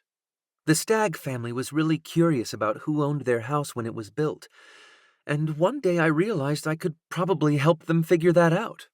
I had the time. Chloe looks at me and I smile. Chloe tells Pam how she found newspaper clippings about the family who built the house. Another brood of rowdy boys like the Stagg brothers, always in the paper for shenanigans involving livestock and refuse. That was the first one. I loved researching it, and they loved having it. Tim and Alice Stagg really spread the word. She shrugs. It was good having something part-time when we were trying to get pregnant. People paid me to research their property, their business locations. Pam nods and makes notes. But that's not what you're doing for work now? Chloe bites her lip. It's sort of morphed. The stories I was finding were all so layered. I started wondering about the side stories, the things that weren't written down in the old wills and court records. She shrugs. I started making up whatever details weren't on paper, and eventually, I had a book. She's got 3 books, I brag, surprising myself by the amount of pride I actually feel at my wife's body of work so far. Chloe nods. Yeah, I'm writing a series set in Pittsburgh in the late 18th century. She winces. It's going really well, but I'm not being a good financial steward. I laugh at her phrasing. You sound like you've been hanging out with Logan. Pam looks confused, so I explain. Chloe's friend is CFO at a tech company. Pam leans back on her stool and crosses one ankle over her knee. I see that she's wearing wool elf booties and resist the urge to nudge Chloe and point. I think you've both done a lot of mental work today, Pam nods. I'd like to continue this next week, really keep this momentum going. On the sidewalk outside, I lean against my SUV, rubbing my hands together in the cold as I look at my wife, remembering she walked here. You want to ride home? Chloe kicks some gravel around with her sneaker and shakes her head. I hold my arms out for a hug, my face a question until Chloe steps into my arms. I hold her tightly, and we just stand there like that for a few beats. That was really heavy in there. I'm glad you told Jose to fuck off. Chloe's voice is muffled where she has her face pressed into my shoulder. I laugh. I was a little more diplomatic than that, Chloe. She steps back and sighs. I know you were. I take a deep breath. I didn't see before how pushy I was being about everything. I took it for granted that you were running the same plays as me, and I didn't stop to notice that you changed your strategy. She rolls her eyes. We can stop with the soccer metaphors, Bear. Okay, well, I want you to know I've been thinking a lot about all the stuff with my parents. About how it was for me growing up, and how that informs my behavior now, or whatever. I smile, hoping she'll appreciate me using some of Pam's language. Chloe leans against the car beside me, a smile teasing her own lips. What comes next? I shrug. You tell me. I'll put the house up for sale. Or not. But my path is back to you, Chloe. That's my priority.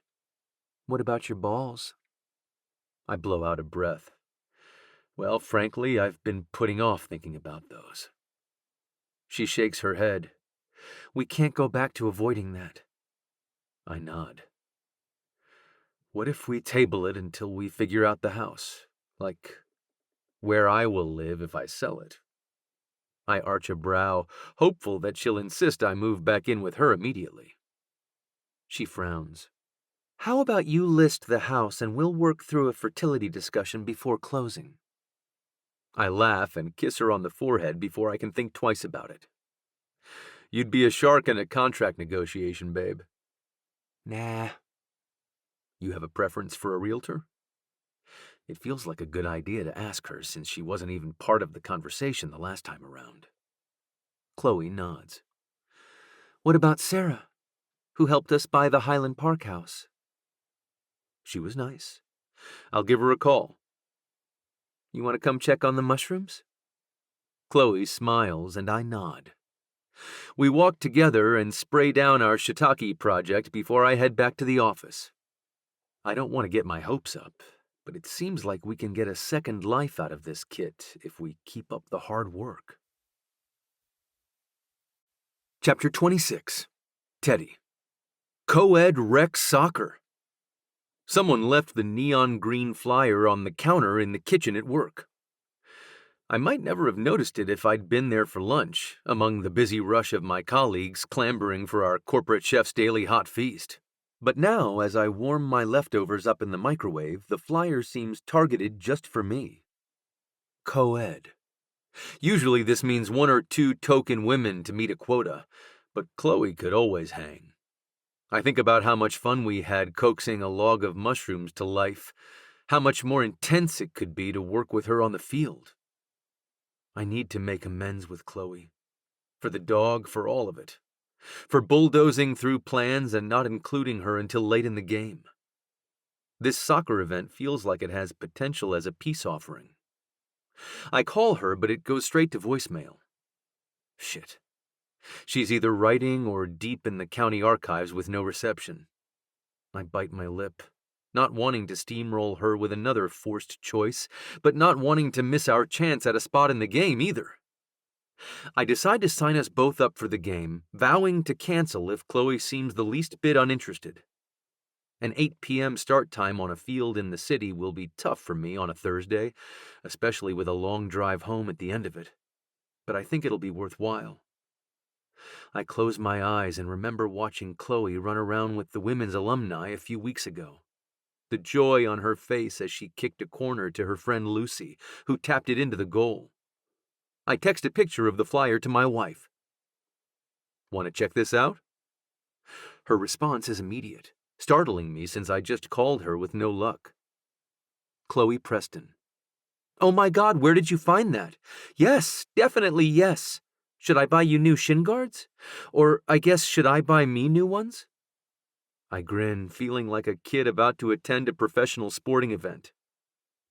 Nah, you keep the guards. I'll make the moves. Chloe Preston. We better be on separate teams so I can smoke you, Preston. Count on it, Preston. Actually, no. I really want to be on your team, babe. Chloe Preston.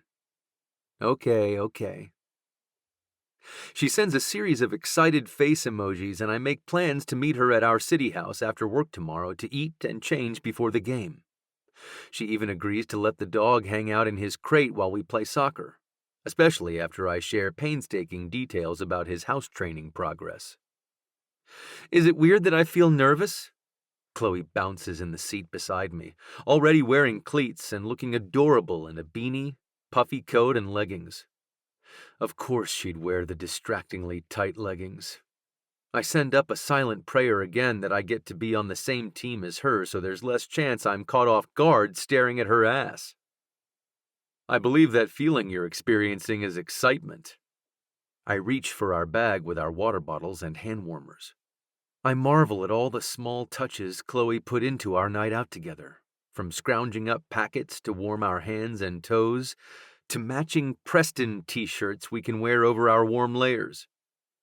I park near the sports complex in Shenley Park and we walk up the hill together toward the turf field. The atmosphere is so familiar I almost want to cry. How could I let go of this for so long? All around me people are stretching and warming up with balls, kicking passes to each other or jogging back and forth across the field working on footwork skills. Hey, you guys new? A woman with braided pigtails approaches, grinning. I'm Cindy. Are you the Prestons? That's us. I drape an arm around Chloe's shoulder and she snuggles up close to me. I can tell she's feeling the same sort of overwhelm and familiarity. We should have found an adult league to join ages ago.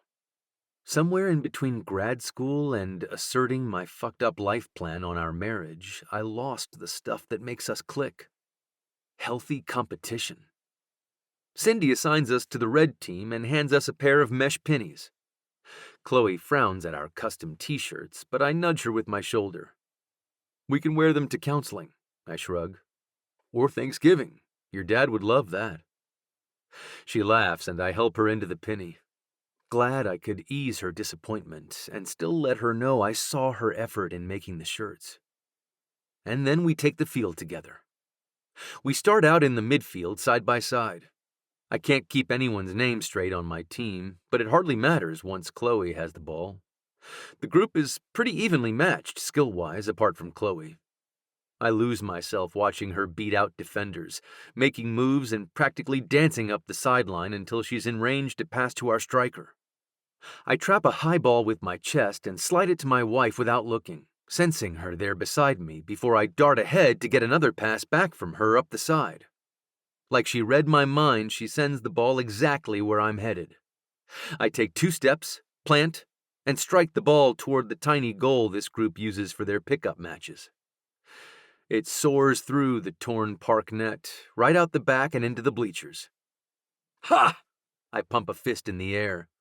Babe, awesome pass! I turn to look for her, but she's on me, throwing her arms around my waist and squealing with delight. Chloe is ecstatic, and it's contagious. The game lasts for another hour until people start to collapse from exhaustion. On the sideline, I laugh as Chloe's head steams in the chilly night air. My breath comes out in a white puff as I wait my turn for our shared water bottle. I chug gratefully when Chloe hands me the bottle, watching her chest rise and fall as her heart rate slows after the match. Around us, the players give a chorus of "good game" and "see you next time," but I only focus on Chloe. Chloe, who comes alive on the field where there is only one objective and one thing to worry about. Go forward. I have to tell you something. I lean closer to her, resting my forehead against her steaming hair. I signed us up to play tonight before I heard back from you, but I was fully prepared to cancel if you weren't interested. Teddy. She puts both hands on my thighs, which clench beneath her touch. This is an amazing surprise. I swallow thickly. I don't know if I can tell the difference. She shrugs. So don't surprise me. Always ask first. She climbs to her feet and reaches for my hand. We walk to the car with our arms around each other, smelling like sweat and deodorant and musty penny. I loved that give and go we had early on in the match, she says, turning her body to face mine in the car. Oh, you mean when I scored so hard I tore the net? She laughs. No. What I loved was that we were so in sync. You knew I was going to pass it up the line. I knew you were going to run up the line. I nod as I turn out of the park toward home. Toward her home. Our home? Maybe someday. It felt pretty damn good. I follow Chloe to the door and lean on the porch rail as she unlocks the house. I run my hand along the wood she recently repainted. I admit that this would be a great porch for a family. We bought our first house on a quiet street with a ton of kids running around. I sigh and shake my head, not wanting to go there. Not tonight. The door clicks as Chloe pushes it open a bit. Thank you again for this, Teddy. Tonight was amazing. She hesitates, a shy expression on her face. I feel a little bit like I did the first night I took her out. I remember then how she told me I had better kiss her already, so I edged closer to her at the door. I reach to cup her cheek, my palm warm against her cold skin. She smiles, her eyes twinkling in the porch light. I lean in, pressing my lips to hers, tasting sweat and Gatorade on her lips. I moan softly and deepen the kiss, my tongue swiping gently inside her mouth. Chloe makes a high-pitched, satisfied sound I can feel rumbling up and down my spine. I pull back and kiss her hand before things get out of control. I want to end tonight on a high note. Once I stop kissing my wife, I can hear the excited clicks and yips from the dog in the house. Hey, pal, I see you there. I walk into the entryway and stoop to open the crate.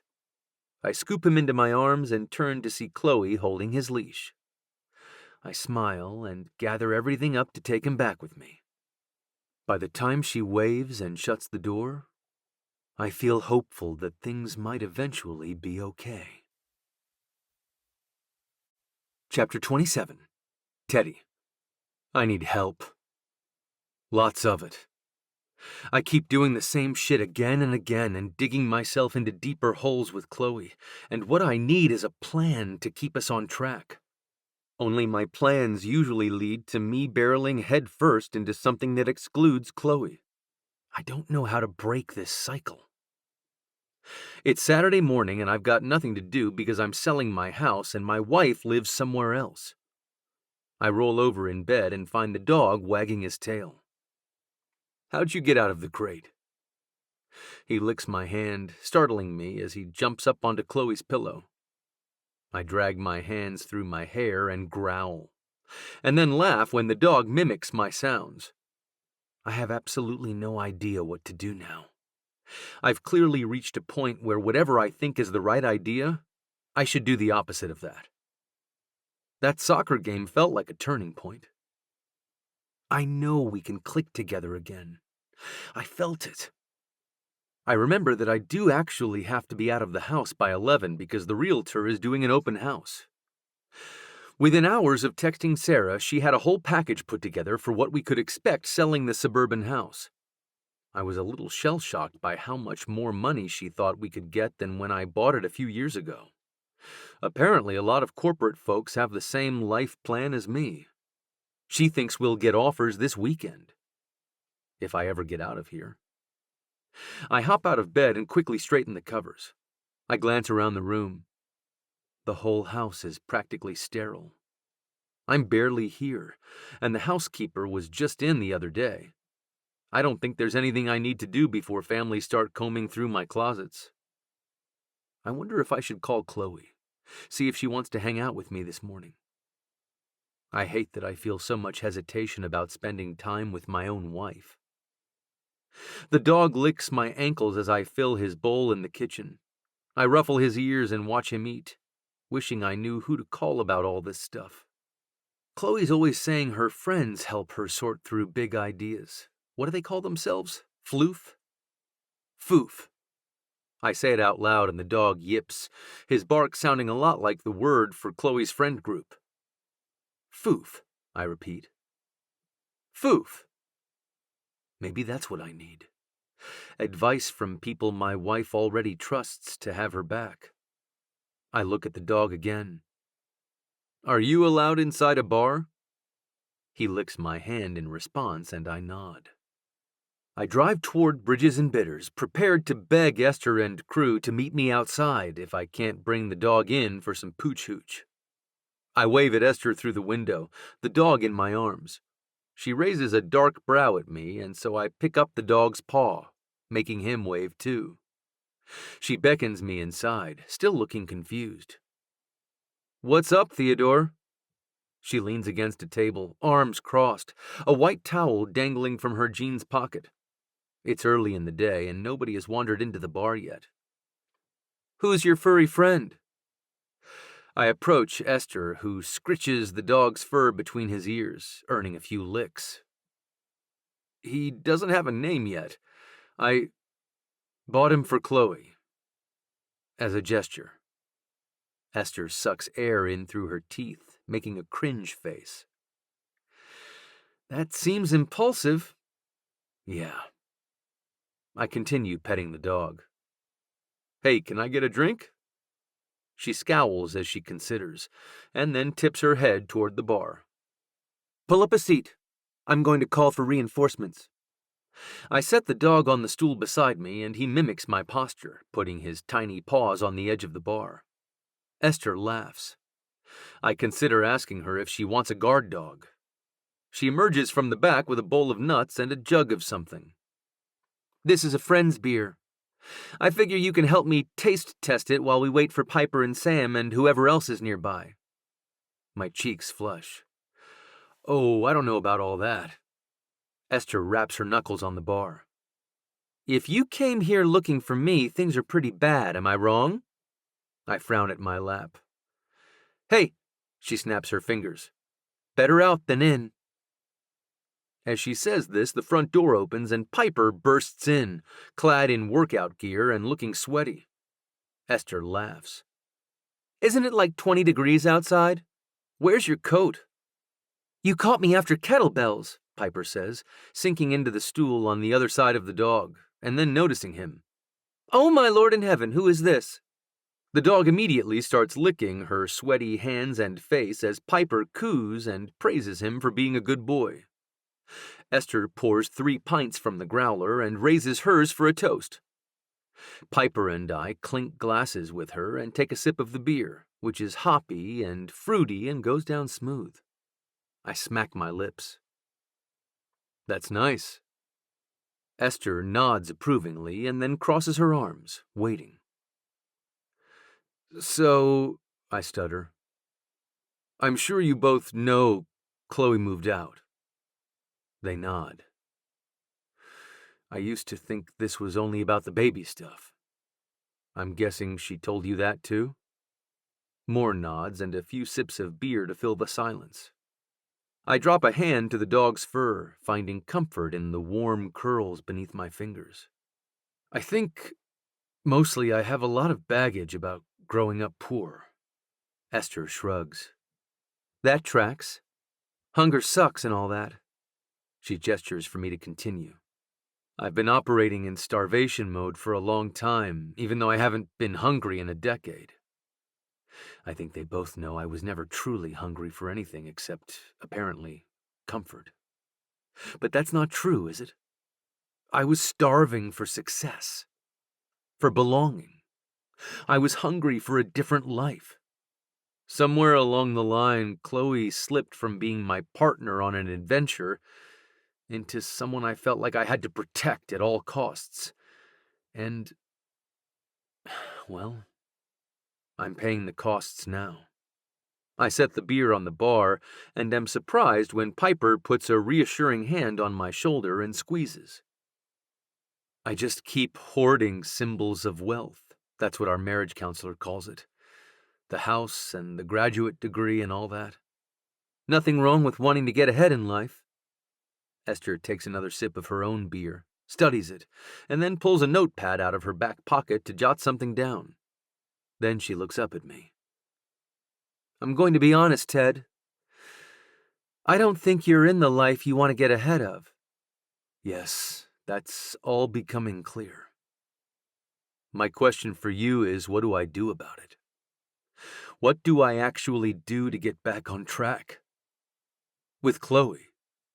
Piper spins her glass around on the bar and then gasps when Esther quickly lifts the cup and slides a napkin beneath it. Piper looks at me.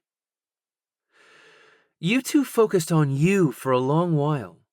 Grad school, the promotion, the move. I wince, embarrassed now at my behavior in dragging us into a new house without discussing it first. I was just so certain Chloe wanted the same sort of family life I did. Not sure how I became certain of that. What did Pam say? I've had my blinders on so I could sow the field in a straight line or whatever. Piper continues. I think it could be supportive of you to focus on her for a little. I know she'd never say so, but it hurt her feelings when you didn't come to her launch party last time. Samantha had texted me a few times about an event at the History Museum to celebrate Chloe's book. I remember hearing about a party. I just didn't understand why it was so important, I guess. It also didn't seem possible in the final days leading up to my promotion, and Sam definitely had the event planning well in hand. She always plans things for the gals. I sigh. I wish the timing of that could have been different. Esther nods. If Sam had sent you date options, would you really have made the time to go? I hold up my palms. Mea culpa. So what do I do? Throw her a book party for the next one? Piper snorts. She's going to have people throwing her galas for her by then. Have you seen her sales rank? I'm not really sure how book sales ranks are tabulated. Piper shrugs. Sometimes Chloe brings numbers to foof meetings. She's got a lot of pre-orders. Esther nods. Bestseller list pre-orders. I pull the dog all the way into my lap and ruffle his ears as he licks my jeans, the weirdo. When you say Chloe will have people, is she planning to hire staff? Esther and Piper gesture that they don't know, but an idea starts to form. This is enlightening. Hey, can one of you give me Logan's contact info? I want to ask her for a referral. Esther grins and pulls out her notepad again to write down the number, but Piper teases her about being a Luddite and holds up her phone. Unlock your phone, Tedster. I'll airdrop you her number. Chapter 28. Chloe. I hear Teddy's individual ringtone and realize I forgot to silence my phone here in the archives. Hello? I whisper into the mic, trying not to disturb anyone around me. Then I remember that the people around me are the ones who shove past me in the security line and treat me like crap. Ted? I say it louder this time, feeling assertive. Yes, is this Chloe Petals, the independent publisher? I frown and look at the phone to make sure it's my husband calling. It is. I recognize his voice. Why is he being weird? What's going on? Well, this is Theodore Preston, MBA, calling to see if your business would be interested in a consultation. Free of charge, of course. Consultation? Teddy, what are you doing? I slip back to whispering and look over my shoulders to make sure nobody is in my vicinity. Then I notice the time and realize most of the other folks have left by now. I've only got a few hours left before they close. Damn. I still haven't found the information I need about soldiers' pay in this region in the early 1800s. Ted clears his throat. Ms. Petals, did you know many entrepreneurs lack formal training in business administration? Small business owners like yourself have creativity and drive for days, but perhaps have a skill gap when it comes to financials or forecasting. He drifts off like he's waiting for me to say something. I'm so confused, Bear. Teddy laughs. I am offering to talk about your business with you. See if I can support you in any way, or just listen and be excited with you about your year ahead.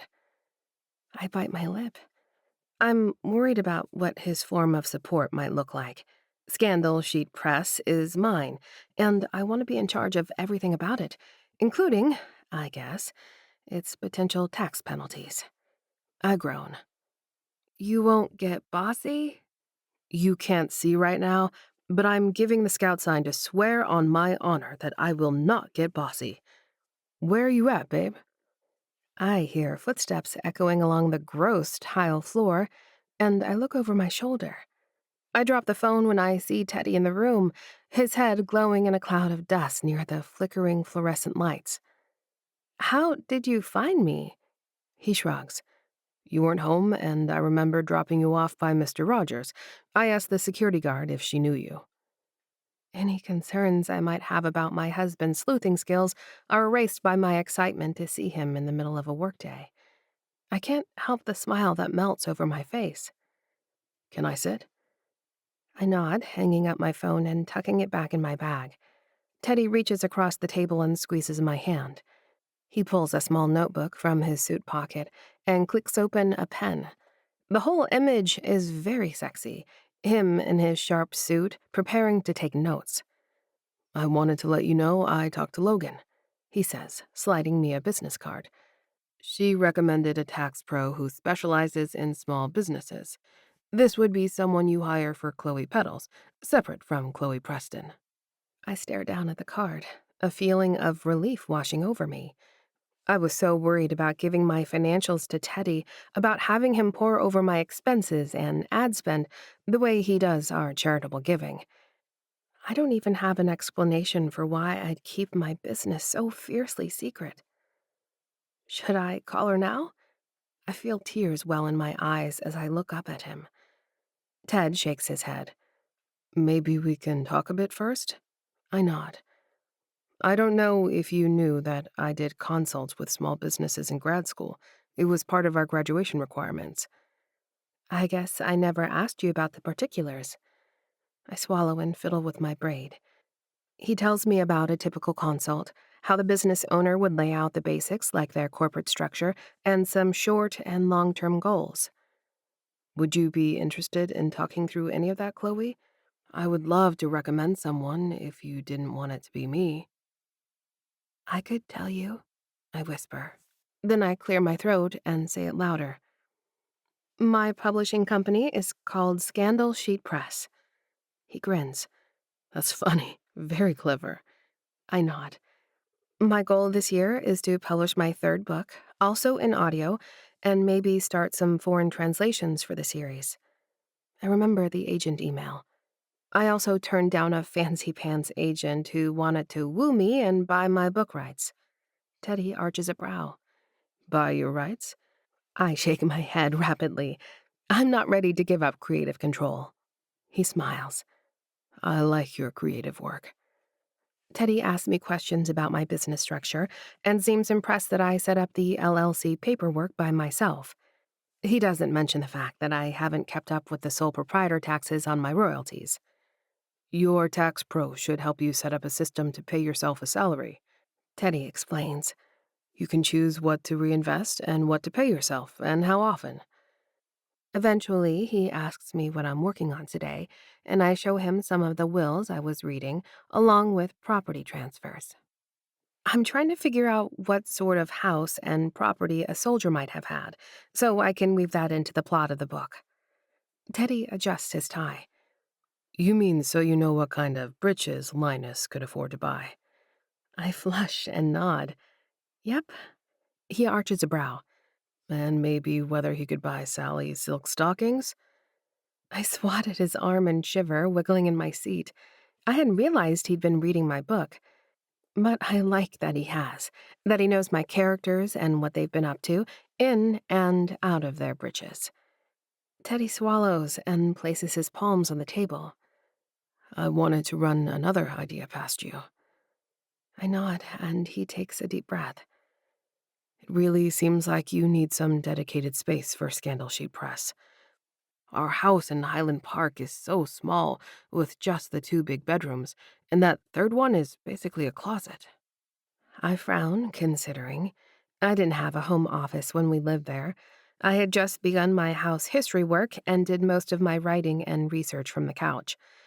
I only really got an office when we moved into the McMansion. It was nice having an office, I concede. He nods.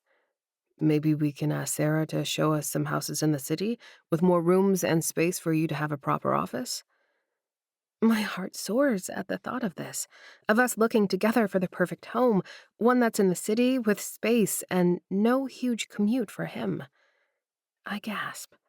I love that idea. I fly up and out of my seat, the legs screeching along the floor, and rush around the table to grip Teddy's coat. I love that idea so much. He surprises me again when he tugs me into his lap, right there in the public archives. I'm glad, he whispers against my ear. I inhale sharply when I feel a ridge of his arousal in his pants. I lick my lips, glancing around the empty room again. I close my eyes and listen, but I don't even hear the squeaky wheels of the carts for other researchers or staff returning books to the shelves. I think we are alone. Chapter 29. Teddy. I certainly didn't come down here with the intention of seducing Chloe where she's working. I mostly wanted to drop off the business card and see what she thought about us finding another house together. But when she rushed around the table all flushed and excited, my body responded. I squeeze her hips as I pull her down tighter against my lap. She keeps looking around like she's checking for intruders. It seemed pretty deserted when I came in. That's how I found her so easily. Her voice carried through the room, empty except for her beloved record books. When Chloe turns her head to the right, I lean in and nip at her neck. She coos and I lick the red mark I made with my teeth. Want to know something? Chloe's eyebrows shoot up, and she nods. I've always wanted to make out with the CEO of a corporation at her work. Chloe's laugh soars out of her, filling the room as she seems to melt against my chest. I didn't know that about you. She makes to stand up, but I hold her still and kiss her. I like the feel of her hands on my shoulders, her fingertips on my neck and in my hair. She wriggles around, writhing in those damn leggings, and when I look down, I can see her nipples hard inside her t-shirt. Shit, Chloe. I'm so hard it's painful, and it's become increasingly obvious that we are in public. Why did I pull her into my lap like this? I groan and drop my head back, but Chloe hops out of my lap and tugs on my tie. Come on, she says, nodding her head toward one of the aisles. I gingerly stand up and I'm practically limping as my dick presses against the zipper in my pants. Hang on, I croak, breathing heavily as I try to follow her. Chloe pushes one hand on the door of a supply closet and my jaw drops as she looks over her shoulder. Poor Teddy, she says. Does it hurt? I nod, short movements of my head as she tugs my hand and pulls me into the closet. It's surprisingly spacious and blessedly empty. Chloe clicks the door shut and doesn't turn on the light. The frosted glass window lets in enough light that I can see a wicked gleam in her eye. Do you want me to kiss it? Lips. We're both breathing heavily as we try to pull ourselves together. It occurs to me that I've left my stuff just sitting out in a public building. My laptop, phone, purse. All of it is sitting with Teddy's suit coat.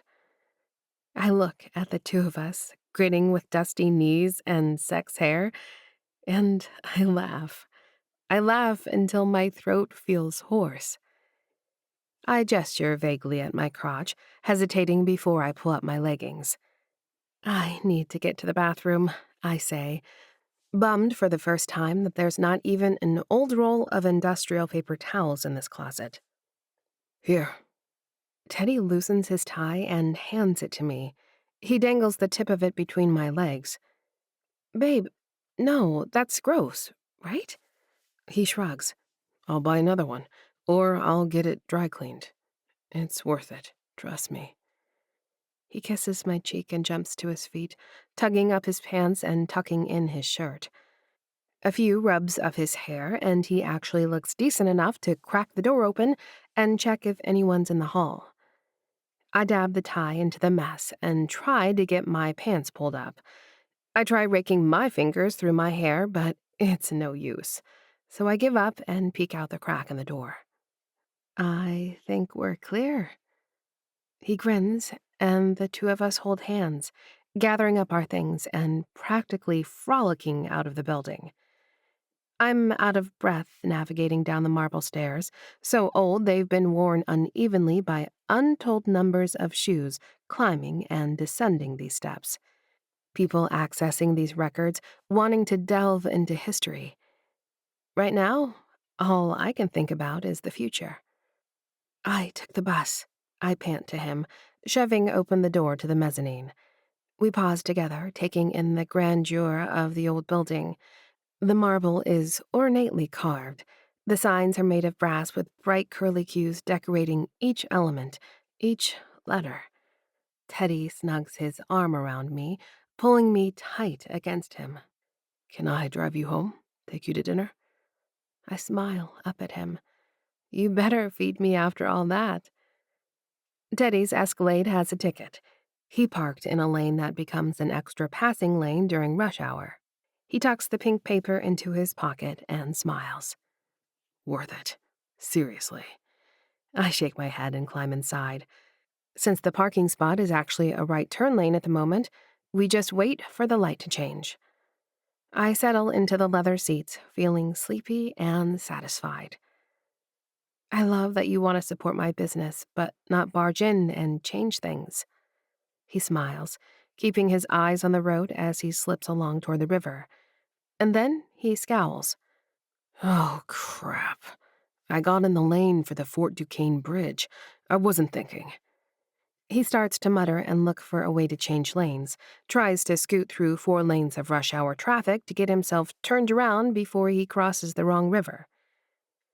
Hey, I sit up a little straighter. Let's just go get the dog and some of your stuff. I pat his leg as he drives. We can try a sleepover and see how that goes. Yeah? His eyes are wide, incredulous.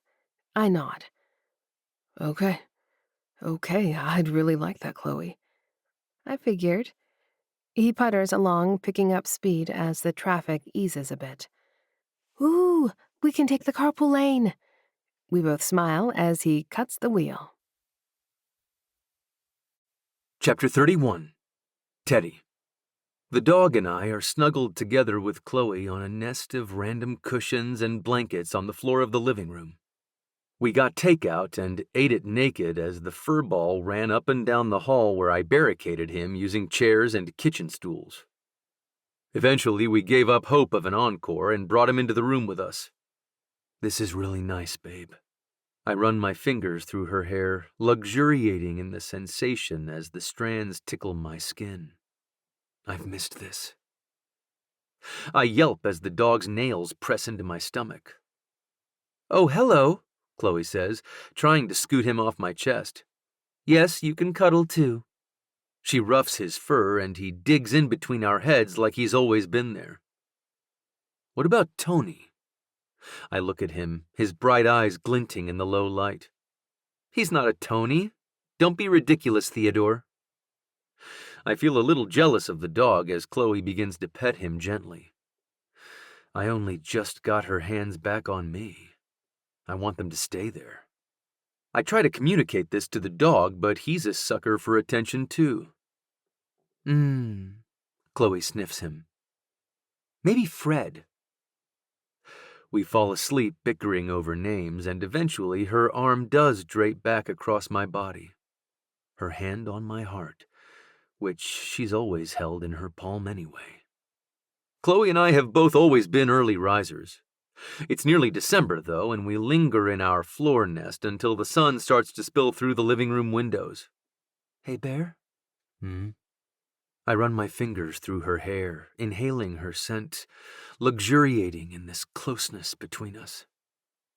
I don't think I was ready for parenthood before. I feel her stiffen, like she's girding herself for a big response from me. Only I don't have a big response. We wouldn't have been open with each other. I mean, if it had happened. I drift off, not sure how to talk about a what-if or something that was never possible to begin with. I think that's true, she whispers. I'm learning a lot right now. Like Teddy? Yeah, babe. She leans up on her forearms in a little cobra yoga pose, eyes big and bright as she stares at me. I really, really like being an author. More than I ever liked a job before. I smile, happy about her happiness. I'm glad, Chloe. It seems like you're pretty good at it. She runs her nails lightly down my stomach, sending shivers and goosebumps all along my body. I love that you read my book. I loved reading it. Not just the naughty bits. The story was really good. Yeah? She smiles. Which part was good? I shrug. All of it. I never could quite tell if they'd wind up together. The stakes were so high, and it would have been so easy for them to just break up and go their separate ways. The hard work is what makes the reward so awesome, she whispers. I nod and start to kiss her, moaning softly at the delicious familiarity of doing that, when the dog wiggles in between us and starts to yip. Chloe laughs at first, then frowns. Will the dog pee our bed? I rub my eyes and groan, reaching for my shoes. Not if I let him out back quickly. I tug on a shirt and shuffle to the door, opening it to the brisk morning. Then I remember this yard doesn't have a fence, so I have to go out there with him and make sure he doesn't run away. My teeth chatter as I stalk him around the yard, where he examines every blade of grass before taking a leak. This is mundane and sort of miserable, and I am so happy right now I hardly know how to contain myself. This doesn't stress me out like a 5-year plan. This feels like something I'm doing together with Chloe. Like life. Just life. I realize I forgot to bring a bag out with me for the dog's business, but I feel something warm and soft around my shoulders. I turn to see my wife, smiling as she reaches up to wrap me in a blanket. "You forgot your coat." The gesture sends my heart soaring, reminds me that Chloe and I are well and truly on the mend. I toss the blanket onto her and convince her to keep an eye on the fur ball as I dash inside for a paper towel. Once we're all back inside and cleaned up, I start looking around for breakfast and realize Chloe has nothing but oatmeal packets. I frown at the empty cupboard, but then I remember where we are. A walkable neighborhood with several options for pastries and fancy coffee. Should we head over to grab a muffin? Yes, please. Chloe flings open the closet where we stashed our coats and bags last night. And what about you? Is your name Muffin? The dog is clacking circles around Chloe, yipping and wagging his fuzzy tail. I hook up his leash and open the door, and Chloe follows with the keys. What about Mocha? He's almost the right color. She shakes her head as we begin to walk toward Bryant Street. I don't really think he should have a food name. A few neighbors pause to greet the dog, squatting to tickle his chin or scritch that spot between his ears. The dog tugs on the leash to head up a side street we don't usually take, but I'm not in a hurry, so I follow his lead. Chloe wanders behind me, muttering potential names. Oswald? Strider? Wiggles? We both stop in front of a house with a for sale sign out front, and the nameless pooch puts his paws up on the fence and yips. Huh. I lean on the fence beside him. The house is large, with 2 full stories and what looks like a 3rd-floor bedroom. It's got a driveway, Chloe coos. In the city? A driveway? I nod at the flat expanse of concrete. Off-street parking in this neighborhood is hard to come by. Teddy, imagine not having to shovel out a parking spot that someone steals as soon as we leave for work. I drape an arm around Chloe's shoulders and point to the building behind the driveway. How about that little cottage, though? The house has a separate building connected by a pergola to the main house. There's a patio between the buildings, hung with fairy lights. This is so charming! Chloe claps her hands and stretches on her tiptoes to look around. Could that be an office? It could be whatever you want it to be, love. I scratch my chin as the dog wags his tail and tries to wriggle between the black iron bars of the fence. This would be a good yard for a dog. Chloe swallows and smiles, her eyes a little watery. Or a kid, she says.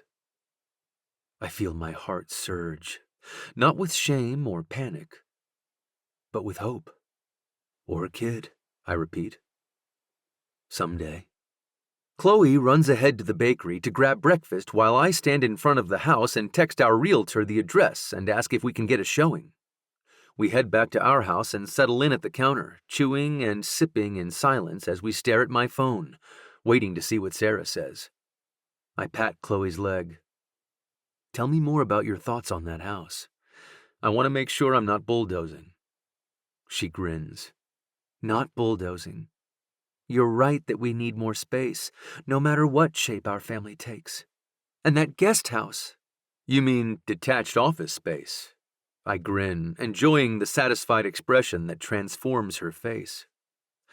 I clear my throat, thinking over the last time I sat waiting to hear back from a realtor about buying a house. I didn't grow up in a family where anyone asked anyone else for input. She nods. I know that. I don't think you did either, though. Maybe the decisions weren't as high stakes, but I shrug. I got used to just acting, snapping. She takes a sip of her coffee and nods. I'm working on it, is what I'm saying. I'd like to keep working on it. I appreciate that, Bear. Chloe takes a deep breath. I want to work on speaking up sooner, too. We both need to communicate about everything. I raise my coffee cup to her in a toast. To slowing down. She grins. To speaking up. We clink glasses and sip, looking each other in the eye for luck. I smile, remembering that she taught me this toasting tradition back in college. I keep thinking of more soccer metaphors. Let's hear 'em. She rests her chin on her hand, elbow on the counter as she smiles at me. You have to take big shots to score big goals, I mutter. I set my coffee down. But it really is a metaphor for me. Like I always felt like the stuff I was doing was all for a bigger purpose. Really, I guess I was just hogging the ball. Chloe stretches her arms over her head and twists, cracking her back. I still think you would have made a really good sweeper, Teddy. You do have a great vision, and you do form terrific strategies. I'm about to remind her I'm no good at defense, but my phone rings. It's Sarah. Chloe gestures for me to pick it up, so I do. You want to see that house? Are you still nearby? I'm 5 minutes away and I've got the key code. Chapter 32. Chloe. 5 weeks later. I have no idea why I said yes to a closing date on the same day another round of revisions is due back to my editor. Communicating my wants and needs is obviously still a work in progress for me. But Teddy and I are really starting to enjoy our time with Pam. Sometimes we even see her separately to talk through issues specific to each of us. Regardless, I'm rushing around gathering up papers as Teddy paces the hall. We've both been staying here at the Highland Park house, but we're living out of boxes and our things are heaped everywhere. He's trying to work remotely today, and I hear him on the phone with his assistant. I've noticed his work voice has changed over the past few weeks. His tone is calmer, and I think he's using his marriage counseling strategies with his colleagues. I should ask him about it. Later, I mutter, scooping up the last handful of printed pages I have scattered across my desk. I back up, intending to move them into my bag, when I trip over the dog. I fall to my butt in a cloud of yelping fur and fluttering paper. Teddy pokes his head in the office door and says, Jose, I gotta call you back. Yep. See if that time works out for Yvonne. Thanks. He crouches beside me.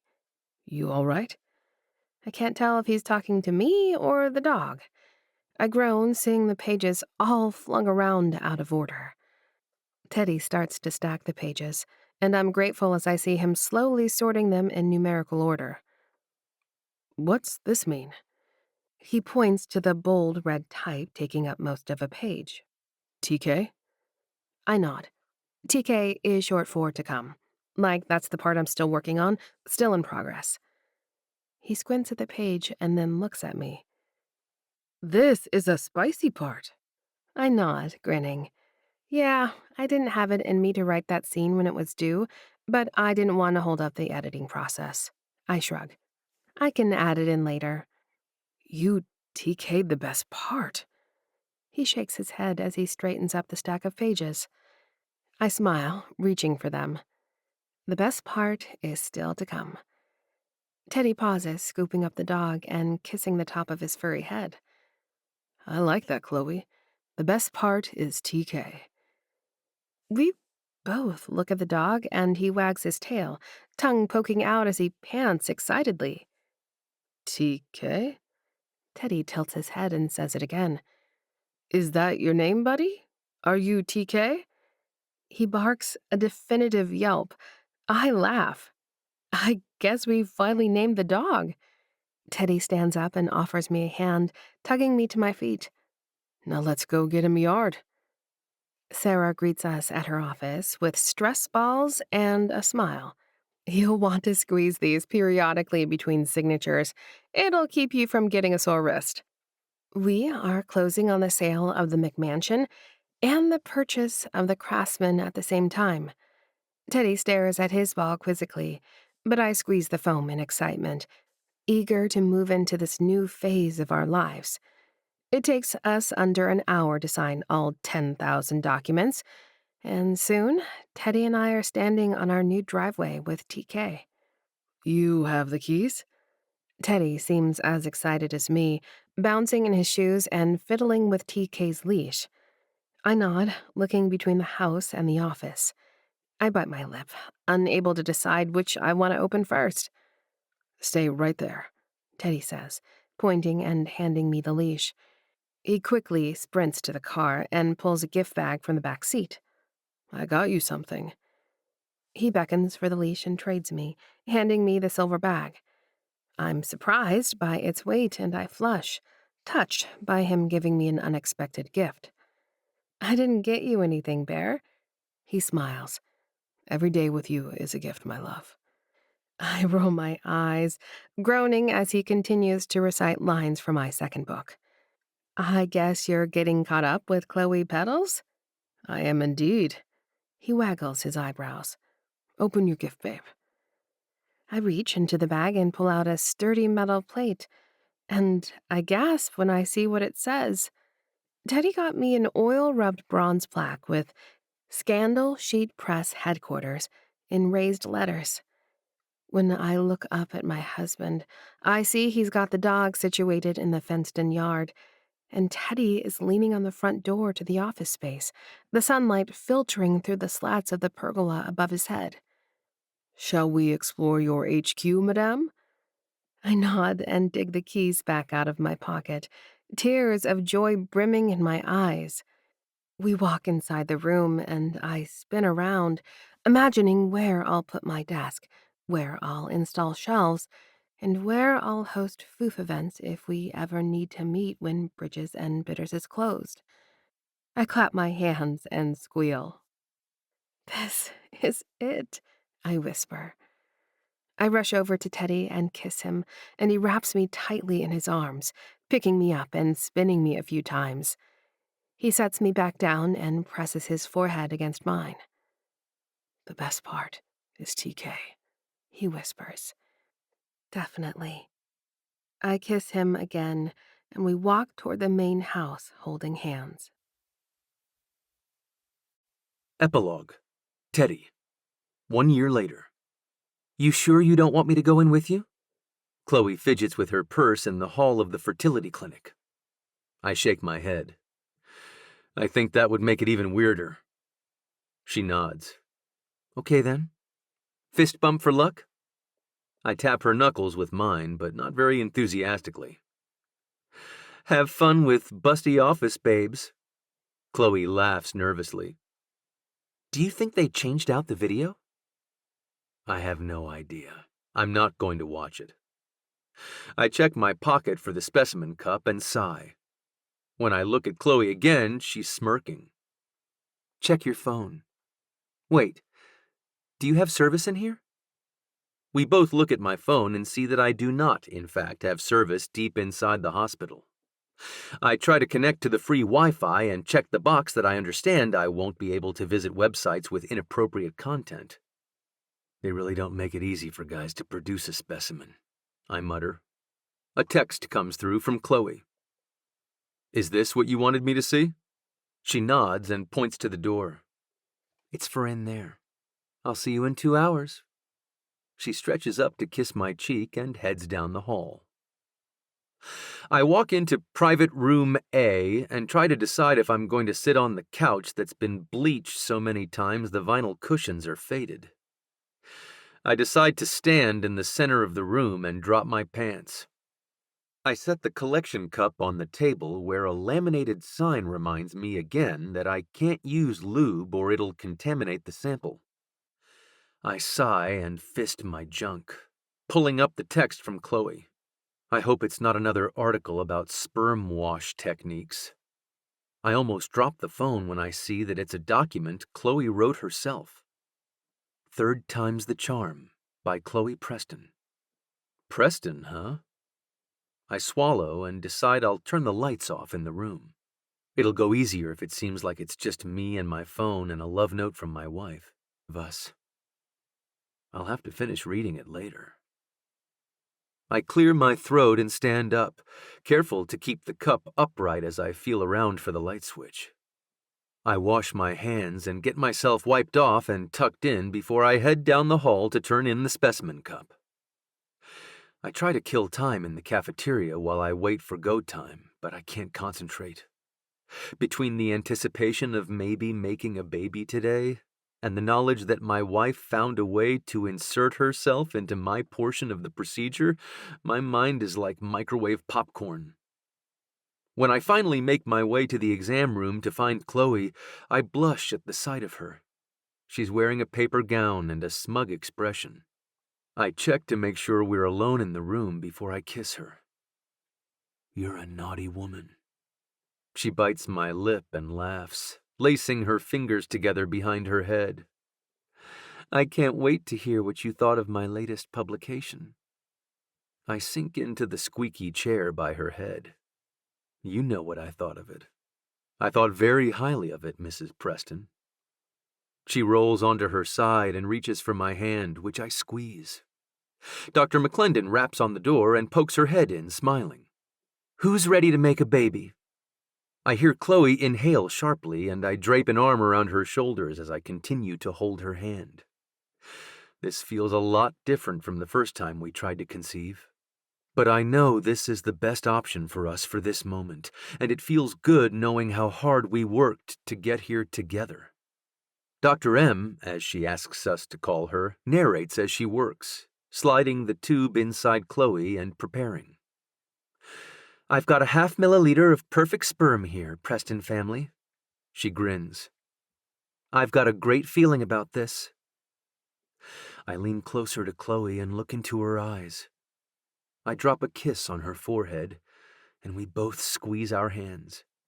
I whisper into her ear, my lips brushing against her beautiful hair. "I've got a great feeling too."